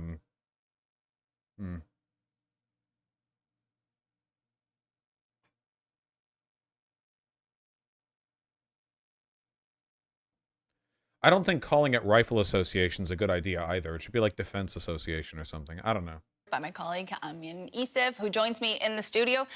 I mean, if I'm honest, this was quite disheartening. I mean, can you tell us a little more about the socio-political climate that makes people in vulnerable communities resort to guns for their own protection? Because obviously they don't feel protected by the authorities. Certainly. Yeah, I sense a sense of hopelessness there. And, you know, the Department of Homeland Security just came out with a report yesterday, actually, outlining that the new terrorist threat in the U.S. right now is from extremist violence, specifically right-wing violence. Here's what they said in this bulletin. The likely targets of potential violence in the U.S., including critical infrastructure, are members of the LGBTQIA community, schools, racial and ethnic minorities, and government facilities and personnel, including law enforcement. And also the threat against law enforcement is now coming from the right wing, not just the left wing like we saw with the Black Panthers and things like this in the 60s and 70s. What about the John Brown Gun Club? I like the John Brown Gun Club, but that's not really a general firearms advocacy group. That's like a specific, like organized militia showing up at events thing. So they're looking for a much more targeted, much more active, you know, like, I guess I'll put, like, so many people are a part of the NRA as, like, a general thing, you know? Like, being a part of the NRA doesn't mean you have to go to a weekly meeting or whatever. It's, like, a huge org that you can be a part of at many levels. The John Brown Gun Club's a very dedicated thing. The SRA is more dedicated than the NRA, though not as much so as the John Brown Gun Club. So a big problem here is that there's no money in the Socialist Rifle Association, right? Like, the NRA gets millions and millions and millions and millions of dollars, you know, from gun groups, lobbyists, politicians, the PACs that back them, like that crap, you know, tons from donations as well. And that's just not the case for the SRA. So there's definitely a climate here that's different from when I was a kid. You know, growing up, left-wing and gun ownership just did not go together. But I think, you know, since the 2020 elections, this kind of polarization in the United States, then culminating in the January 6th riots at the Capitol building, the storming of the Capitol, that was a watershed moment for a lot of people on the political left when they saw this eruption of violence from the right wing. And I think that stuck with a lot of... Interesting. It looks like the NRA is not doing great right now either. Leaked documents indicate NRA membership is at its lowest since 2012. That's interesting. This is from 2022. Oh, no, this was from 2023, but the documents from 2022. With a drop in revenue from NRA members driving a 24 million drop in revenue in 2022, missing its revenue projections by 23%.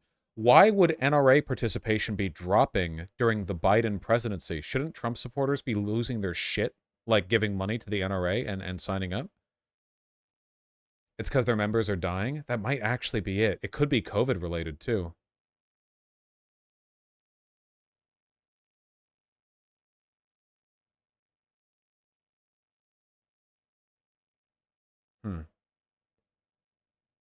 A lot of the right wing has become disillusioned with the NRA and have flocked to other right-wing gun groups. So, like, it's people moving from the NRA, which is basically just a general gun advocacy / lobbyist group, towards actual radical militias. So this might be bad because it means they're now going towards, like, Patriot Front or whatever. That's probably good, though, because the NRA as a whole is much more effective at advocating right-wing gun ownership than a bunch of individual fractured radical militias can be. It's not to their benefit to splinter like that, I don't think.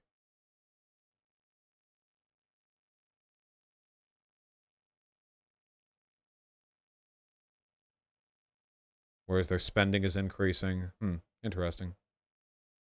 People, you saw one of these guys in my report saying that he literally went out a few days afterwards and bought a shotgun because his kid identifies as non-binary and he was worried about protecting his own family. So this idea of protecting your own family on the left wing. It's an argument, though, that the gun lobby has used for a really long time, right? It takes a good guy with a gun to take down a bad guy with a gun. How surprised were you to see that on the left of the political spectrum? Right.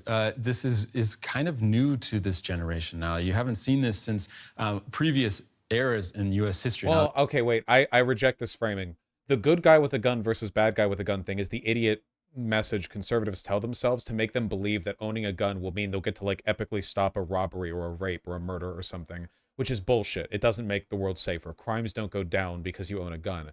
This isn't about good guy with a gun versus bad guy with a gun, which is fundamentally an interpersonal framing. This is about, like, broader social violence, you know? So, like, I wouldn't advocate a person own a gun because they're worried about burglary, but I would advocate a person own a gun if there's an entire political wing that's been making open death threats to them, right? So this, like, even laws in like California regard this, where you can get a license for a firearm much more easily, or like a concealed carry permit much more easily, if you can prove to the California court that there is a specific reason why you fear for your life. So if you're a judge or a lawyer or somebody who faces like very specific targeted threats, then you owning a gun is much more impactful, not only as a reactive tool, but also as a deterrent. The knowledge that the people you're targeting might potentially own guns can be a broad deterrent against a class of people in a way that's not necessarily the same with an individual act of violence like robbing, you know? The Black Panther Party proved this, you know?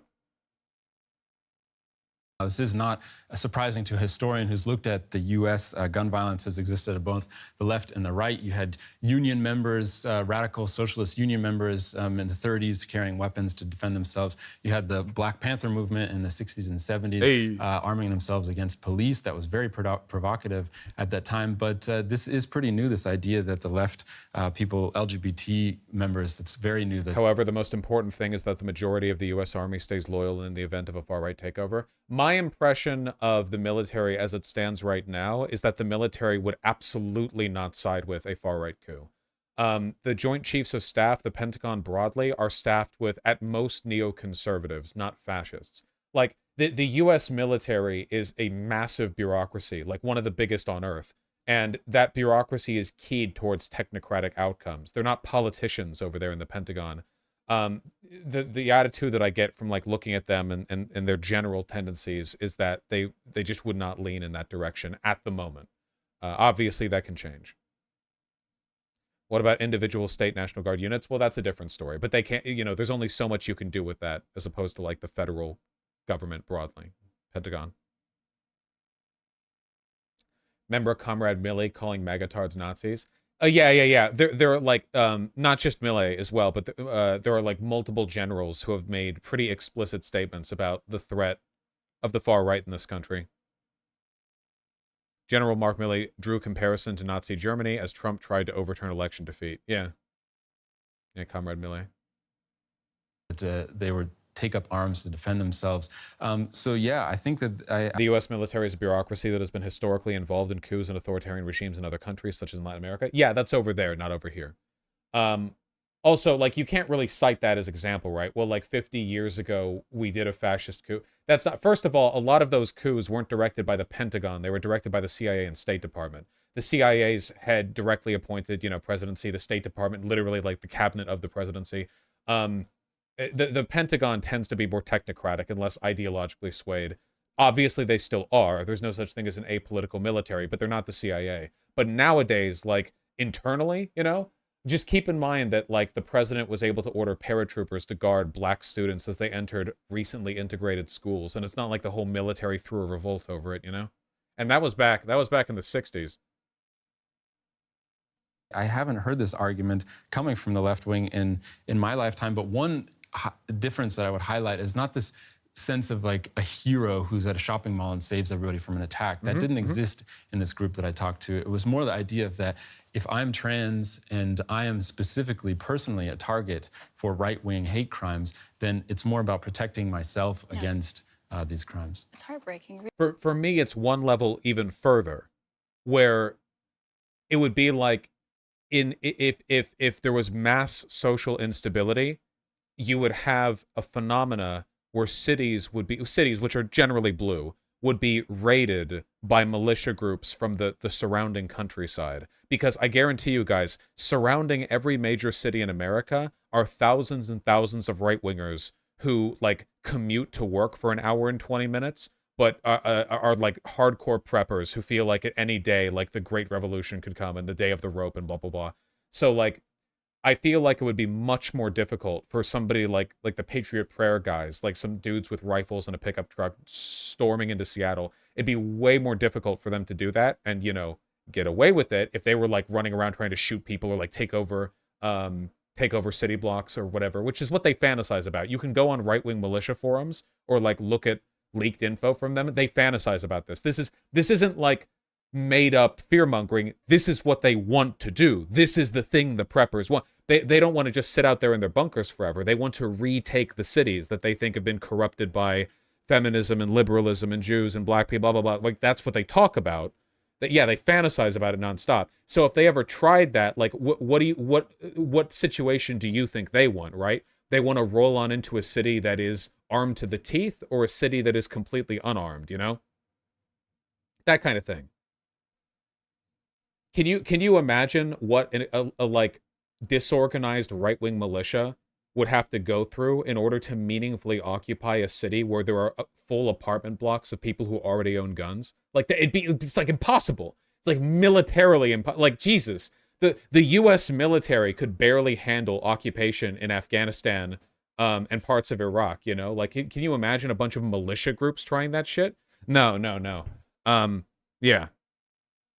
I just don't want them to be able to storm through the cities and do mass executions of minority groups. Really, and the truth is quite the opposite, isn't it? More guns don't mean more safety. That's right. Statistically, it's insignificant. You know, you have these horrible attacks from the right wing in the U.S., this horrible bloodshed and violence, but that doesn't make individuals statistically more likely to die from gun violence, politically motivated gun violence. It's still just a small percentage of gun-related deaths. But what is interesting is, you know, that this idea exists that that they have to do that. So, yeah, I think going back to the idea that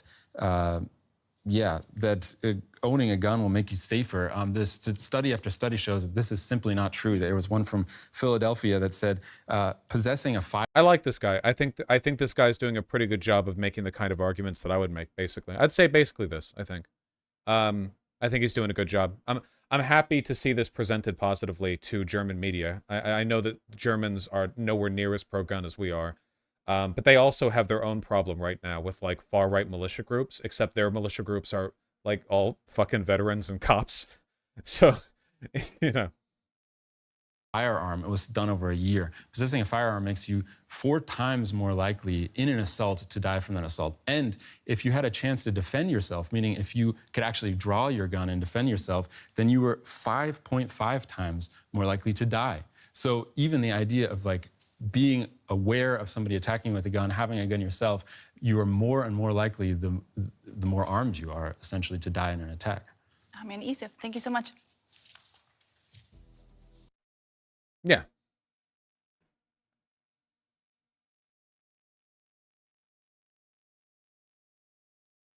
Yeah, he did a pretty good job.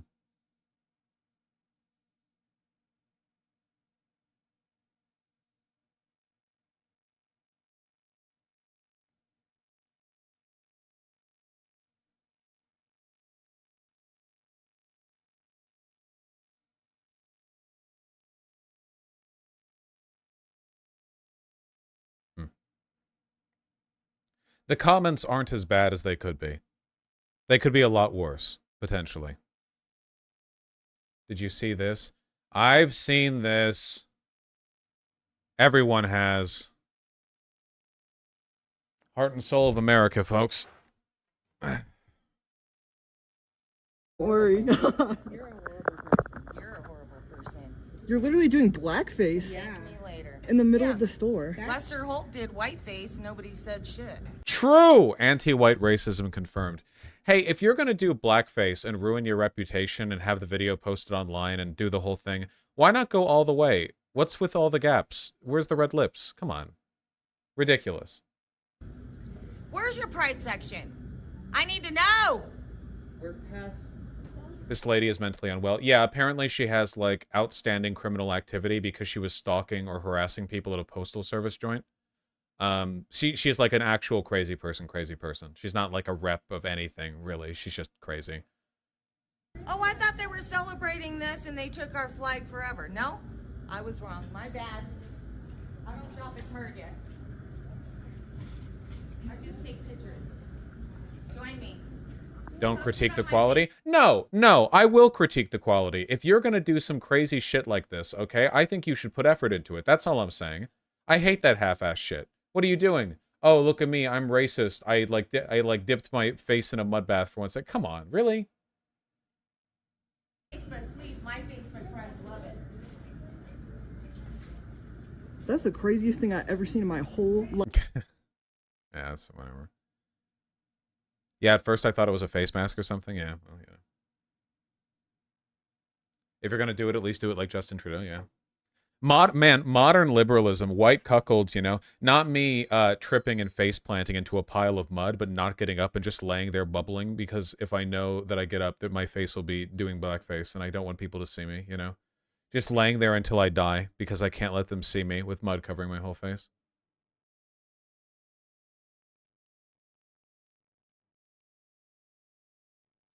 See, like, this is effort, you know?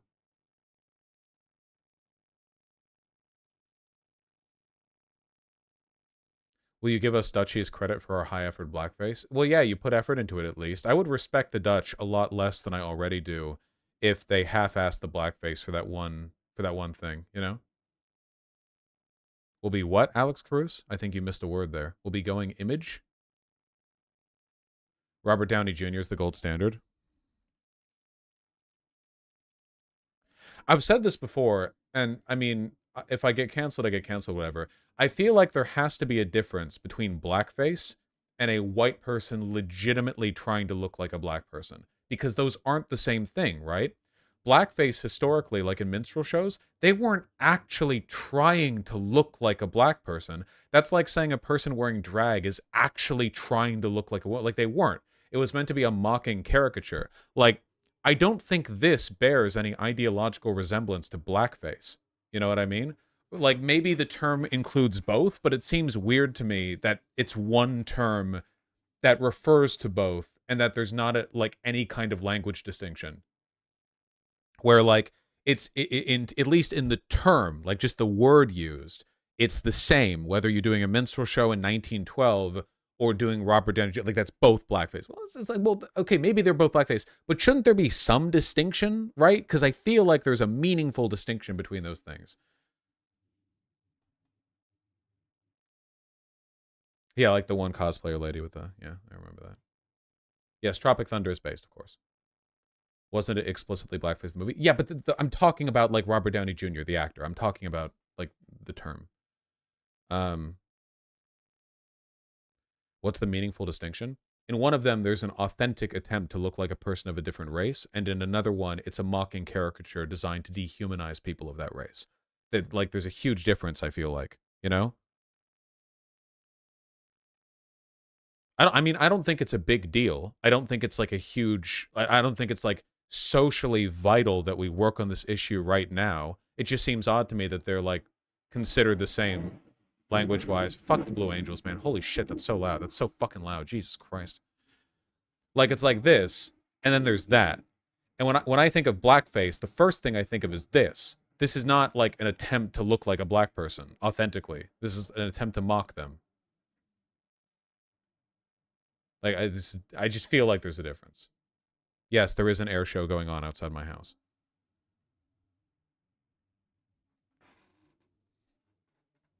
Ooh, little baby.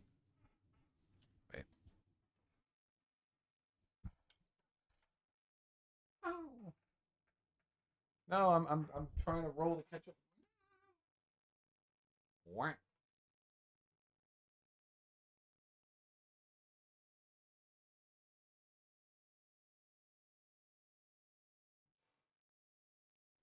Just cast black people if you want a black person in it, Vaush. I don't really get it. What are you reading from what I said?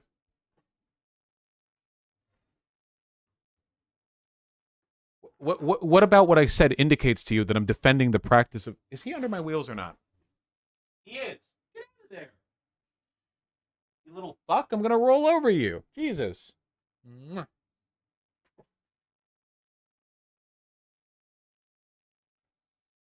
Knew he was under there. AT-40 or AT-4040 pasta 21. Did you see what happened to the... I've seen the cop slide. My God. Oh shit, we're over time and I haven't even read donos. Okay, fuck off, guys. We need to read donos. I'm hitting the ad button. I'm hitting it. You can't stop me. We got donos to read. Oh God. And I gotta get a haircut today. What is this? What is all this crap? I gotta get a haircut today. What is this? What is this?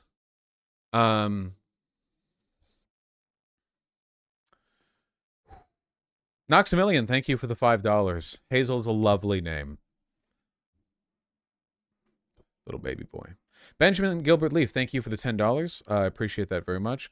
Look at Jenk on the BPD podcast. He went on and made major announcements that TYT is now mainstream progressive, not leftist. So they're like changing the name, mainstream progressive. Okay, gotcha. What's the BPD podcast? What is the BPD podcast?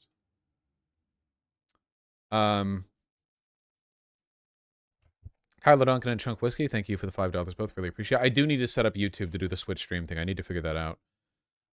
Chuck Whiskey says, please see Mockingbird Society Conference on Foster Care and Youth Homelessness in WA. I might look at it, but not on stream. Bogey Fan 101, thank you for the $5. Your grandparents were originally going to vote for DeSantis, but now they're not going to due to his stupidity. Based! Jimsy, thanks the £10. Lock him up. Chuck Whiskey, thanks the $2. Do you think a streamer strike would work? Nope. Rotheric, thank you for the €10. Re-Guns, your audience desperately needs to listen to the It Could Happen Here episodes about the defense of the Tenacious Unicorn Ranch. I need to listen to the It Could Happen Here episodes. I got put off it because that one guy, the Rod, whatever his name is, has been kind of a fucking moron on Twitter before. But the podcast is probably great.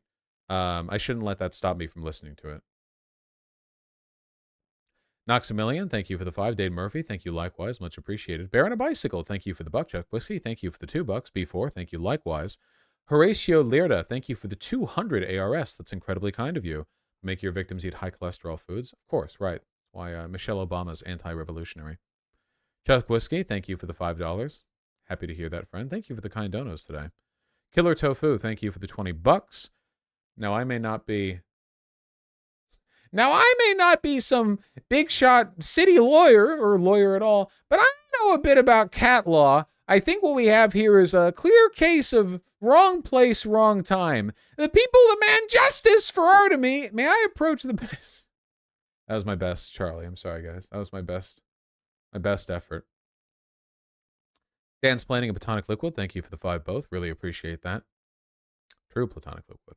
Chuck Whiskey, thanks the $2. If only I knew who Elisha was. Roma Army donated with an incredibly kind 140 Canadian dollars. I really, really appreciate that.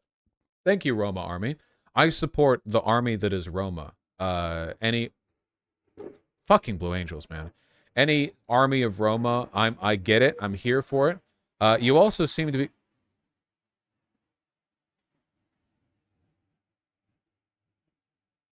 Fucking Blue Angels. You also seem to be an enormous YouTuber. So hello. Hope you're doing well. I really appreciate that. Fucking Speedy War Machines. Nah, the Blue Angel jets are kitted out for flight only. Nothing else. Sarah Shaw Segal, thank you for the 7 Canadian. Really appreciate that. Roma Army donoed 279 Canadian dollars on H3 Pod yesterday too. So curious what the story is there. Well, the Roma Army is kicking back funds. That's what it is. You know, it's finally time for us non-Roma to get a little slice of the pie as well. Mr. Wynn, thank you for the $5. I'll consider your suggestion. Brian Richwine, thank you for the 10. Jared, thank you for the $2. Maryland mentioned, of course. I've been to Maryland. I've been to Baltimore. Beautiful city if you can get over the insane racism and poverty. Chuck Whiskey, thank you for the $5. Yes, self-defense is very important training. Balthazar228, thank you for the $10. Yeah, I know, buddy. We'll get to it. Don't remind me of it, though, or I'll delay it. Alex, thanks the $5. Currently serving, and I can't tell you how weird it is to see folks that are progressive, but guns being that one issue that gets folks to vote red. I genuinely believe, and I'm not kidding when I say this, I genuinely believe that if Democrats all together decided to be sensible and, like, tone down the anti-gun stuff, I actually think that this country would, like, just not be Republican. We would never have, like, a swing election again. That on its own would be enough to alleviate a ton of middle America, like independent or reds, fears of the Democrats. That'd be nice. No worries, Prairie Fire. Thank you for the $2. Okay, that's Super Chats. I am going to... Guns are for killing? Yes. Yes, they are. I'm going to read site donos now. Dr. Strange, you're doing it. You're going to have to learn what Sake Tanuki learned, which is that if there's anything that I hate in my job where I get to do whatever I want, it's being told what to do, even by earnest fans.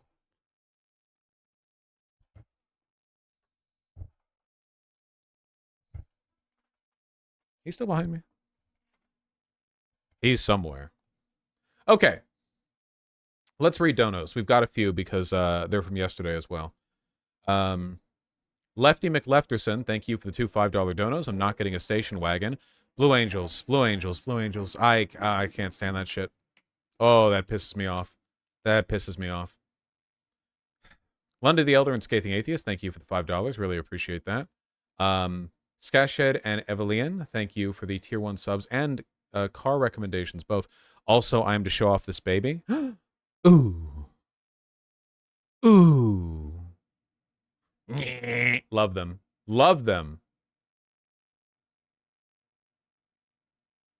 Copacabana and Kizzy, thank you for the $5 both. 2D Siggy, thank you likewise. Boydus Boss, thanks to the tier 1 sub. Stofu, thank you for the $5. 1st of August was the Swiss National Day. Nice! To create national unity in case the Nazis invaded. Yeah, well, you'll need that. So many of the donos have been from Super Chats lately.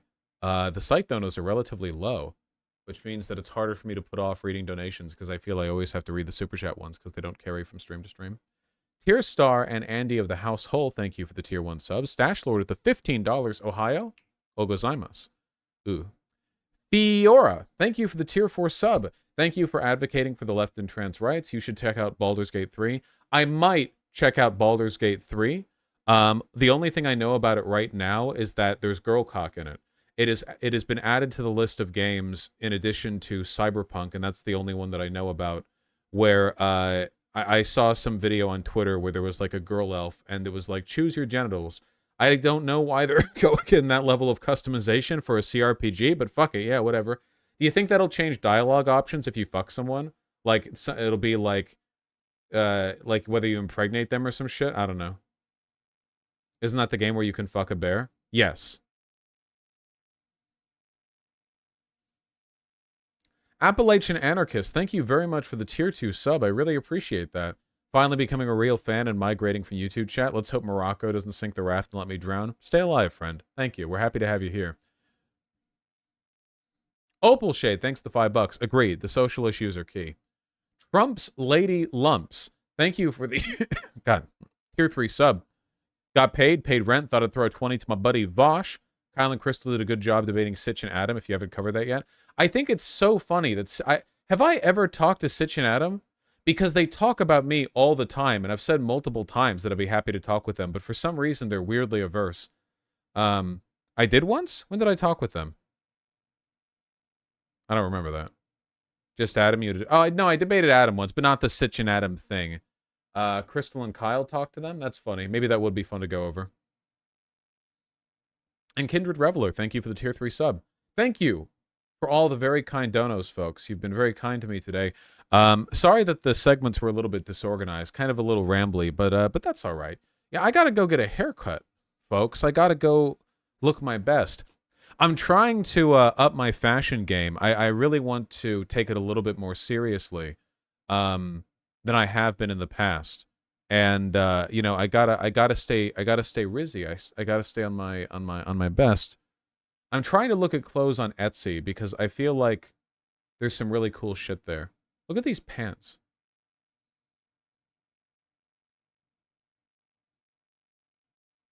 Look at the homosexual wearing these pants. Does he not look good? I think he looks good, personally. Like high-waisted linen pants. I've never worn anything like that. What if they're really good? I like that. They're like poofy and loose. I feel like if I wore that with a white tee, it would be like, I'd look like a bancho, like one of those school delinquents. I'd look like fucking Yu Yu Hakusho. Goofy fit, TBH? Yeah, but it's gay goofy. Well, I mean, it's always a hope, Tempest.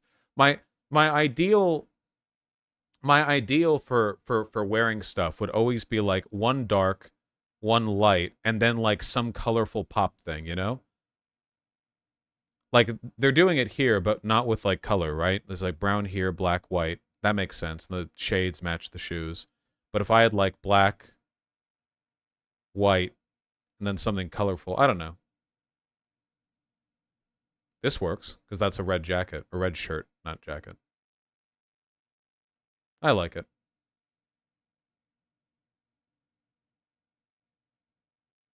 Of course, it's also worth noting that 90% of high fashion is being skinny, so we'll see. Oh, Wabbajack. I can't do the whole car thing again. I want a car that's shiny and doesn't look gay. Probably some kind of SUV. We'll see. Maybe T-Wolf Jagger. All right, folks. You know when you're going to see me? You're going to see me tomorrow is when you're going to see me. But today is not tomorrow. Wait, is Baldur's Gate 3 out? All my oomfies are playing it on Twitter. Is Baldur's Gate 3 out? Did it release? Yes, it released? Maybe I'll play it. I'll have to think about it. I don't like playing CRPGs where you manage multiple characters. Well, I'll throw you guys over to somebody who is not currently playing Baldur's Gate 3, namely Dylan Burns TV, friend of the stream. What button am I trying to hit here? Dashboard, that's right.